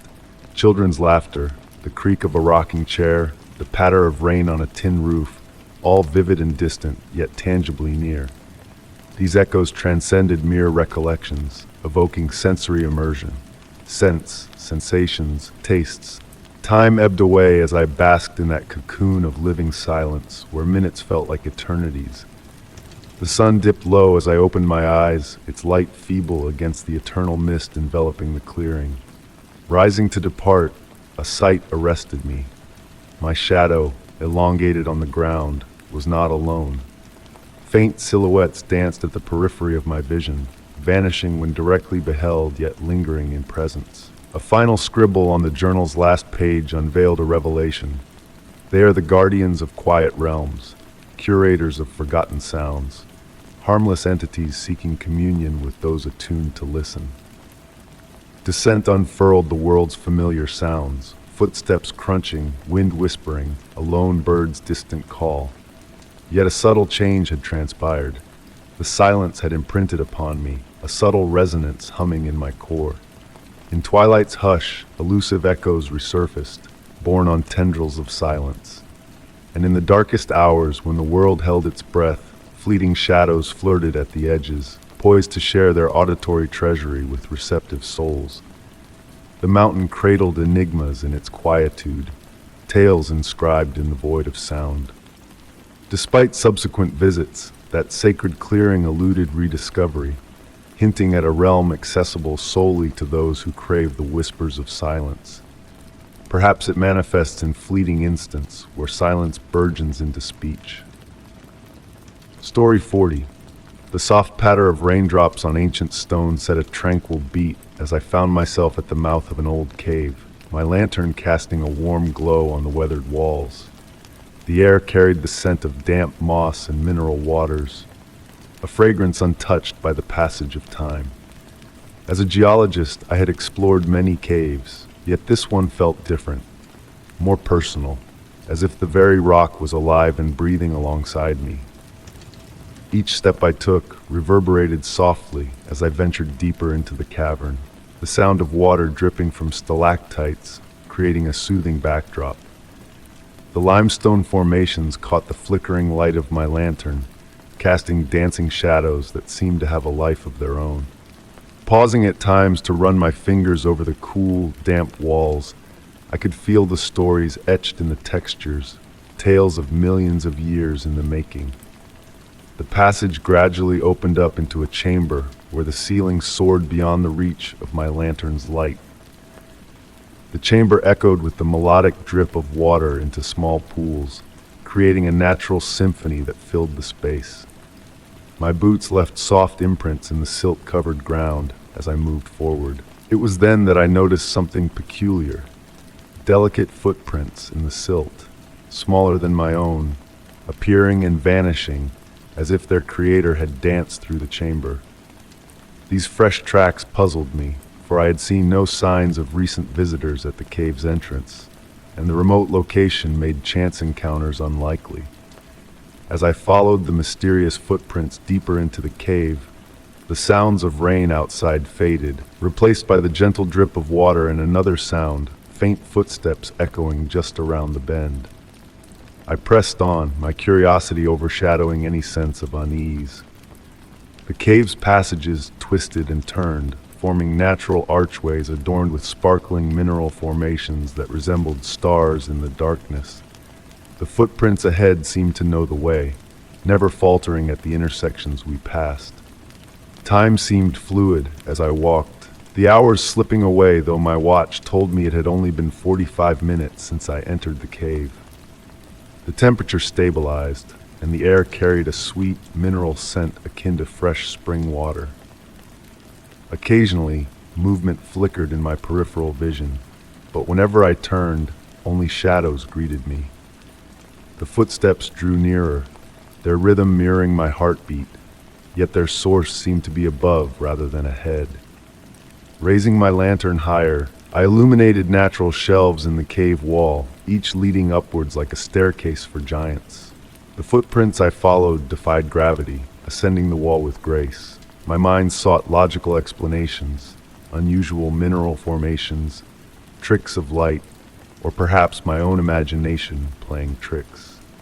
Yet as I pondered the impossible tracks, a soft, wordless hum filled the chamber, emanating from the very stone itself. The sound of footsteps ceased, replaced by this ethereal melody that resonated through the air, vibrating with a subtle energy. My lantern's flame flickered without a breeze, casting moving shadows on the walls in time with the humming. No fear touched me, only a deep sense of peace and wonder as I sat on a smooth boulder, allowing the music to envelop me. The cave's atmosphere grew dreamlike, and I swayed gently to the melody. Water droplets fell in harmony with the music, creating golden ripples in the pools. Time lost its grip as I sat there, immersed in the cave's song. The footsteps returned intermittently, dancing around me in circles, yet I no longer felt compelled to chase them. Instead, I embraced the moment, becoming one with the ancient rhythm of the cave.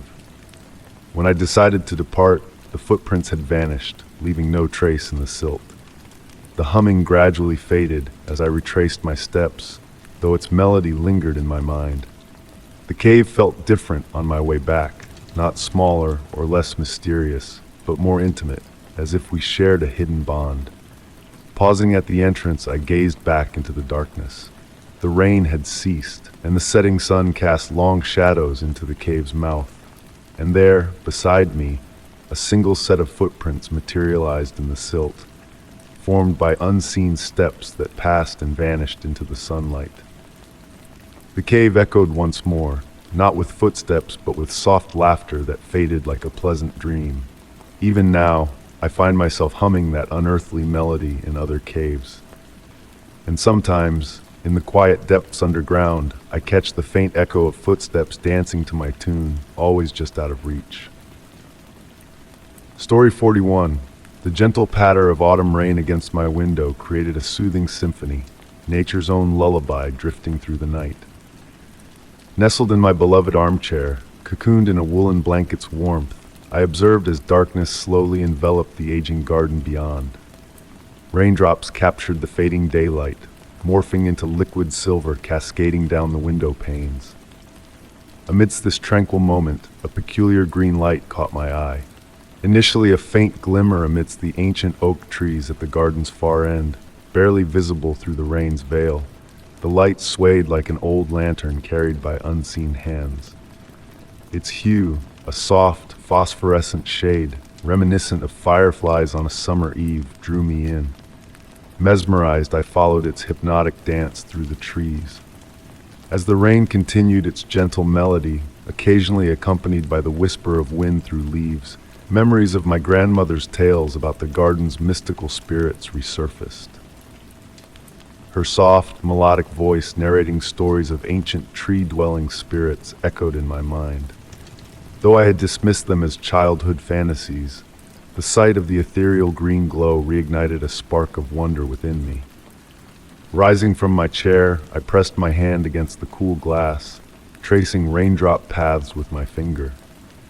In response, the green light brightened, its movements more deliberate. It weaved a mesmerizing pattern through the trees, leaving a fading trail of luminescence akin to a dissipating dream image. The grandfather clock's solemn toll of 9 reverberated through the silent house, each chime synchronizing with the green light's pulsing glow. My breath painted fog on the window as I watched, captivated by this inexplicable interplay of light and sound. Fueled by a curious blend of familiarity and strangeness, I reached for my raincoat. Donning the worn fabric redolent of old books and wood smoke, I noticed the green light had stilled, almost expectant. The rain had softened to a mist, carrying the earthy aroma of wet soil and autumn leaves. The garden path felt different beneath my feet that night, each step on weathered stones producing a soft squelch, raindrops from overhanging branches adding a gentle percussion to my journey. Approaching the light, the air thickened, crackling with an electric charge that made the hairs on my arms tingle. The green glow, now revealed as a hovering sphere of light at chest level, cast soft, undefined edges, akin to a watercolor in the rain. Its warmth, not fiery or electric, but organic like the sun-warmed earth in spring, exuded a subtle comfort.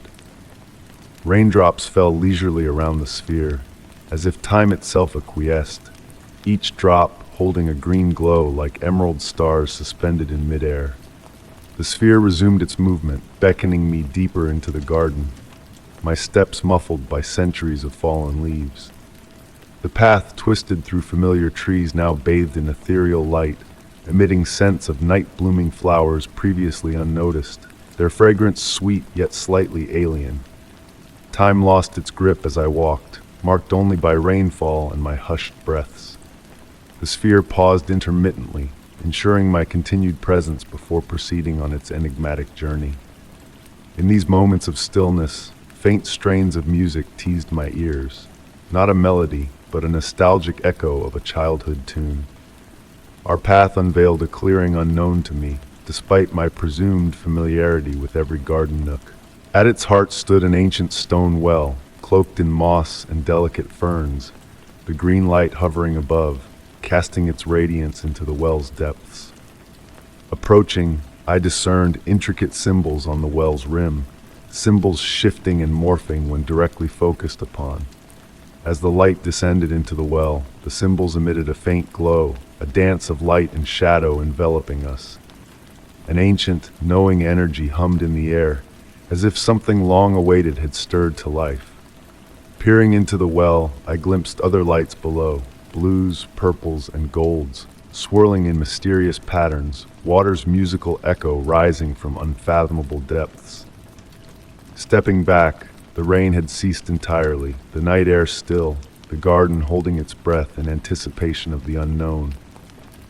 The green light had vanished, but the well's symbols continued to softly pulse, in rhythm with my heartbeat.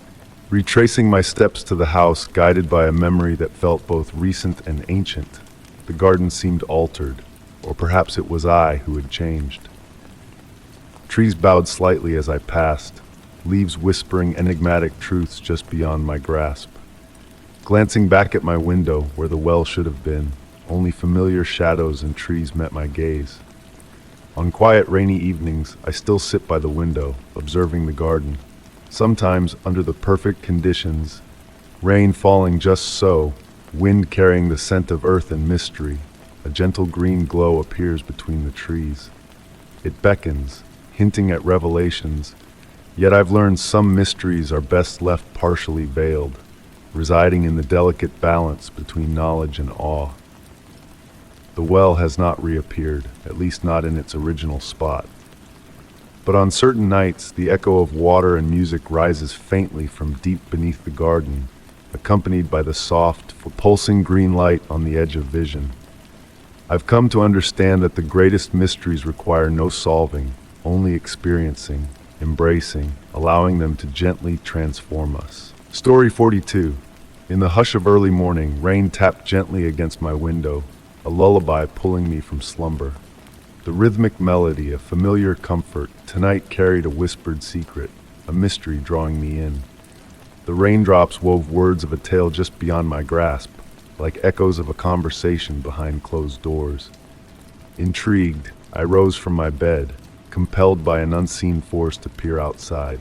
The world outside was cloaked in a haze of fog, an ethereal shroud that seemed to radiate its own soft light, turning familiar shapes into enigmatic silhouettes. Within this mystical veil, a faint blue glow beckoned from afar, barely visible amidst the mist. Its silent call tugged at me insistently, impossible to ignore. Swathing myself in a thick woolen sweater, I ventured out into the cool, damp air. The fog caressed my ankles like gentle tendrils, and the scent of salt water filled my senses, a curious presence in a land far from the sea. Yet there it lingered, unmistakable, the tang of the ocean, carried on a breeze defying logic. As I followed the pulsing light, the ground beneath me shifted subtly.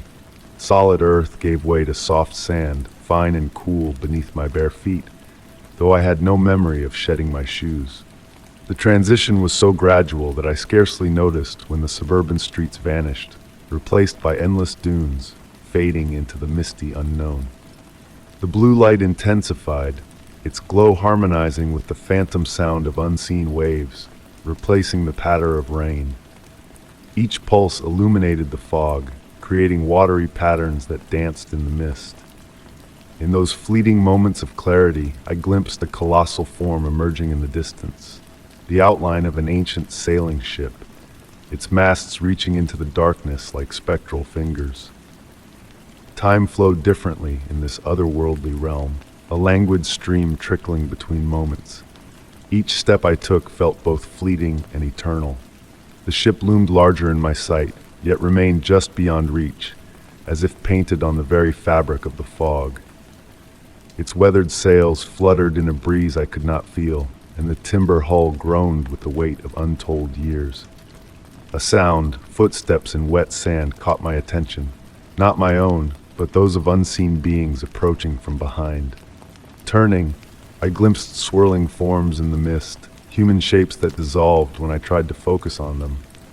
Their whispers lingered, tales of a ship that traversed realms, appearing only on nights when the boundary between reality and dreams blurred. As I gazed at the phantom vessel, details shifted when I looked away. The figurehead morphed from mermaid to sea serpent to weeping woman and back again. The number of masts fluctuated with each pulse of blue light. The ship's size wavered, at times diminutive as a fishing boat, at others rivaling the grandest vessels of lore. Water crept around my feet, though no waves reached the shore. It rose deliberately, until I stood ankle-deep in a mirror-like pool reflecting the fog above. In that watery mirror, I beheld the ship in its prime, billowing sails, gleaming brass under a sun that didn't belong here, and a crew of shadowy figures moving with purpose across the decks. The blue light pulsed once more, intensifying, and in that moment I glimpsed them, passengers and crew frozen in time, serene faces turned towards me, eyes aglow with the same blue light that had led me here. They were not lost or trapped. They had chosen this existence. As the water receded, the vision blurred, the ship fading into the mist until its form was indistinguishable from the fog. Whispers softened, merging with the distant murmur of waves. Turning to depart, I found the path altered. The beach stretched endlessly, dunes reshaped in the dimness. Yet my feet guided me unerringly through the shifting landscape. The sea salt tang dissipated, replaced once more by the clean scent of rain. Back in my room, I lingered by the window, watching as dawn dissolved the fog. The blue light had vanished, leaving no trace save for the lingering aroma on my sweater. In my pocket, I found a smooth sea glass, its blue hue matching the guiding light of the night. Even now, on rainy nights, I glimpse that ethereal glow in the distance. The ship appears in ever-changing forms, and I never draw as close as that first encounter. Yet the sea glass rests on my windowsill, and sometimes, amidst thick fog, I hear distant whispers, tales of a ship navigating the boundary between reality and reverie, forever adrift in the sea of possibilities. Story 43. The soft murmur of autumn leaves pirouetting across the wooden porch serenaded my nightly tea ritual. Wisps of steam lazily ascended from my cup, carrying the sweet essence of chamomile and honey. The aged house crooned gently, its familiar creaks a solace in the encroaching darkness of the late eve. It was then that I detected a subtle shift in the moon's demeanor. Suspended low and luminous in the sky, as customary during this season, yet its radiance bore an enigmatic quality.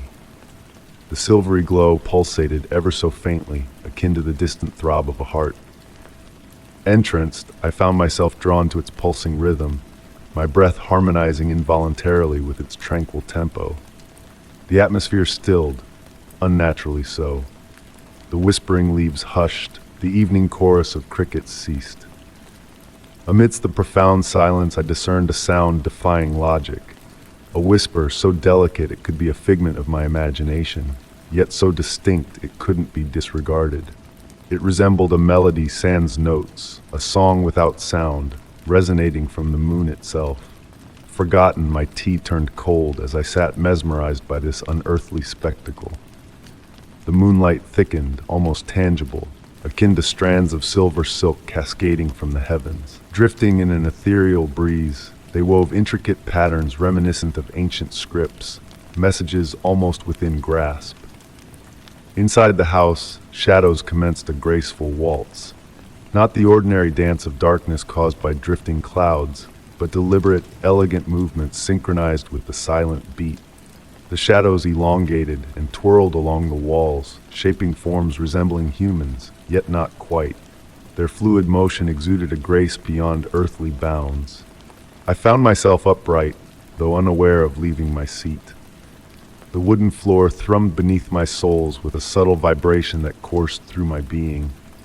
The temperature dipped imperceptibly, raising goosebumps on my skin, yet fear eluded me. Only a profound sense of awe and tranquility lingered. The moonlight persisted in its pulsation, each undulation causing a subtle shift in the world around me. Colors intensified, yet softened somehow. The wood grain undulated like water, the very air shimmered with minuscule specks of silver light. Time dissolved, minutes could have been hours, hours could have been fleeting moments. Somewhere within the house, a clock chimed the midnight hour, its tones distorted and prolonged, as though echoing from underwater. With each toll, the moon's silent melody grew more potent, more insistent. The shadows on the walls quickened their pace, their dance intricate, their shapes more defined. Faces almost materialized in their fluid patterns, expressions of joy and serenity mirroring my own inexplicable calm. A gentle breeze stirred, carrying the fragrance of night-blooming blooms foreign to my garden. It enveloped me, lifting strands of hair and fabric in a tender embrace. The moonlight responded, weaving its silver strands through the air in elaborate configurations eluding my gaze. Enveloped in the impossible light, I began to comprehend, or perhaps recollect something long forgotten. The moon's silent melody divulged ancient enigmas, of realms existing in the gaps between seconds, of dimensions brushing against our own like silk against skin. It murmured of nights when the barrier between reality and possibility thins enough to touch. The shadows persisted in their dance, beckoning me to join them. My feet moved of their own accord, following steps to a dance unlearned but somehow intrinsic. The moonlight enfolded me like a cloak, and for a fleeting, breath-stealing moment, I felt weightless, as though I could step off the porch and tread upon the silver light itself. Gradually, almost regretfully, the intensity of the experience waned. The shadows reverted to their usual, stationary state. The moonlight diminished, reverting to the familiar glow of a full moon. The silent melody retreated, leaving behind an echo resonating within my bones. Returned to my seat, my once steaming tea now ice cold. The night had resumed its normalcy. Crickets chirped, leaves rustled, and the old house crooned its customary lullaby. Yet something fundamental and irrevocable had shifted. I understood that I would never regard the moon in the same light, never quite certain if what I encountered was a dream or more. Now, on tranquil nights beneath the full moon, I linger on the porch and wait. Occasionally, if I remain utterly still and patient, I capture the faintest whisper of that silent melody, glimpse the subtle shimmer of silver threads in the air. And the shadows, oh, the shadows, they remember the dance, though no longer perform it. They reach out to me with a knowledgeable grace, insinuating that some mysteries are destined to linger just beyond our grasp, residing in that exquisite realm between reality and dream. Perhaps therein lies their rightful place, in that serene twilight where the moon serenades its silent melody and shadows sway to tunes only the heart discerns. In that juncture, in that moment of marvel and potential, we find a tranquility surpassing explanation, a magic transcending words. I still partake in my nightly tea on the porch, observing the moon ascend over the horizon. And occasionally, just occasionally, when the night holds its breath and my mind quietens, I sense the silver light pulsate, faintly akin to a faraway heartbeat, beckoning me to a dance I may never entirely comprehend, yet will forever remember. Story 44. The ancient house possessed a subtle transformation as nightfall enveloped its time-worn walls. Nestled in my grandfather's weathered leather armchair, I witnessed the fading glow of daylight as it surrendered to the darkness creeping in. Shadows elongated and swayed across the aged wooden floors, a silent dance choreographed by the dwindling twilight. The gentle percussion of raindrops against the window panes orchestrated a tranquil melody, harmonizing with the soft crackling of the fireplace's embers. This house became mine 3 moons ago, its antiquated charm a source of solace in the daylight hours. Yet, as evening descended, a peculiar ambiance settled over the dwelling, evading explanation. The air thickened, laden with an unspoken weight carried by the veils of night. The fragrance of ancient tomes and cedar wood intertwined, permeating every nook, mingling with the earthy scent of rain-kissed soil seeping through the weathered window frames. My gaze drifted towards the grandfather clock nestled in the corner, its rhythmic ticking a steadfast companion in the passage of time. The brass pendulum swayed hypnotically, casting undulating reflections upon the dimly lit walls. As weariness embraced me, a peculiar sight captivated my attention. A window across the room, revealing an anomaly unnoticed in my prior nights within these walls. The raindrops cascading against the glass painted an irregular pattern, defying gravity in a sideways descent. I blinked languidly, questioning the veracity of my weary eyes. The warm radiance of the fire lent an almost liquid quality to the window's glass, causing it to ripple subtly, in a manner incongruous with standard glass behavior. Rising from the embrace of the chair, I approached the enigmatic window with cautious steps, my hushed feet shrouded in woolen socks. Proximity unveiled subtle anomalies that defied logic. The frame, once presumed to be of dark wood, gleamed with an iridescent sheen akin to moonlit mother of pearl. The glass, upon contact, bore a curious duality of warmth and coolness, defying conventional sensations. Through the glass, the outside world appeared distorted, not the familiar garden with its tangle of roses and stone pathway, but an ethereal mist pulsating with an inner glow. Shapes materialized within the fog, fluid and elusive, evoking a sense of almost recognition, akin to half-remembered dreams. The grandfather clock told the hour of 9, its resonant chimes reverberating through the room. Each note rippled through the mysterious mist beyond the window, momentarily halting the spectral dance within. The rain's susurrations escalated, now carrying whispers, soft and benign, reminiscent of leaves rustling in a summer zephyr. Sinking onto the window seat, my reflection in the glass waned as my focus shifted to the enigmas unfurling beyond the pane. The mist began to thin in patches, offering glimpses of what appeared to be another room, not one feasibly existing outside this elevated window. Elegant furnishings, levitating books, and a mirrored window mirroring my own gaze materialized within the shifting fog. The whispers, though indecipherable, resonated with a warmth akin to familiar voices speaking just beyond reach. The rain's fragrance evolved, blending hints of vanilla, aged parchment, and a floral sweetness eluding identification. An ambient energy hummed around the window, akin to the resonance lingering post-bell toll. Time assumed a fluidity as I lingered, the clocks ticking, elongating each moment like viscous honey. Patterns coalesced within the mist, narrating tales of bygone nights, unseen observers, and mystical windows. Glimpses of individuals who might have once occupied my seat flickered, serene countenances, curious gazes, and outstretched hands, as though seeking contact through the glass. The dwindling fire cast shifting shadows that inscribed and erased elegant script upon the window's surface, foreign languages that spoke of thresholds, liminal spaces, and chambers nestled within reality's folds. My eyelids grew heavy, yet I resisted their descent, fearful of missing the next revelation within that enigmatic vista. The mist continued its ethereal waltz, occasionally parting to unveil tantalizing peeks into the impossible chamber beyond. Perchance movements, fluttering curtains, shifting shadows, the ghost of a figure seated in a chair akin to my grandfather's, stirred within the spectral realm. The whispers metamorphosed into a lullaby, intertwining with the rain's cadence in a harmonious symphony. They divulged secrets of veiled locales, cryptic realms, and dimensions bordering our reality. Betwixt sleep and wakefulness, between this chamber and the otherworldly abode, my consciousness floated. As my lids succumbed to the allure of slumber, a soft click resonated, a door unlocking, hinges creaking in the stillness.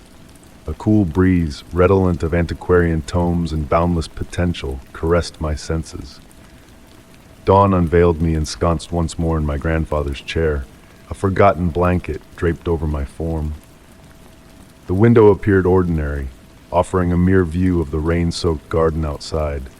Yet, upon the sill rested a lone parchment, its edges curled, adorned with script that shifted and eluded direct scrutiny. Despite fervent attempts, the writing remained inscrutable, yet in the hushed nocturnes, amidst the rain's gentle descent and the alignment of shadows, a semblance of comprehension teased my consciousness.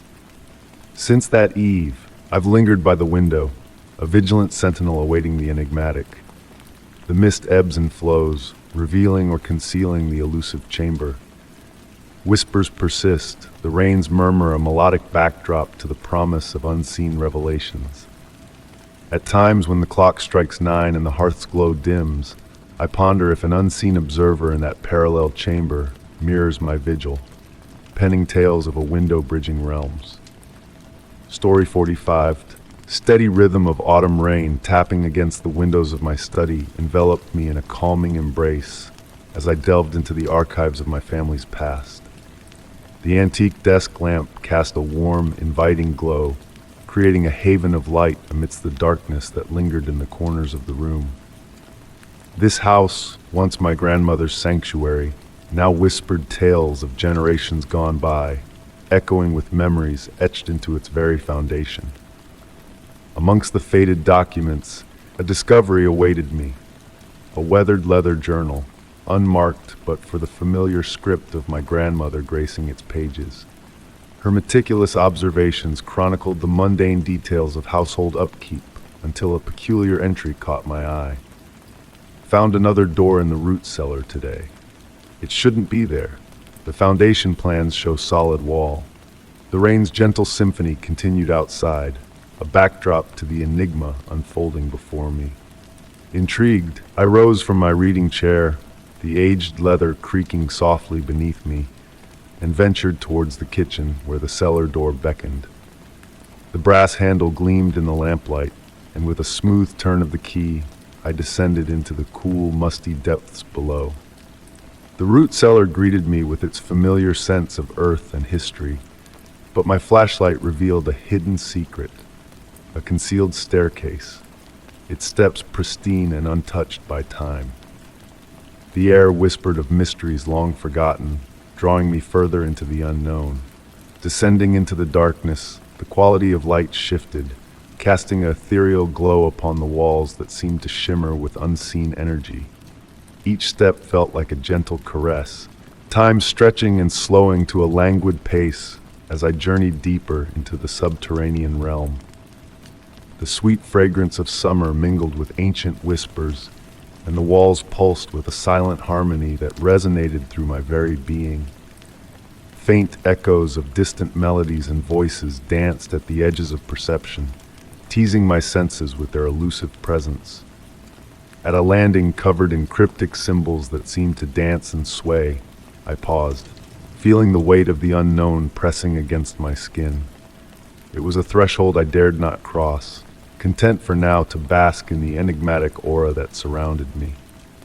Returning to the surface, the cellar restored to its mundane facade, I found solace in the familiar embrace of my study. My grandmother's journal lay open, revealing a hidden message beneath her words of discovery. Some questions are answers in themselves. Some doors exist not to be passed through, but to remind us of what lies beyond our understanding. And so the mystery of the staircase remains a testament to the boundless depths of the unseen, a reminder that some secrets are best left undisturbed, nestled in the twilight space between reality and reverie. As raindrops continue their gentle lullaby on the window panes, I find comfort in the knowledge that some mysteries are meant to be cherished, like a whispered secret in the stillness of a rainy autumn evening.